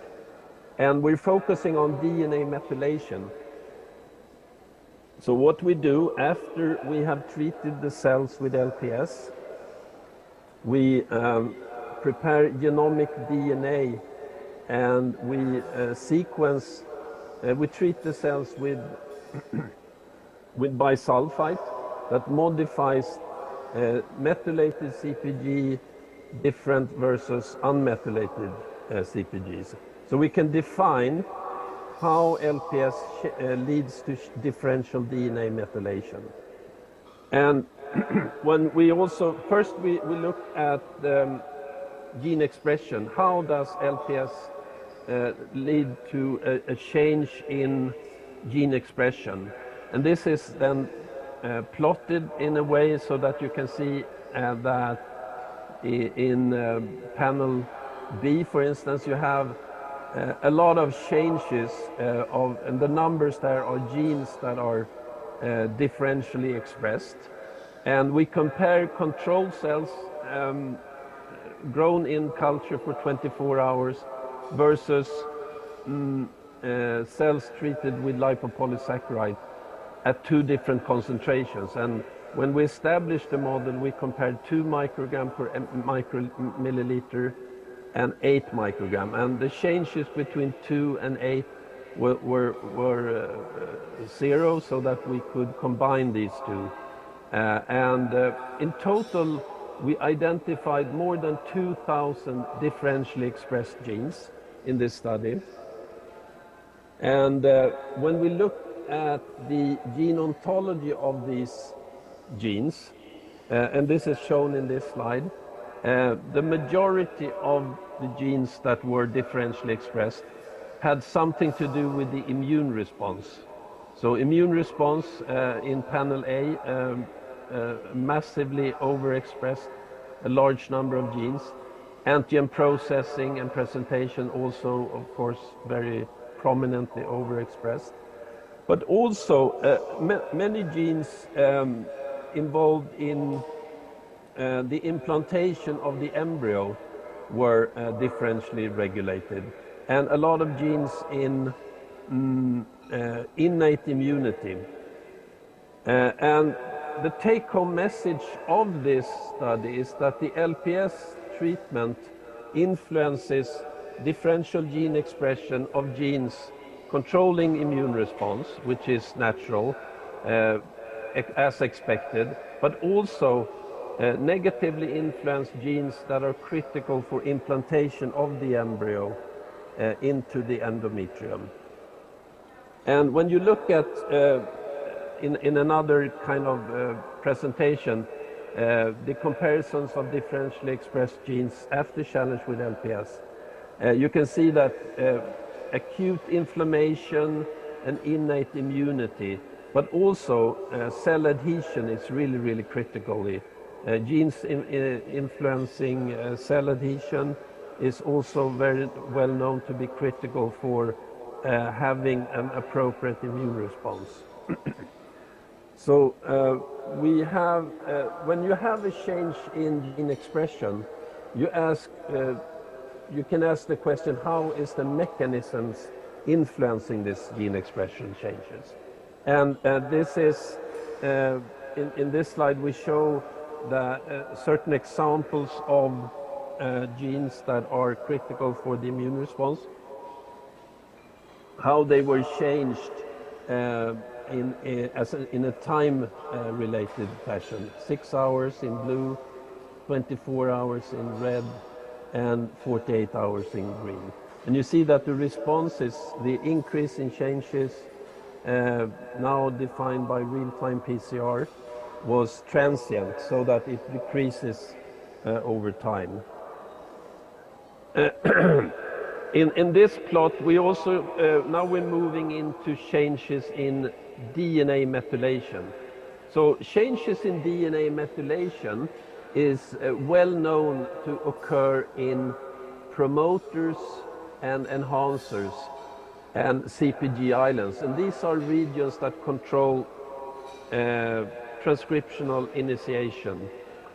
And in principle, you can say that hypomethylation at CPG in promoters is correlated with increased transcription. And when we look at hypomethylation and hypermethylation in panel D, you see that there is effects on both of these two. So lower DNA methylation is prominent in certain promoters, and then hypermethylation, meaning increased DNA methylation, in another set of promoters. And what we're now doing is trying to look at which are the promoters that are hypo and which are hyper. And this is an ongoing work where we study the transcription factor binding to these genes, and we have classified them into the immune-related versus the implantation-related genes. And we're looking carefully for the mechanism of changes in transcriptional regulation caused by differential DNA methylation in these genes. We're also interested to look at the genomics of the differential DNA methylation. And in this figure we show that the differentially methylated regions are present on all the chromosomes, and there is a certain increase in frequency towards the telomeres, the ends of the chromosome. And this is an interesting pattern that we're following up. It is known that the genes that are imprinted, that are expressed only from one of the two alleles, are also quite often located near the telomere. IGF-2 is one such example. IGF-2, as you may know, is only expressed from the paternal allele.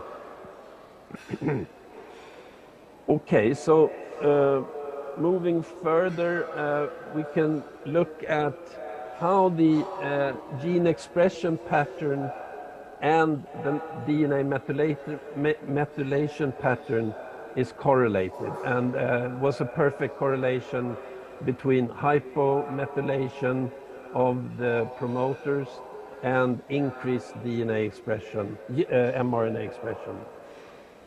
And so a very nice correlation we could establish from this. Now now it becomes more complicated, because now we are into trying to define a network of genes that are significantly overrepresented. And we try to use pathway analysis for this, and it is complicated to describe, but in principle we can see that there are a number of well-known signaling pathways that will be influenced by this model for endometritis. And you have MAPK, MAP kinase signaling, you have calcium signaling, and you have Wnt signaling. And these are, very prominent and well-defined signaling pathways. And it's, good for us to establish the mechanisms for some of these genes that are critical during endometritis.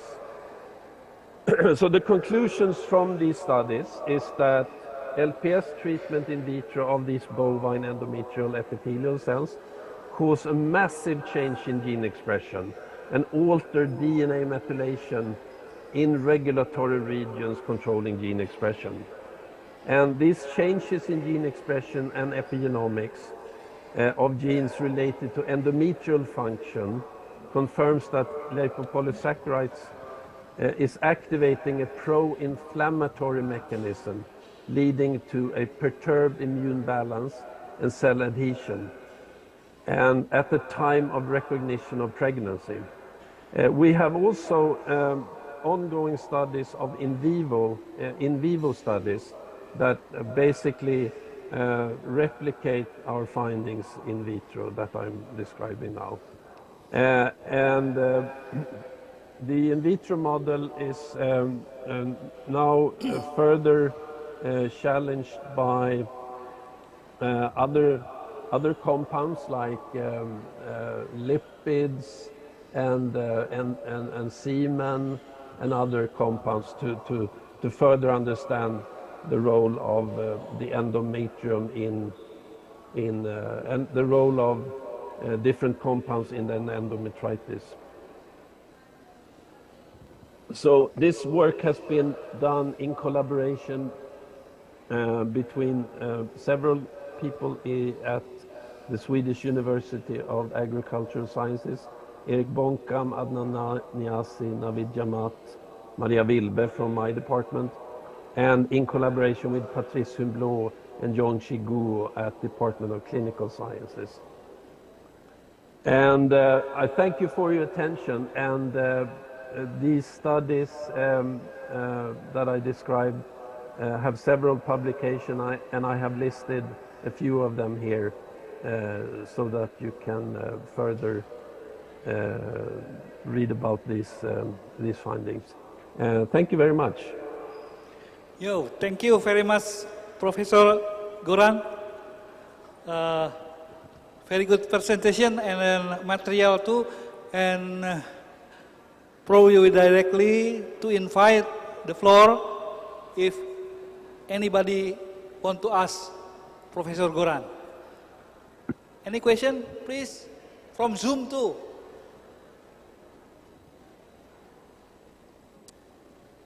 Probably from myself, Prof. Goran. Just simple question.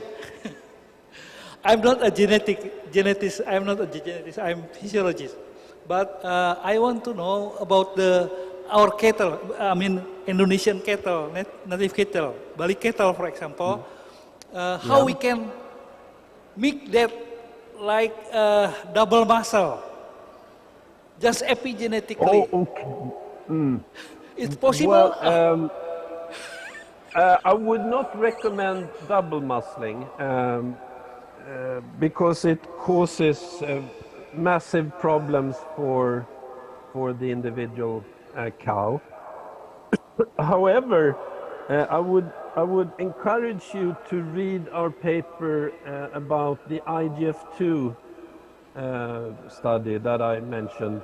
It was published 2003, and the regulatory mutation in IGF-2 causes an increase in muscle weight postnatally, and this mutation has now been introduced, I should say, by Chinese researchers and using the CRISPR-Cas9 technology.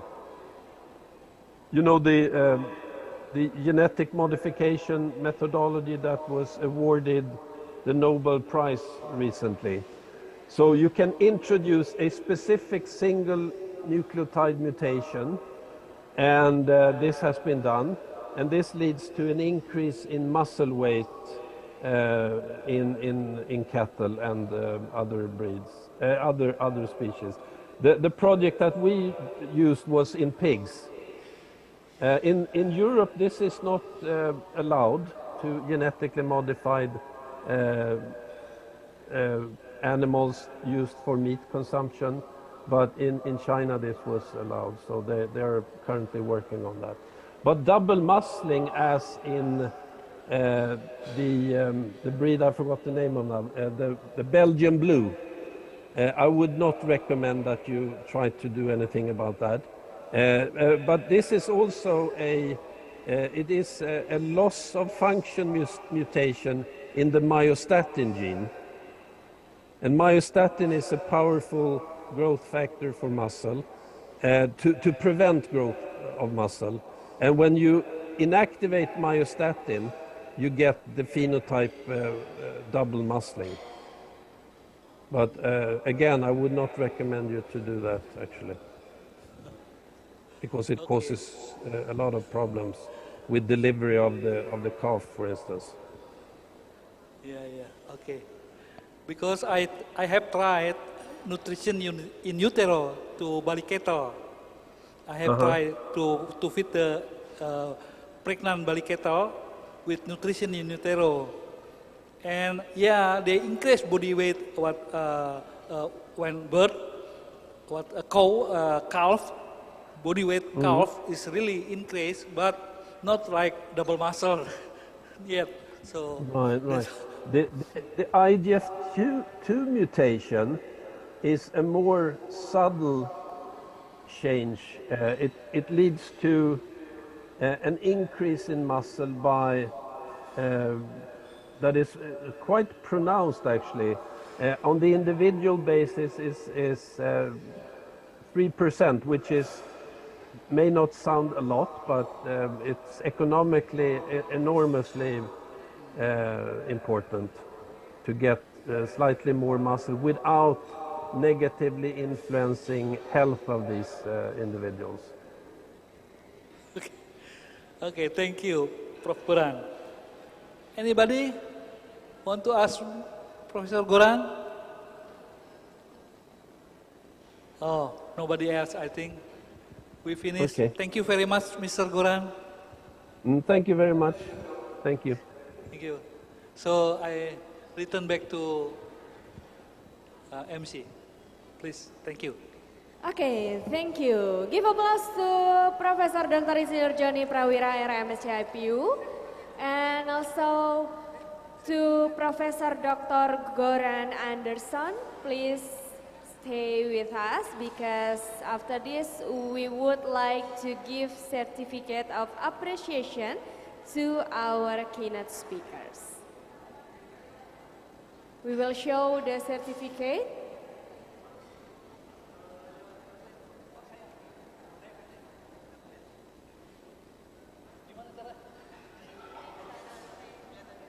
Okay, we will show the certificate of appreciation, certificate for Professor Dr. Goran Anderson.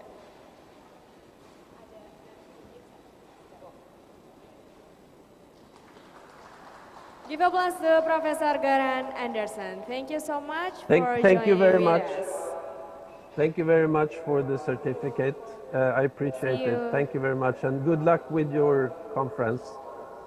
Okay, our pleasure, sir. Thank you so much.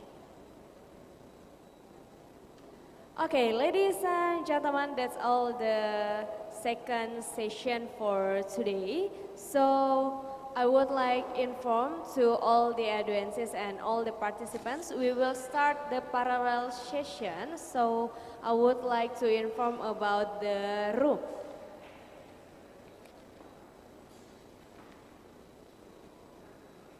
We will start the parallel session for today. For the room 1 on the left side of this ballroom, room 2, 3, and 4 on the second floor, and to room 5 until 14, via Zoom. So to all the participants, please change your name, your number room underscore ABS underscore your name. So we would like to inform to all the participants who's joined via Zoom, please change your name, become your number room underscore ABS underscore your name. Once again, please change your username, become your number room underscore ABS underscore your name. So we will start the parallel session, room 1 on the left side, room 2 until 4 on the second floor, and room 5 until 14 via Zoom. So to all the participants, please to get ready because parallel session will be start soon. Thank you.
C. Tes 1.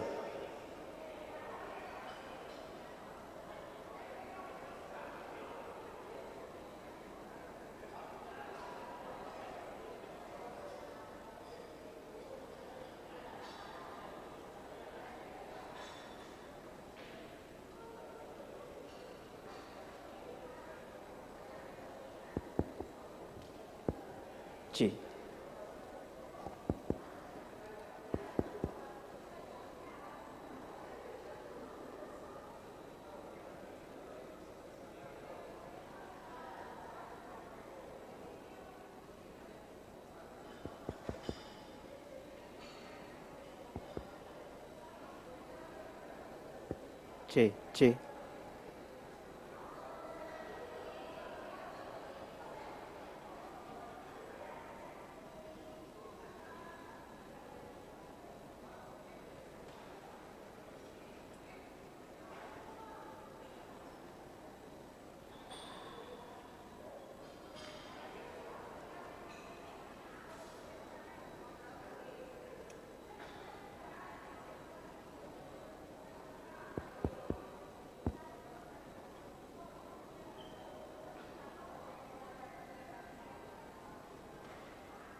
C. C.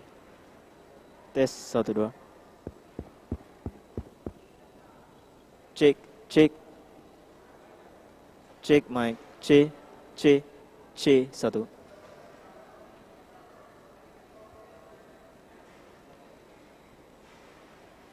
Tes 1 2. Cek.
still coefficient variation only 12.81. It is important if we want to continue the selection.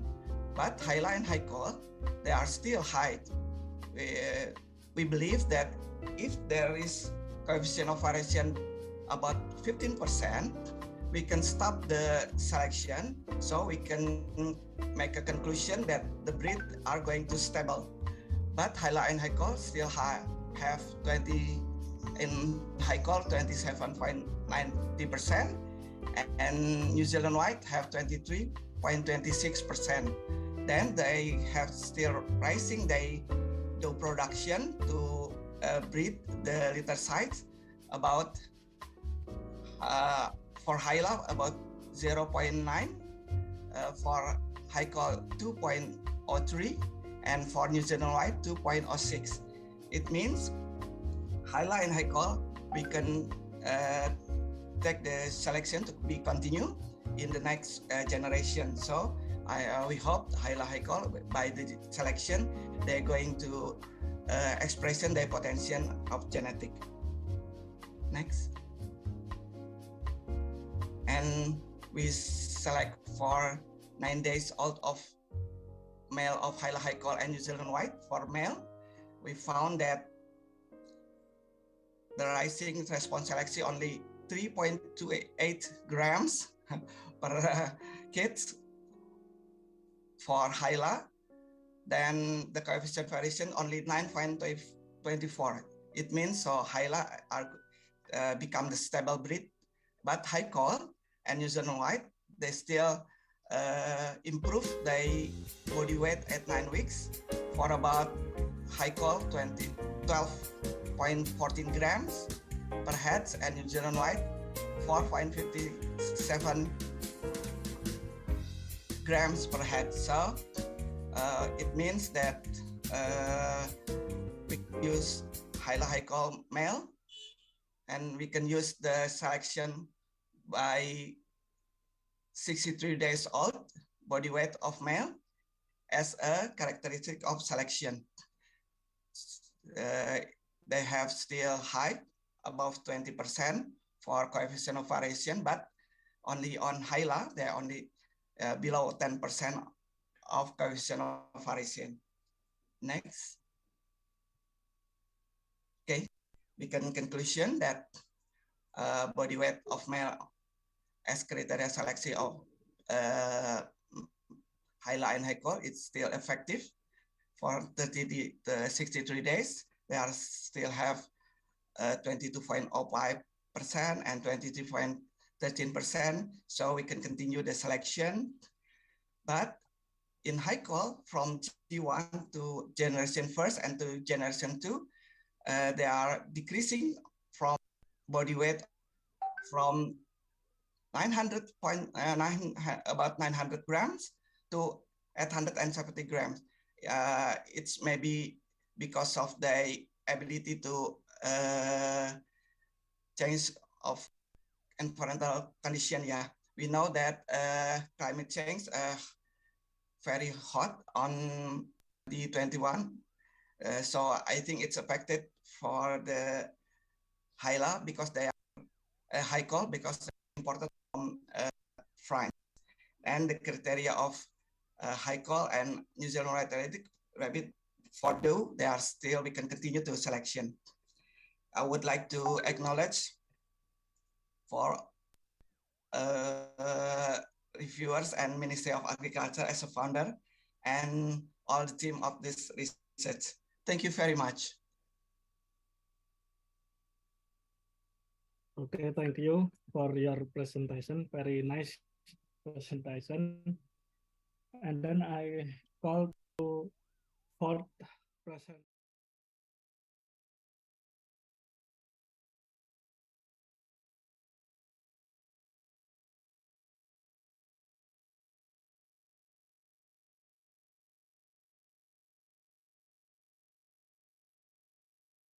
Percent of commercial enzyme cell in the world is dominated by protease, and then followed by amylases 18%, carboxylases and analytical enzymes 10%, and the last lipases 3%, which is 40% of proteases were derived from the microorganisms. Why use microorganism as a source of the enzyme protease? There are many advantages of microorganisms compared the plant and animal as a source of the protease. Because microorganism is more easy optimized through regulation of condition of the growth and genetic engineering.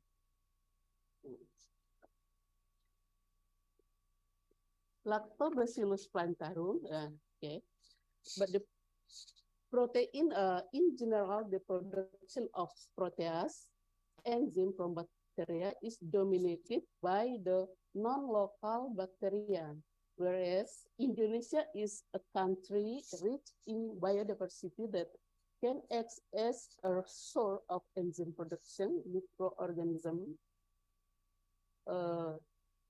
One of them is Lactobacillus plantarum IIA1 I5. L plantarum IIA1 I5 is isolated from the local big ongol hybrid from Indonesia. This bacteria produce lactic acid and bacteriocin plantaricin, which can inhibit the growth of the pathogenic bacteria. Application of the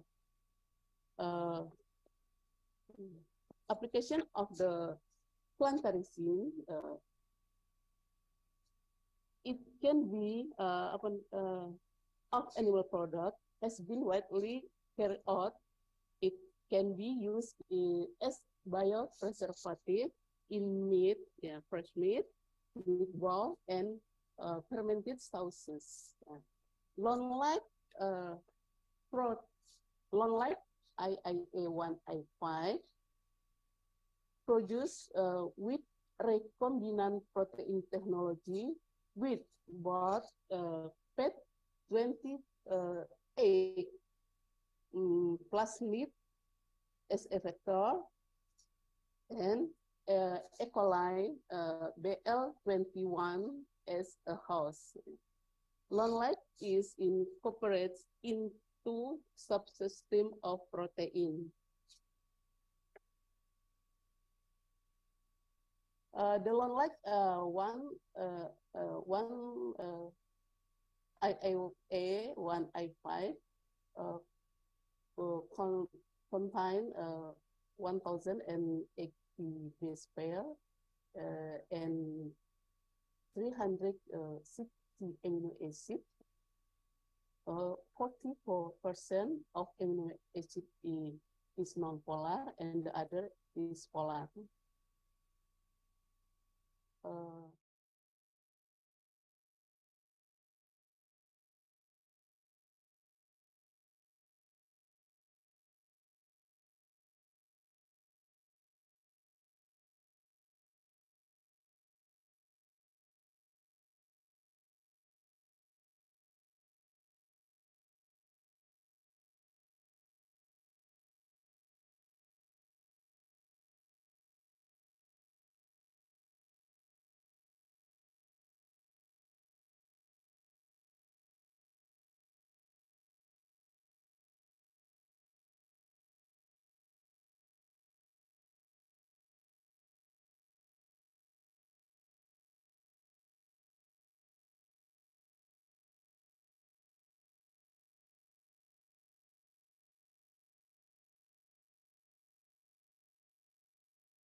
magnification using eosin necrosin stain.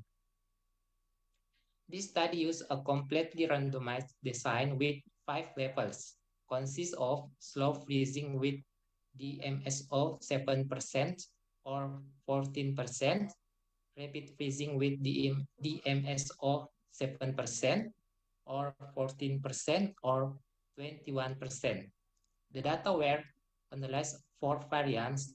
If a significant effect was found, it was continued with Duncan multiple range tests using SPSS software.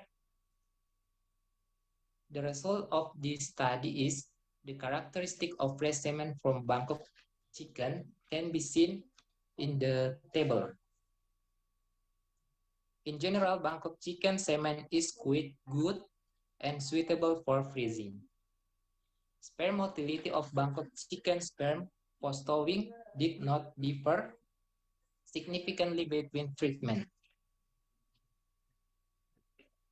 The freezing treatment had a very significant on the sperm viability of the Bangkok chicken post-thawing.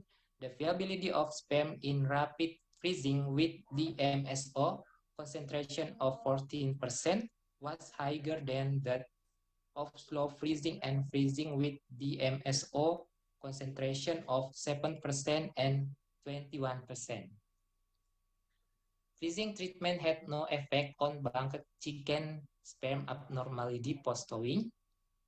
And conclusion of the study is rapid and slow freezing didn't affect the motility and abnormality of Bangkok chicken sperm after thawing, but did affect sperm viability, where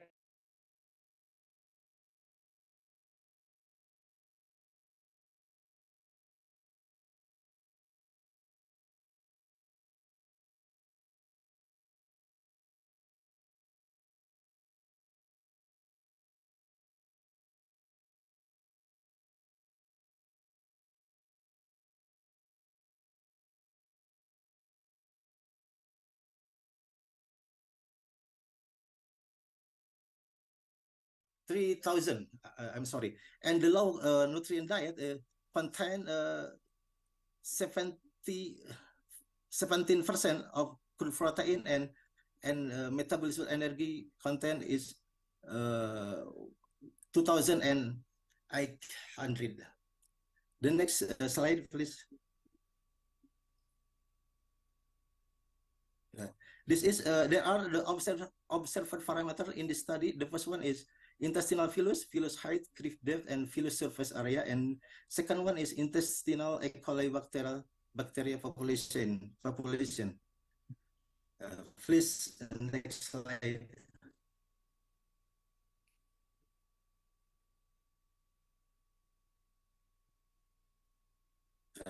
This is the result of our study. Table 2 saw that the effect of the use of dietary non-aging phytogenic on the diet on intestine. Please, next slide.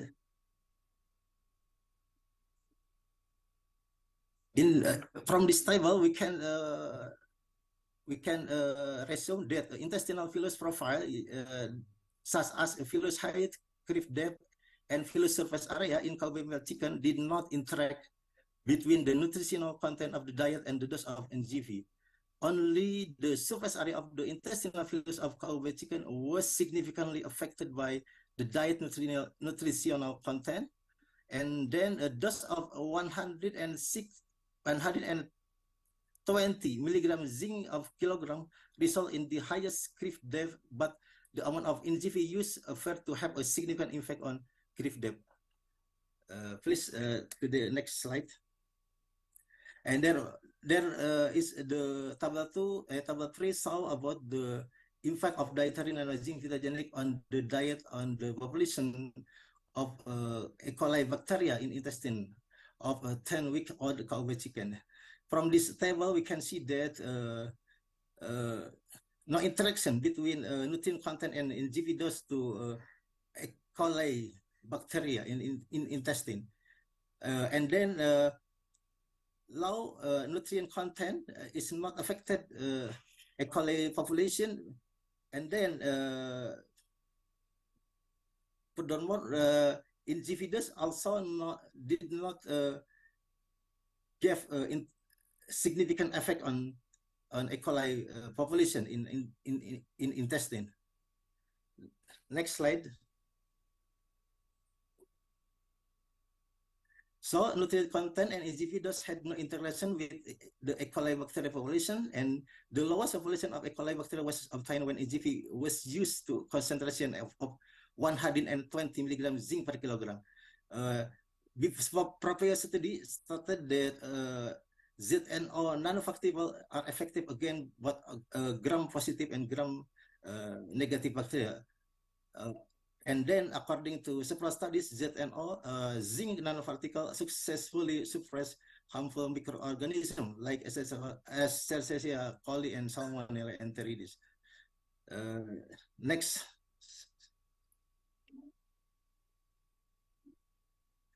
Conclusion of the study that intestinal villus and intestinal E. coli bacteria population.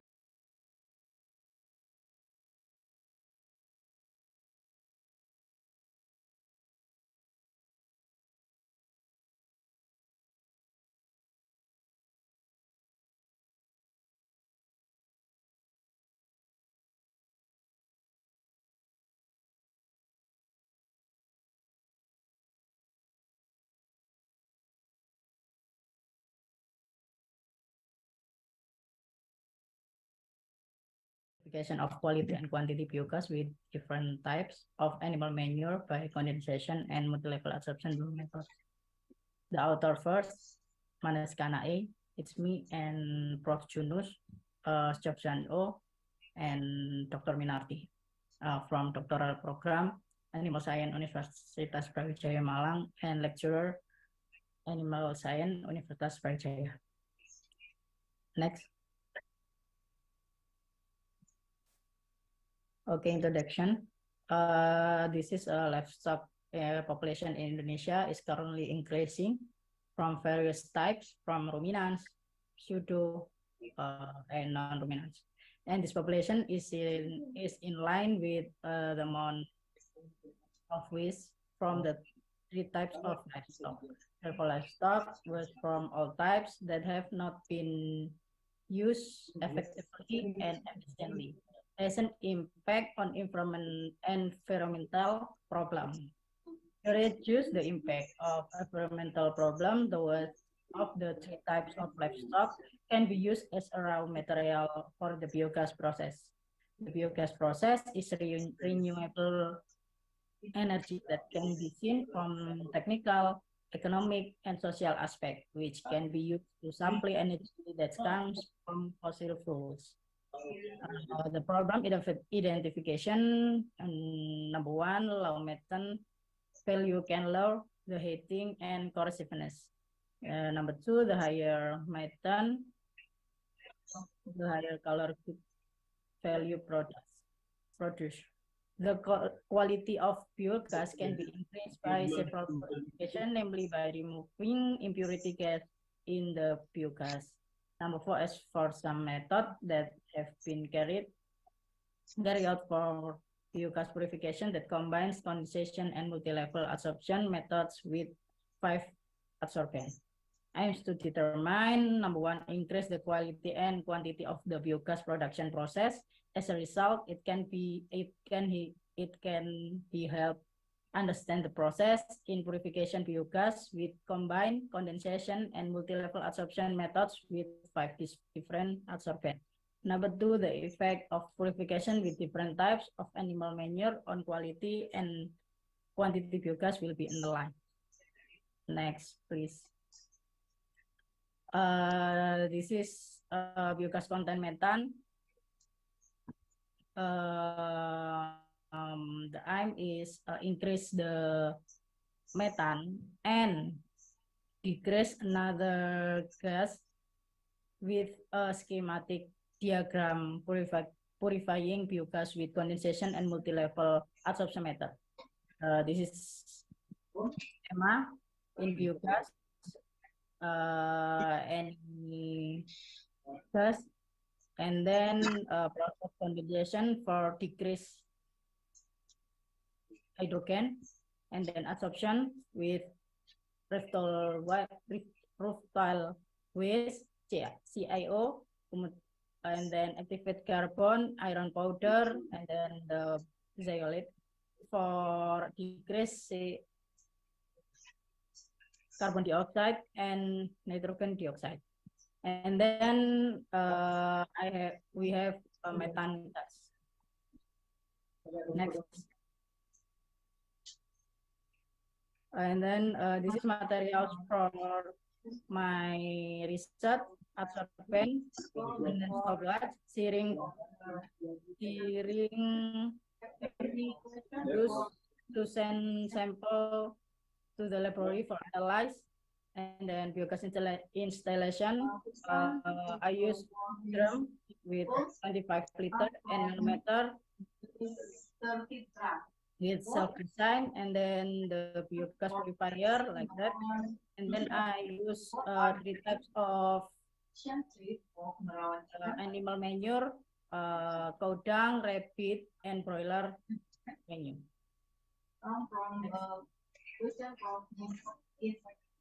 This is the methods. The treatments of this study can be seen in table 2 and 3. Data is presented in tabular and graphical form so that it can be seen an increase or decrease in purification quality and quantity due to different types of animal manure in condensation and multi-level adsorption.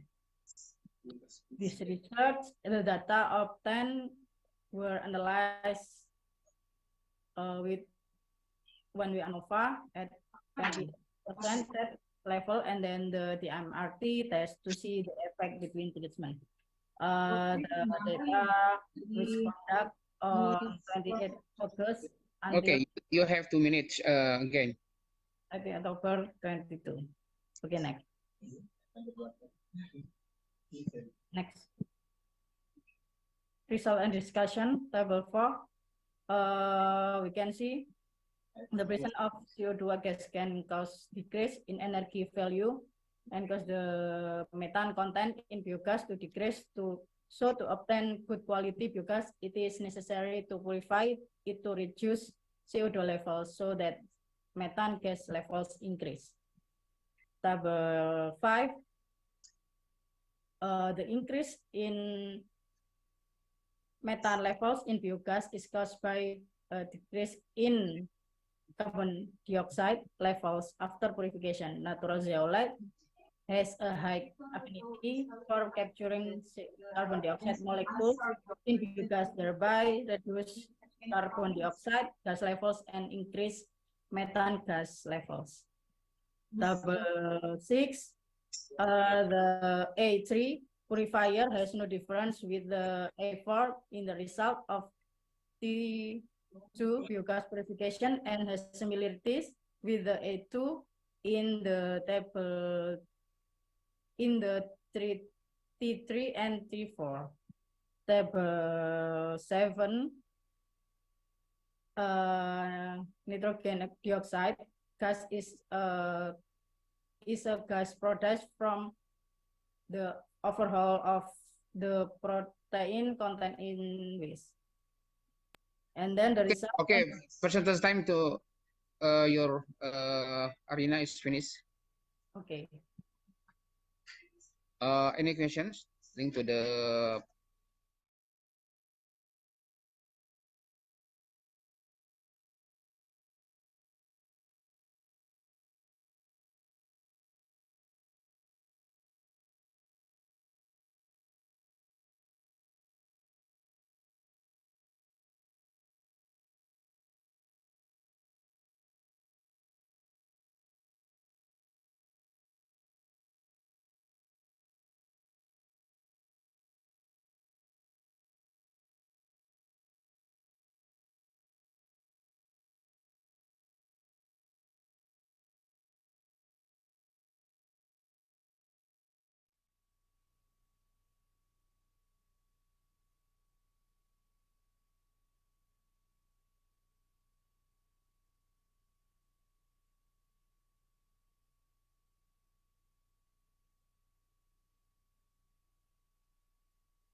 Okay, that's right. Yeah. Okay. The time is can the repeat. Okay, can you start? Okay. Okay, I will start again. Thanks for the opportunity. Bismillahirrahmanirrahim. Assalamualaikum warahmatullahi wabarakatuh. Good afternoon, everyone. Allow me to introduce myself. My name is Giovanni from IPB University. Today, I will be presenting the result of my results with title utilization of post-harvest broiler chicken litter and tofu waste at varying level for maggot production Hermetia illusion. Next.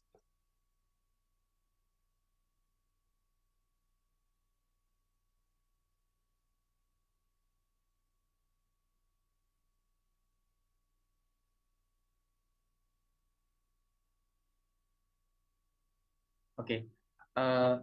In introduction, litter is a building material used to separate chicken livestock from the floor of the coop and to absorb chicken excrement while providing warmth, especially for DOC.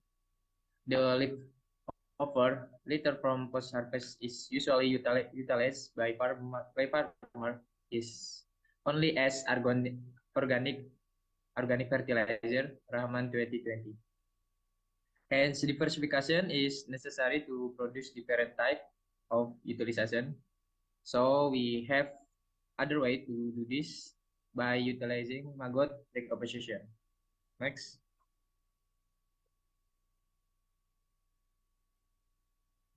However, the commonly used litter broiler chicken farm in Indonesia is rice husk, which contain high fiber. This is making it difficult for maggot to decompose. Therefore, it's necessary to other easily digestible material for maggot, such as tofu waste. According to Measure et al. 2020, adding tofu waste as a growing medium for maggot is useful for increasing the nutritional value. And BSF, black soldier fly maggot, have a high animal protein content, approximately 30 until 45%, which make it sustainable as broiler chicken feed and create a sustainable system in farm. Next. This study aimed to evaluate the effect of post-harvest broiler chicken litter used as a feed media for maggot at different level on maggot performance. Next. Okay, this material in this study, the material used were 5-day-old black soldier fly larva, post-harvest litter, and tofu waste. Next.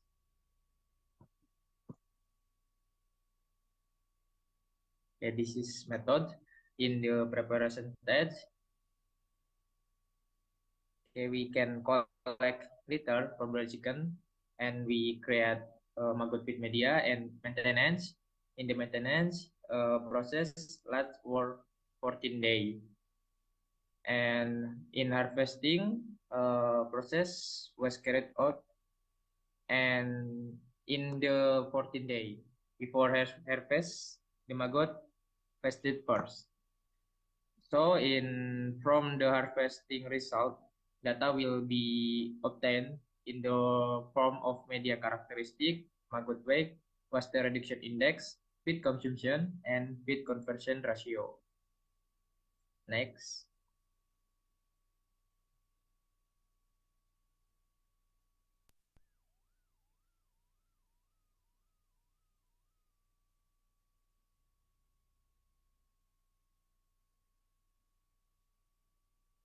Okay. This is next variable measurement. Okay. This variable measurement first have a characteristic of media, and this characteristic have a texture, aroma, and color. Okay, this is variable measurement again. Water reduction index, feed conversion ratio. The measurement was carried out according to the specific formula. Next.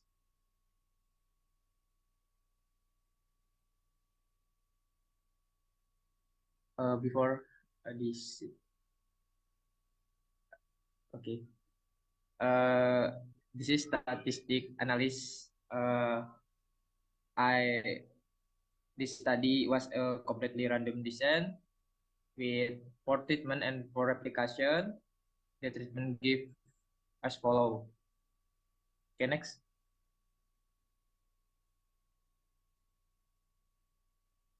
Okay, this result and discussion in table 1, based on the result from table in P1 and P4 so significant difference, while P2 and P3 had almost similar characteristic. This can be assumed to the difference in the percentage material use, such as P4 have the most distinct texture, aroma, and color compared to other. Next, this could be caused by the high glitter content in P4. And next, okay, this P4 in line with us has a significant effect on sensory properties such as color and aroma. Next.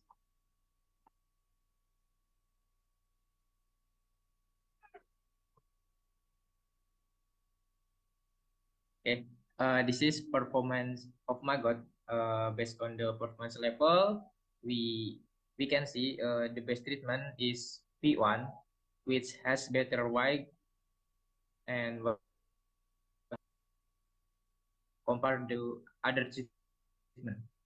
Weight of maggot, P1 produce the highest average weight of maggot, which is 2,969.50 gram per container, proving that P1 has more easily consumable feed and higher organic material. And in waste reduction index, this is calculating the ability of maggot to reduce feed media during a certain period of time. P1 has the highest average value with index 40.9 4.09% per day. This is indicate a good efficiency value for waste feed and the ability of maggot larva to reduce feed media into residue. And in feed consumption, we can see P1 has the highest average, while P4 always has less efficiency value, according to the literature. Hakim et al. 2017 feed consumption has proportional value to the waste reduction index. So more feed media reduced by maggot, the higher the value of feed consumption. And in FCR, feed conversion ratio, the FCR value show the efficiency level of feed to be converted into meat, and the lower value, the more efficient the feed given. And this research, P1 is the most efficient compared to other treatment. But however, the analysis result indicate that the feed given not have significant on the resulting FCR. This can be influenced by the quality of feed material itself, because maggot have a lower FCR if their nutritional is enough. Next. Okay, 1 minute again.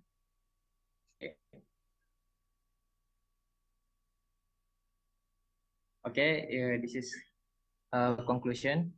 The combination of litter and tofu waste can be used as feed medium in terms of waste reduction index, and feed consumption of maggot. Feeds with higher percentage of waste provide better quality than litter-based feed. The feeding treatment provide the not so a significant effect on the feed conversion ratio.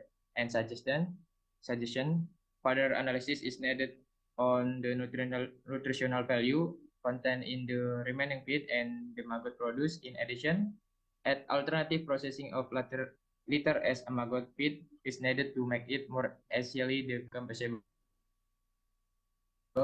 Further testing of the maggot product studied on livestock is also necessary to determine the effectiveness of the product's maggot. Okay, that's all my presentation. Thank you. Wassalamualaikum warahmatullahi wabarakatuh. Waalaikumsalam.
Against Takalar, wherein they are that in general public breeder, Cowcat has joined the insurance program business cattle cow.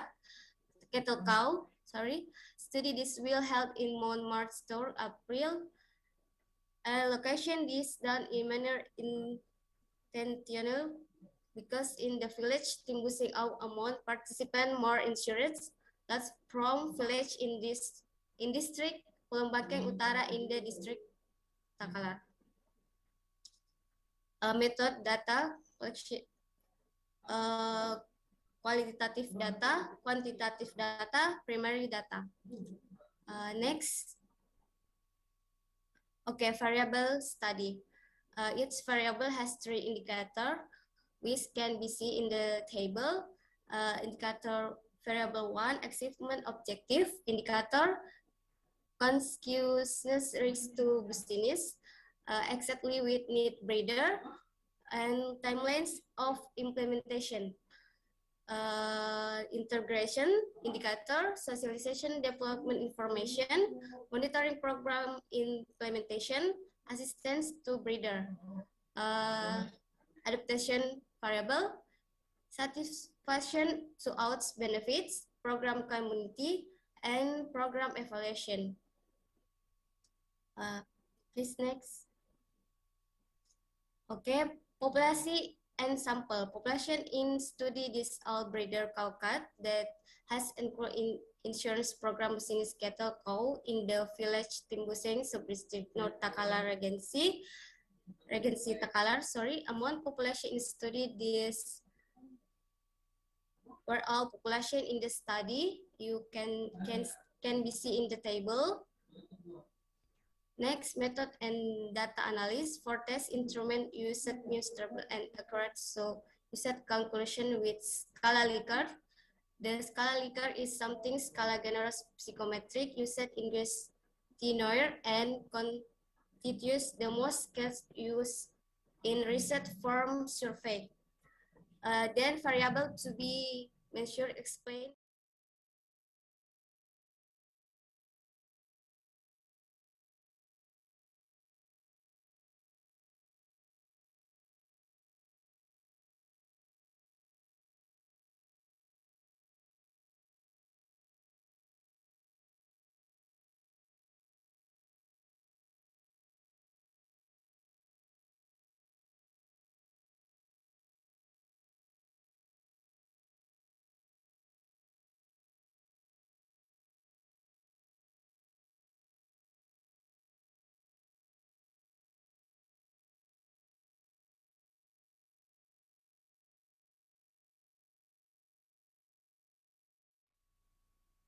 Yes. Okay. Can I start now? It's time for you, Mr. Khalid. Okay. Thank you, Pak Widya. Yes. Assalamualaikum warahmatullahi wabarakatuh. Waalaikumsalam warahmatullahi wabarakatuh. Good upon you all. Hmm. I will look at the presentation impact of the spread of foot and mouth disease on dairy cow in Indonesia and also in East Java.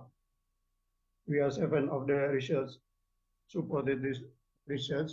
Aditya Habis, Windayati, Santiananda, Artam, Marasari, Diprianto, Dia, Rampisan, and me.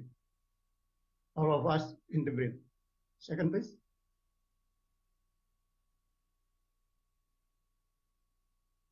Second. Continue, please.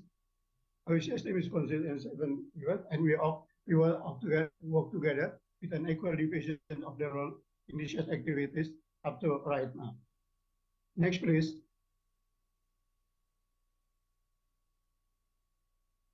Is the introduction. Outbreak of the foot and mouth disease, we call it FMD. Virus type R come from the family of Pecornaviridae, then genus from the aptovirus. This virus real is 7 serotypes of virus, but in Indonesia only one type A with the family of Pecornaviridae and with the genus of aptovirus. This virus make as like blister-like sores on the tongue, lips, the mouth, also in the teeth, and in between the hooves. All of the animals with the get the ruminants, all of them could be tried directly attached by this virus. The first time virus come to Indonesia is 1887 in the Netherlands time, but also continued in Indonesia after we get our sorry, and we continue with the Minister of Agriculture, and we made with the work very hard about it with the intensive and the massive program. We do it continue in the 60 to 70% of the animal in Indonesia, and they can stop the outbreak of this virus in the 1966. And the minister make a decree with the number of Minister of Agriculture, number 260 in the town of 1966. But 4 years later, OIA is the last name, and the name now is the World Animal Health Agency. They make a free FMD outbreak in Indonesia with the statement of the resolutions number 11 of 1990. And after 32 years again, coming 2022, this virus attacked Indonesia again in April 2022. The same virus, type A, with the family of coronary viridae and also from a genus Aptovirus, same with the last.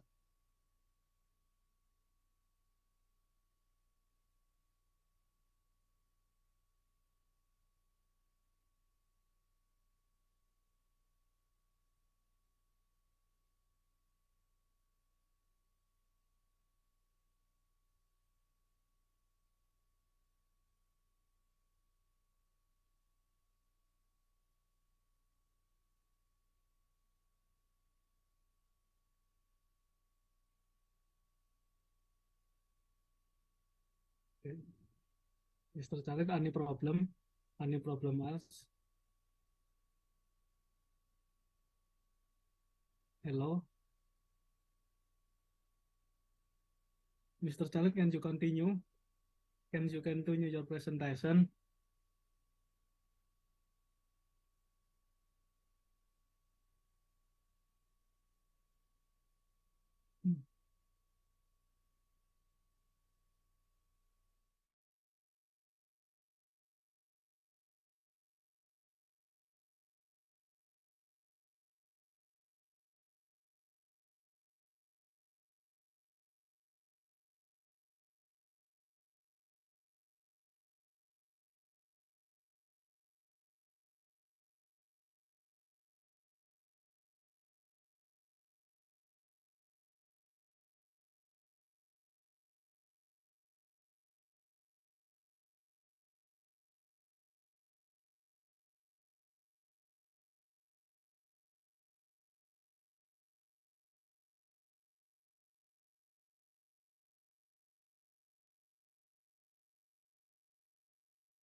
Then mixture was filtered to separate the pulp from the water. Then the juice that was free of pulp was stored in a container. And the type of catch was battery catch with a capacity of 3 chickens in each lot. The catch was provided with a feeder and drinking water container. Before rearing begins, the catch and the equipment in the catch are sanitized by spraying them with Rodalan disinfectant liquid. For the rearing and drinking water, laying hens that have entered the age of culling were moved into the experimental cage, then given treatment by giving pineapple peel juice in drinking water with different concentration. Feed was given at 6:30 a.m. and 14 p.m. Then drinking water was given at 6:30 a.m. every day. Every time drinking water is given, the drinking water container is washed to avoid disease in the drinking water container. And then sample collection and carcass preparation. Sampling was done by randomly taking one chicken from each treatment and replicas, then slaughtered and the carcass is collected. Next up is the sensory characteristic. For the sensory characteristic was tested using the hedonic test to determine the level of preference for chicken meat that had been treated. In addition, hedonic quality test was also conducted to analyze the intensity of hedonic quality of each observed attribute, including color, aroma, texture, and taste. The samples test were raw and cooked meat. The panelists used were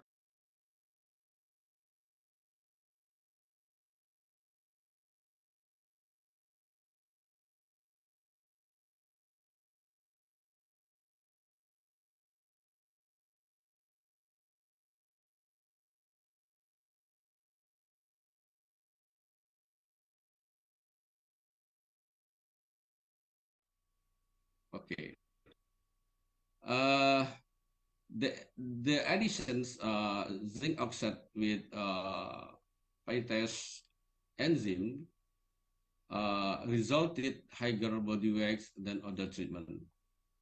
This is the same thing was reported by Muzing et al. And Zargi et al. That giving phytase with zinc oxide in chicken ration can increase chicken body weight.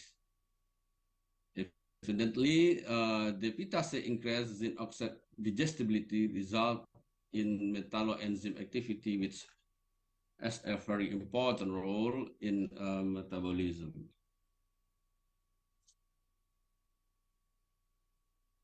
And feed intakes,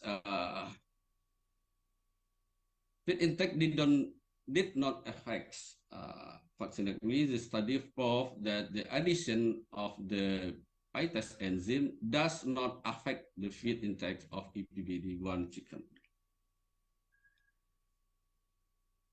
And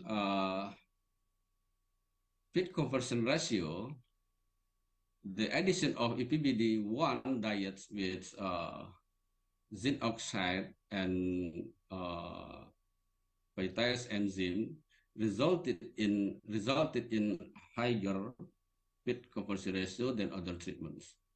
Some as reported by Roy et al., El Sayed et al., and John Devil et al., that the addition zinc or PITase enzyme to the basal diet increased the growth rate and improved the VCR.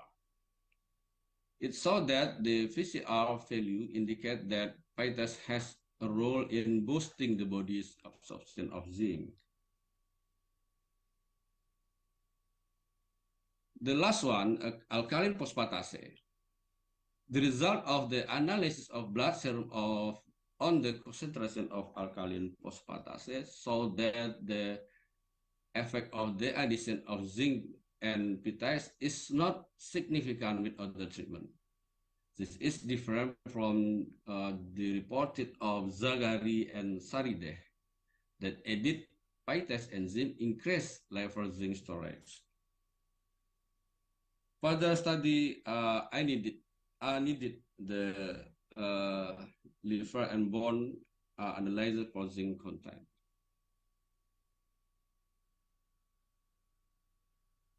And the conclusion of my research, the combined zinc oxide and PITase would improve zinc degradation and boost the performance of local chicken. Body weight and feed conversion ratio increased with the addition of 3 ppm of zinc oxide and 550 PITase enzyme in EPBD1 chicken diets. Receiving added zinc oxide and PITase in diets was the right choice to increase the performance and alkaline phosphatase activity of local chicken EPBD1. Acknowledgements to thanks for the financial guarantee was supported by the National Priority Program through the Deputy for Scientific Service Indonesian Institute of Sciences and my colleagues in the Feed Additive of Supplement Technology Research Group in Relation Research. Thank you. Thank you very much, Pak Hardi, for your nice presentation.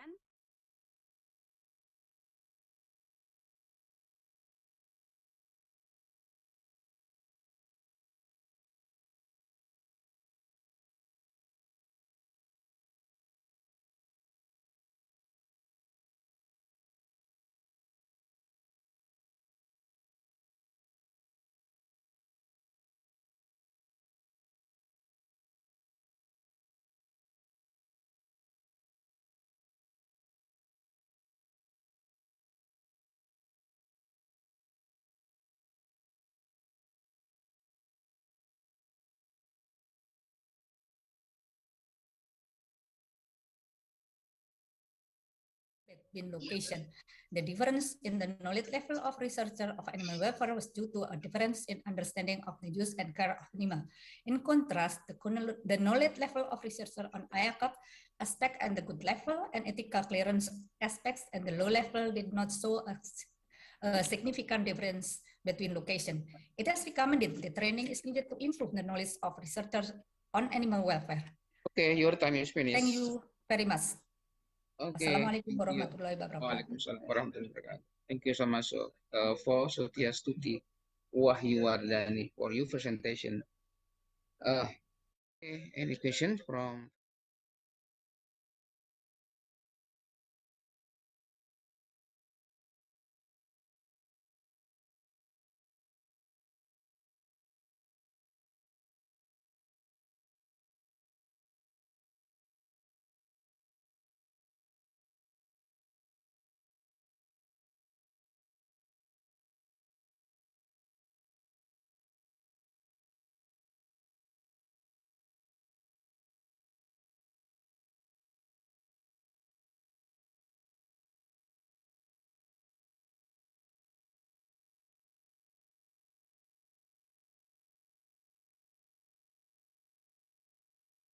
production per plant clump.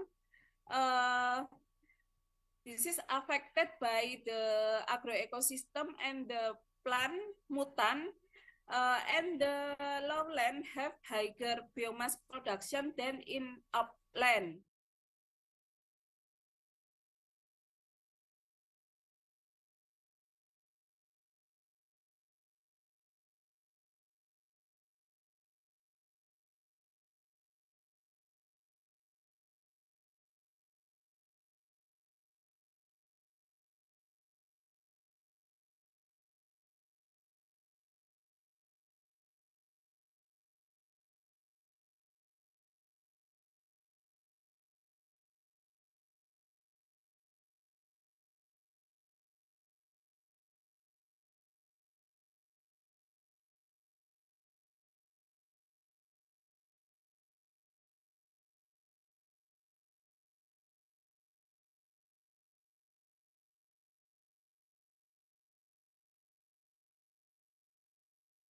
Indonesia through the Agricultural Research and Development Agency, which has provide a budget for the implementation of this research through the DIPA of Beef Cattle Research Station for the 2021 fiscal years.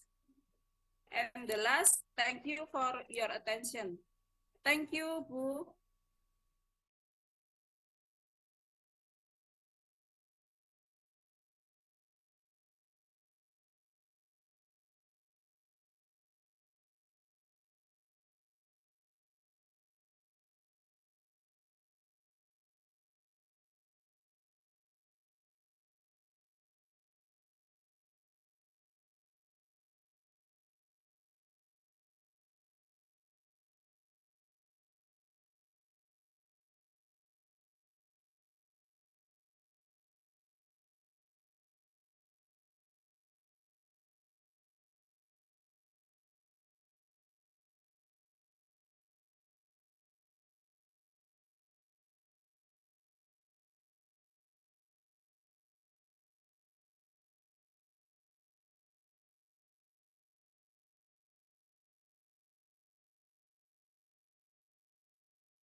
And our research was conducted at Feed Chemistry Laboratory, Faculty of Animal Husbandry, Hasanuddin University, Makassar. First, formulation of complete rations using the trial and error method, and each ration ingredient is formulated based on nutritional content by matching the nutritional needs of beef cattle based on NRC. Yeah. And next, the raw materials for making complete ration used in this study were obtained from local raw materials around the Makassar area. Next, garlic paste is made by first peeling by the garlic from the skin as much as 1% of the complete ration weight, or as much as 100 grams, then pulverizing the garlic mace with 40 ml of water, and then garlic that has been refined is added with molasses according to a predetermined composition.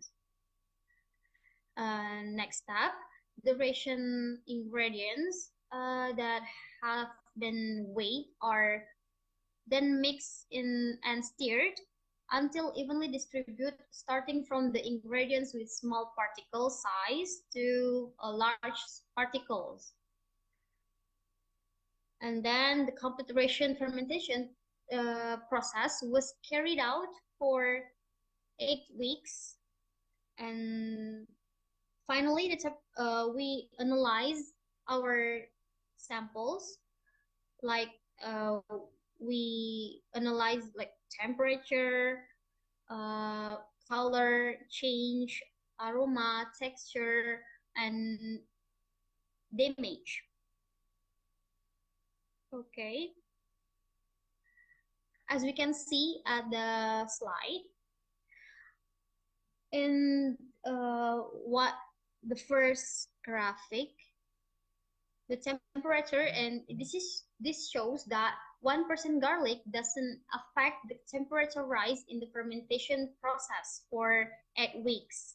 This is not accordance with the opinion of Kennedy, which states that presence of antibacterial compounds in garlic is expected to be more effective in overcoming the growth of pathogenic bacteria so that the fermentation process can run more effectively.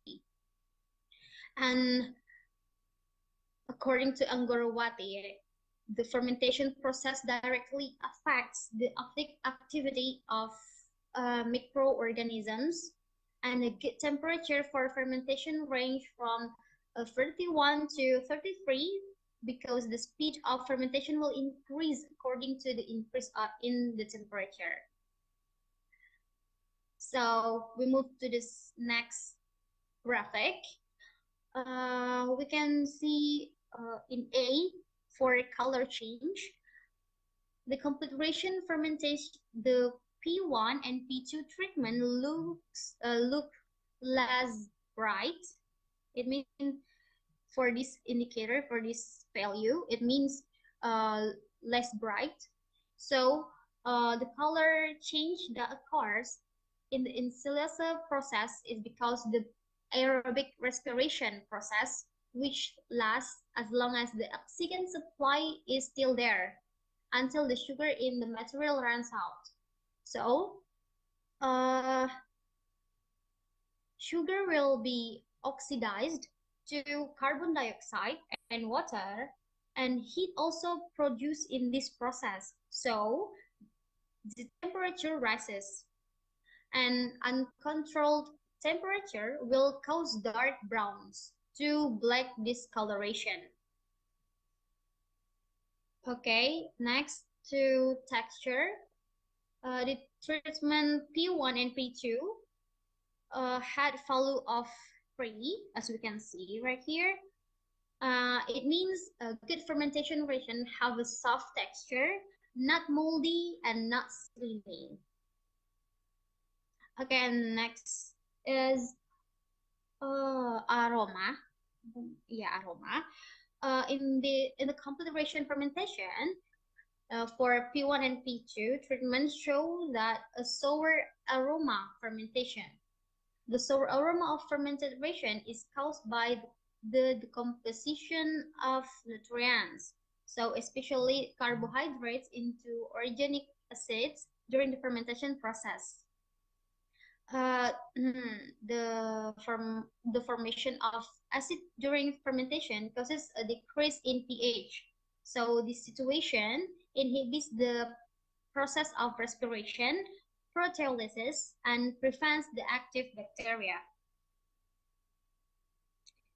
And the next one is fungal damage. In this configuration fermentation, treatment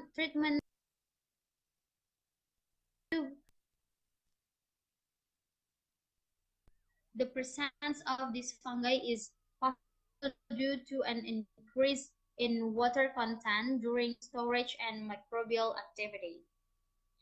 So the conclusion is, based on the results and discussion, it can conclude that the addition of 1% garlic can increase temperature and physical qualities such as color, aroma, texture, degree of damage, and fungal contamination in complete ration fermentation, and was not different from fermented ration without the addition of garlic. Thank you.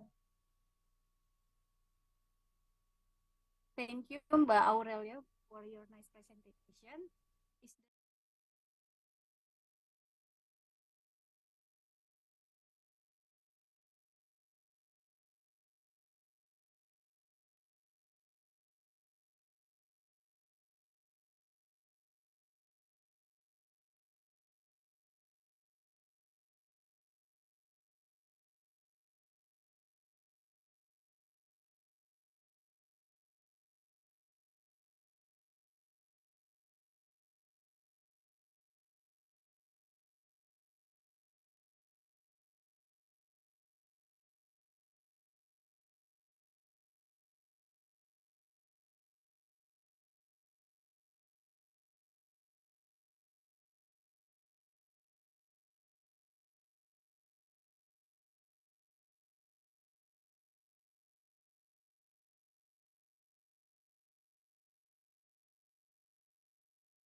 was used for the prevention, treatment, and control of animal diseases, for the bacterial and parasite causative diseases.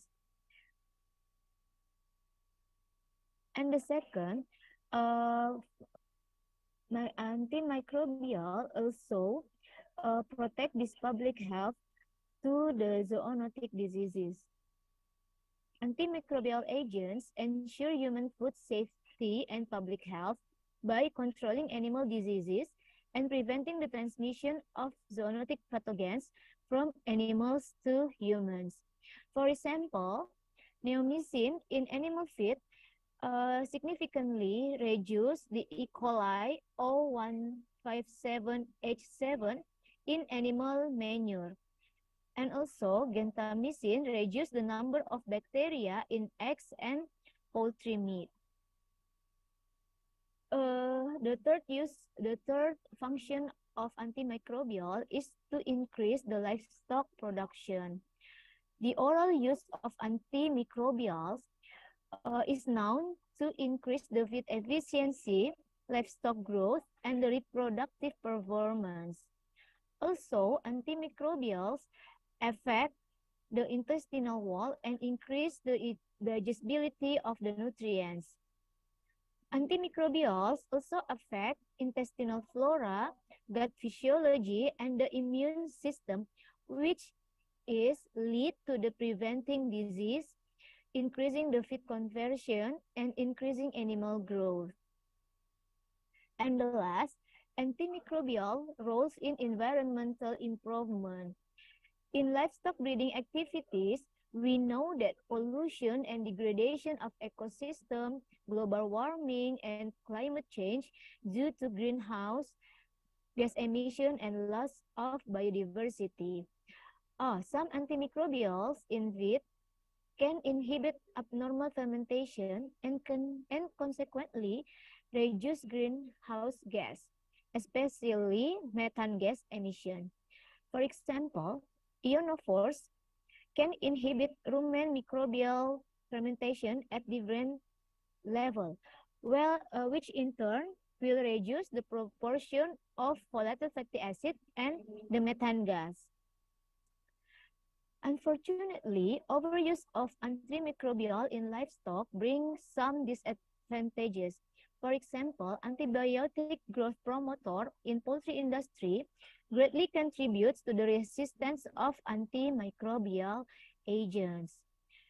Antimicrobials in feed will make changes in intestinal flora through selective stress that supports population of resistant bacteria. For example, is Escherichia coli bacteria. This resistance character will spread to the environment and contaminate the food chain. Also, antibiotics from animal feces and sludge, which used as manure, will cause this soil contamination and also spread the antibiotic residues and the antibiotic resistant genes, which in turn also will contaminate the food chain. Food and Agricultural Organization in 2021 mentioned that antimicrobial resistance is the silent pandemic that affect animal and human health. This antimicrobial resistance is a big threat to global health, food safety, global economic development, plants and animal production, and also will harm the food security. As the conclusion, the inability of antimicrobial drugs to control infectious diseases in livestock will reduce the productivity and reproductive efficiency of livestock, as well as the quality life and the welfare of the farmers. Ultimately, avoiding or banning the use of growth-promoting antibiotics, using antibiotic wisely, and focusing on better animal rearing and welfare system will be critical to reduce the threat of antimicrobial resistance. Thank you very much. So I close the last.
I want to introduce myself. My name is Muhammad Ali Rahman Latif, and I will present our paper about role of rumen protected L-arginine for sheep reproduction and production.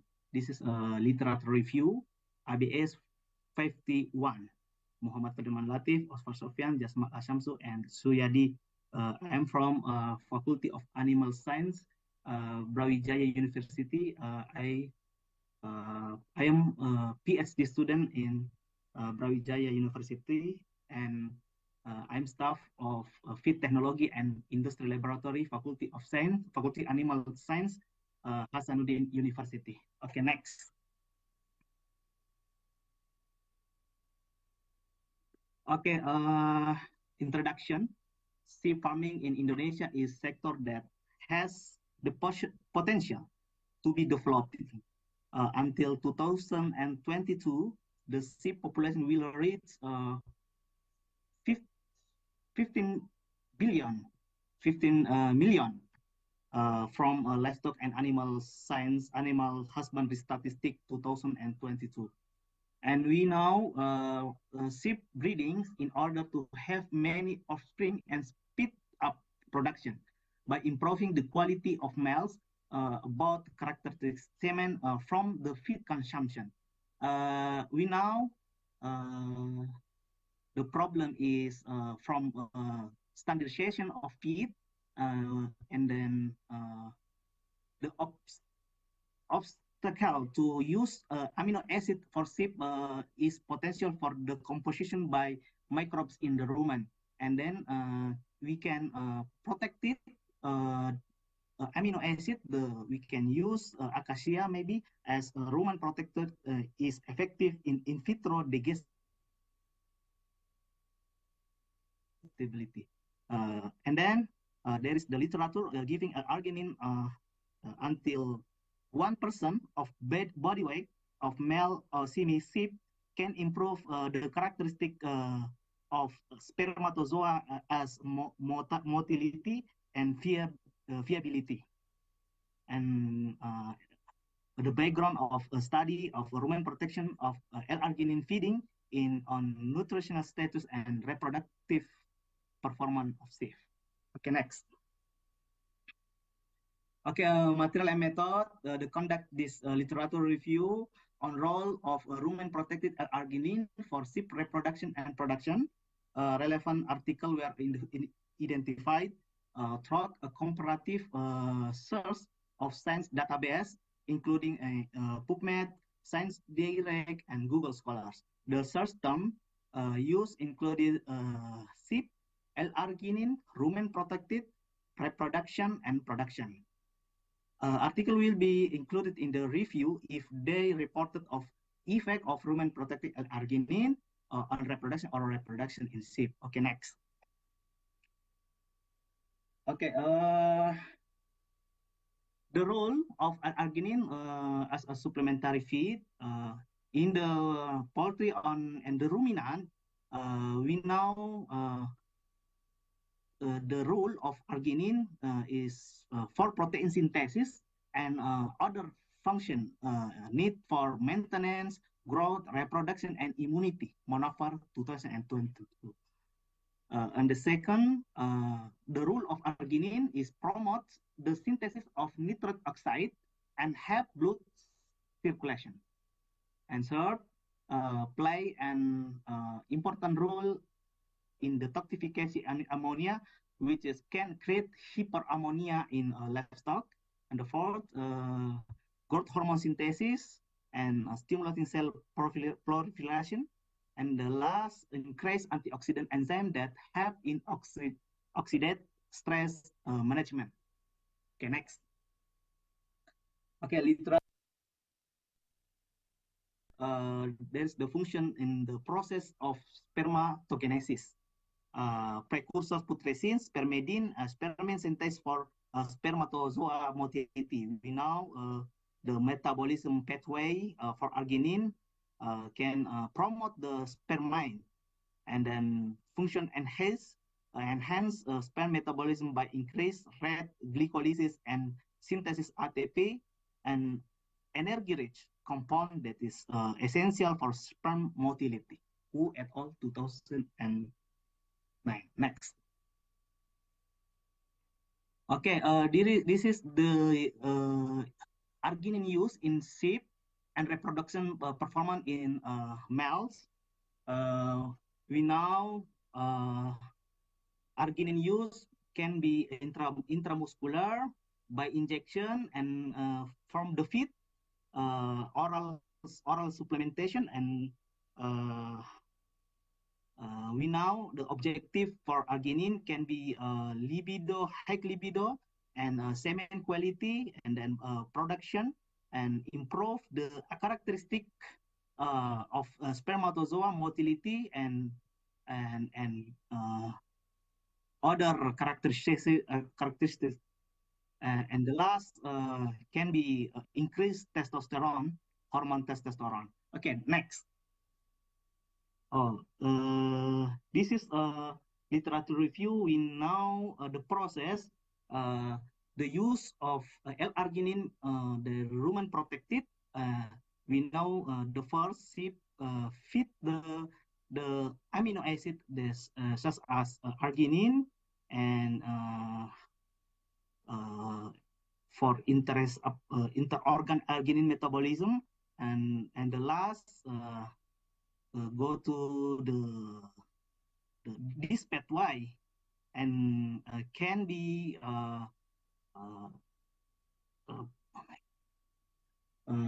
promote quality of semen in seminal plasma and spermatozoa. And next. Okay. Noting the conclusion. Okay, the conclusion. Some studies have shown that feeding protected arginine does not always improve animal performance, especially when there is already sufficient arginine available in the diet. In the conclusion, protecting arginine in the rumen can improve the efficiency of arginine utilization and animal performance, especially in the length growth and sperm quality in rams. Okay, thank you very much for your attention. Wabillahi taufiq wal hidayah. Assalamualaikum warahmatullahi wabarakatuh. Waalaikumsalam warahmatullahi wabarakatuh.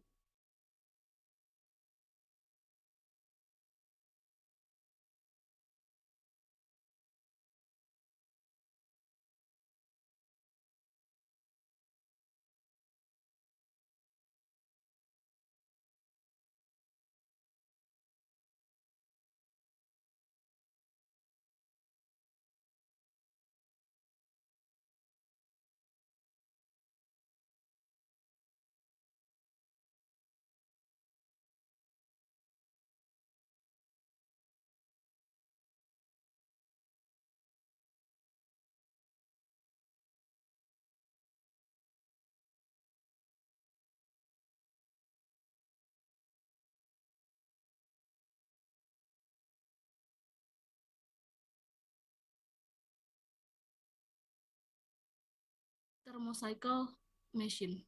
And fourth, electrophoresis and sequencing. The amplified sample was electrophoresis, and the results of PCR electrophoresis appear by using UV transilluminator machine. MAOA gene was sequenced with the assistance of first base Selangor, Malaysia. Then a sequencing results were analyzed using the FINS TV program, and the presence of mutation or SNP in the MAOA gene fragment sequence were analyzed using MEGA10 program. And the last is analysis data. MAOA gene diversity was analyzed using the POP gene program by observing allele frequency, genotype frequency, observed and expected heterozygosity value, and Hardy-Weinberg equilibrium. Next. This is the structure of primer of MAOA gene in exon 1, designed from the Ensemble website. Okay, next.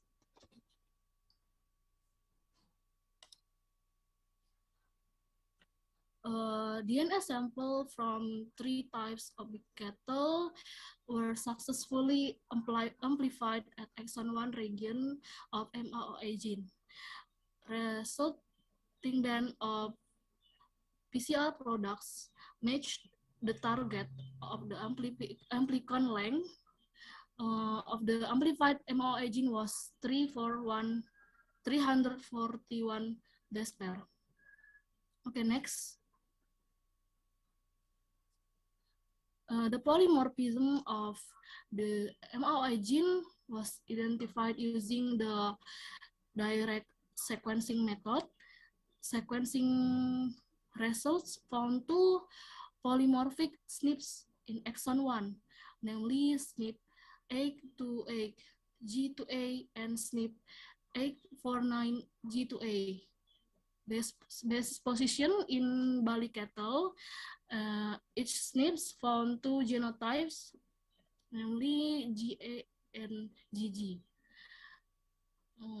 Base mutation SNP 828 G2A and SNP 849 G2A show the transition mutation in Bali cattle. Transition mutation are base substitution that have different structure. SNP base mutation are synonymous mutation that do not change amino acid. Okay, next.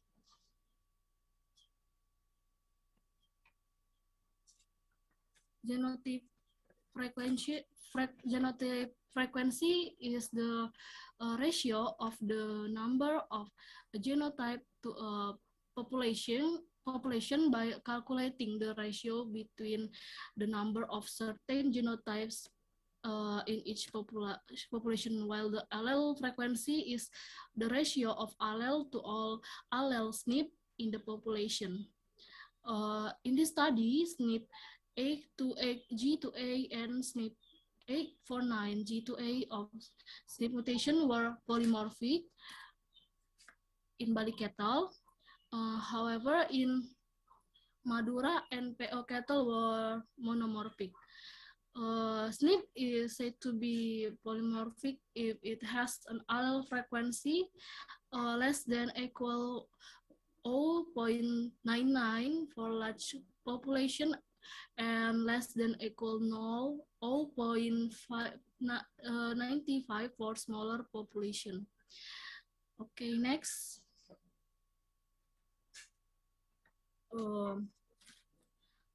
The heterozygosity value as well as observed and expected heterozygosity value is to estimate the genetic diversity level in the beef cattle population.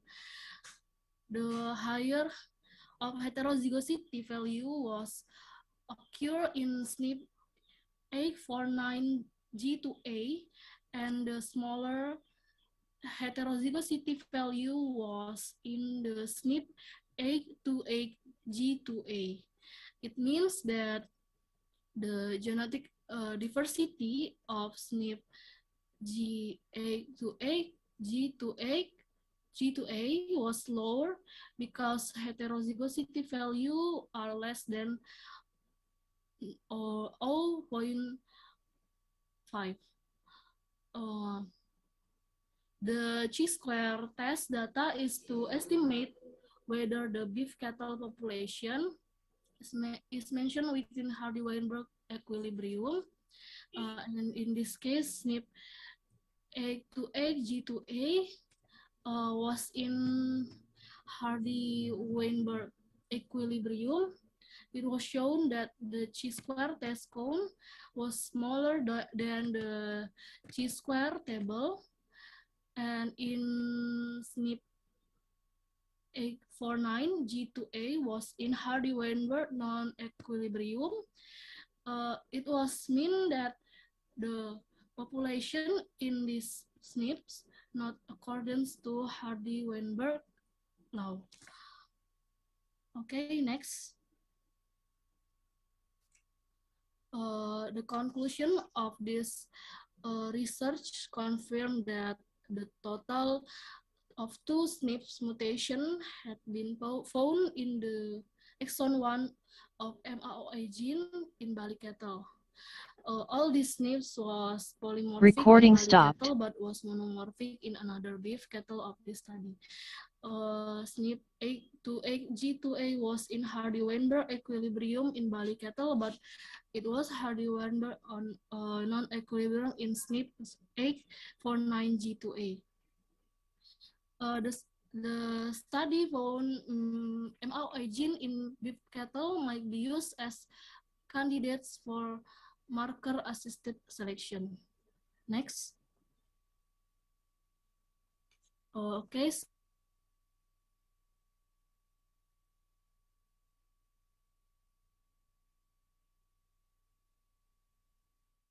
Recording in progress.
Recording stopped.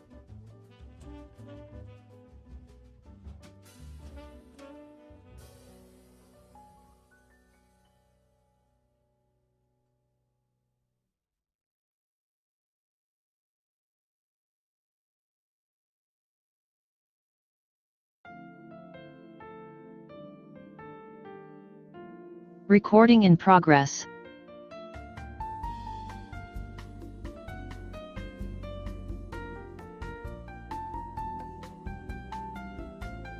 Recording stopped.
Recording in progress.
Okay, now what is the session now? What is in the next session?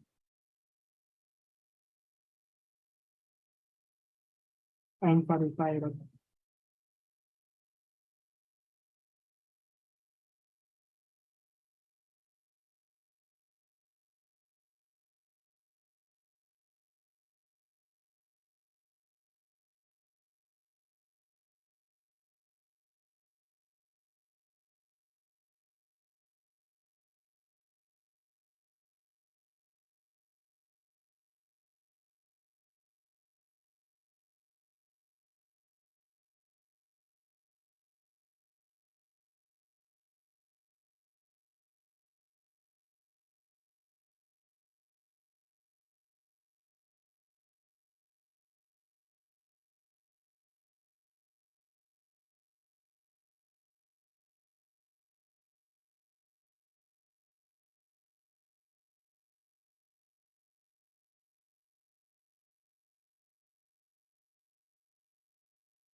share flour with different length of marination. Congratulations to Mrs. Tuti Suryati. Give applause to Ms. Tuti Suryati. Congratulations. We have two best presenter, Ms. Tuti Suryati and Ms. Reski Amalia. Thank you so much already joined with us and congratulations for your achievement. Well, ladies and gentlemen, before we close our agenda for today, we kindly invite Dean Faculty of Animal Science to give closing speech. Mr. Dr. Syahdar Baba, SPT, MSI, the time is yours.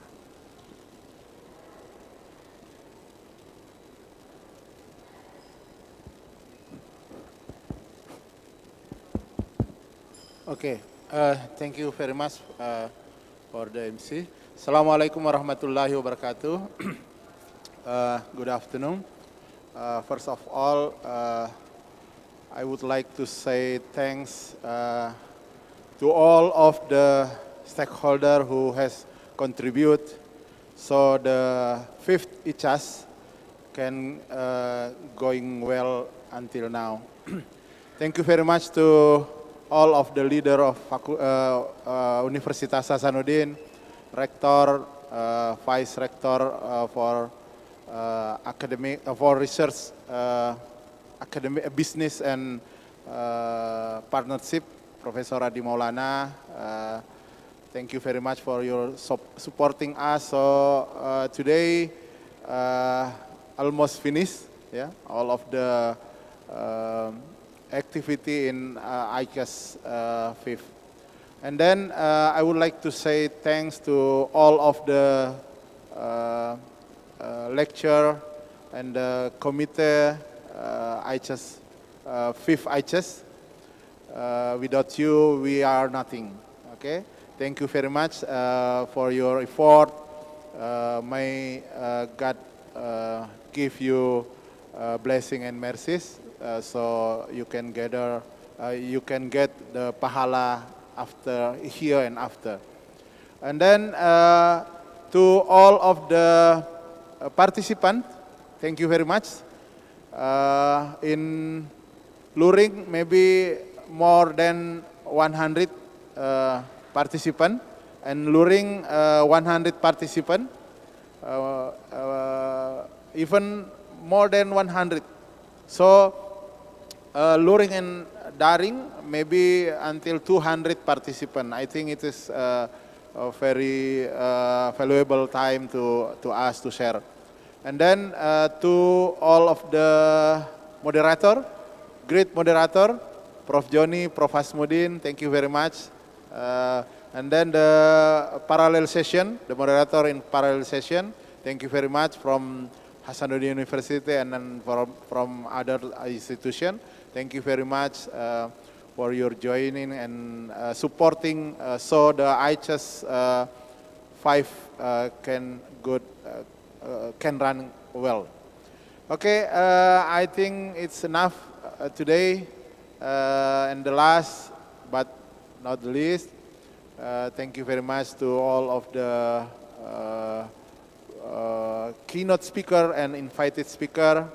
I do hope maybe in the future we can make many collaboration, like from Professor Pechiang, Professor Yu, offer to our student to continue his study, especially master program.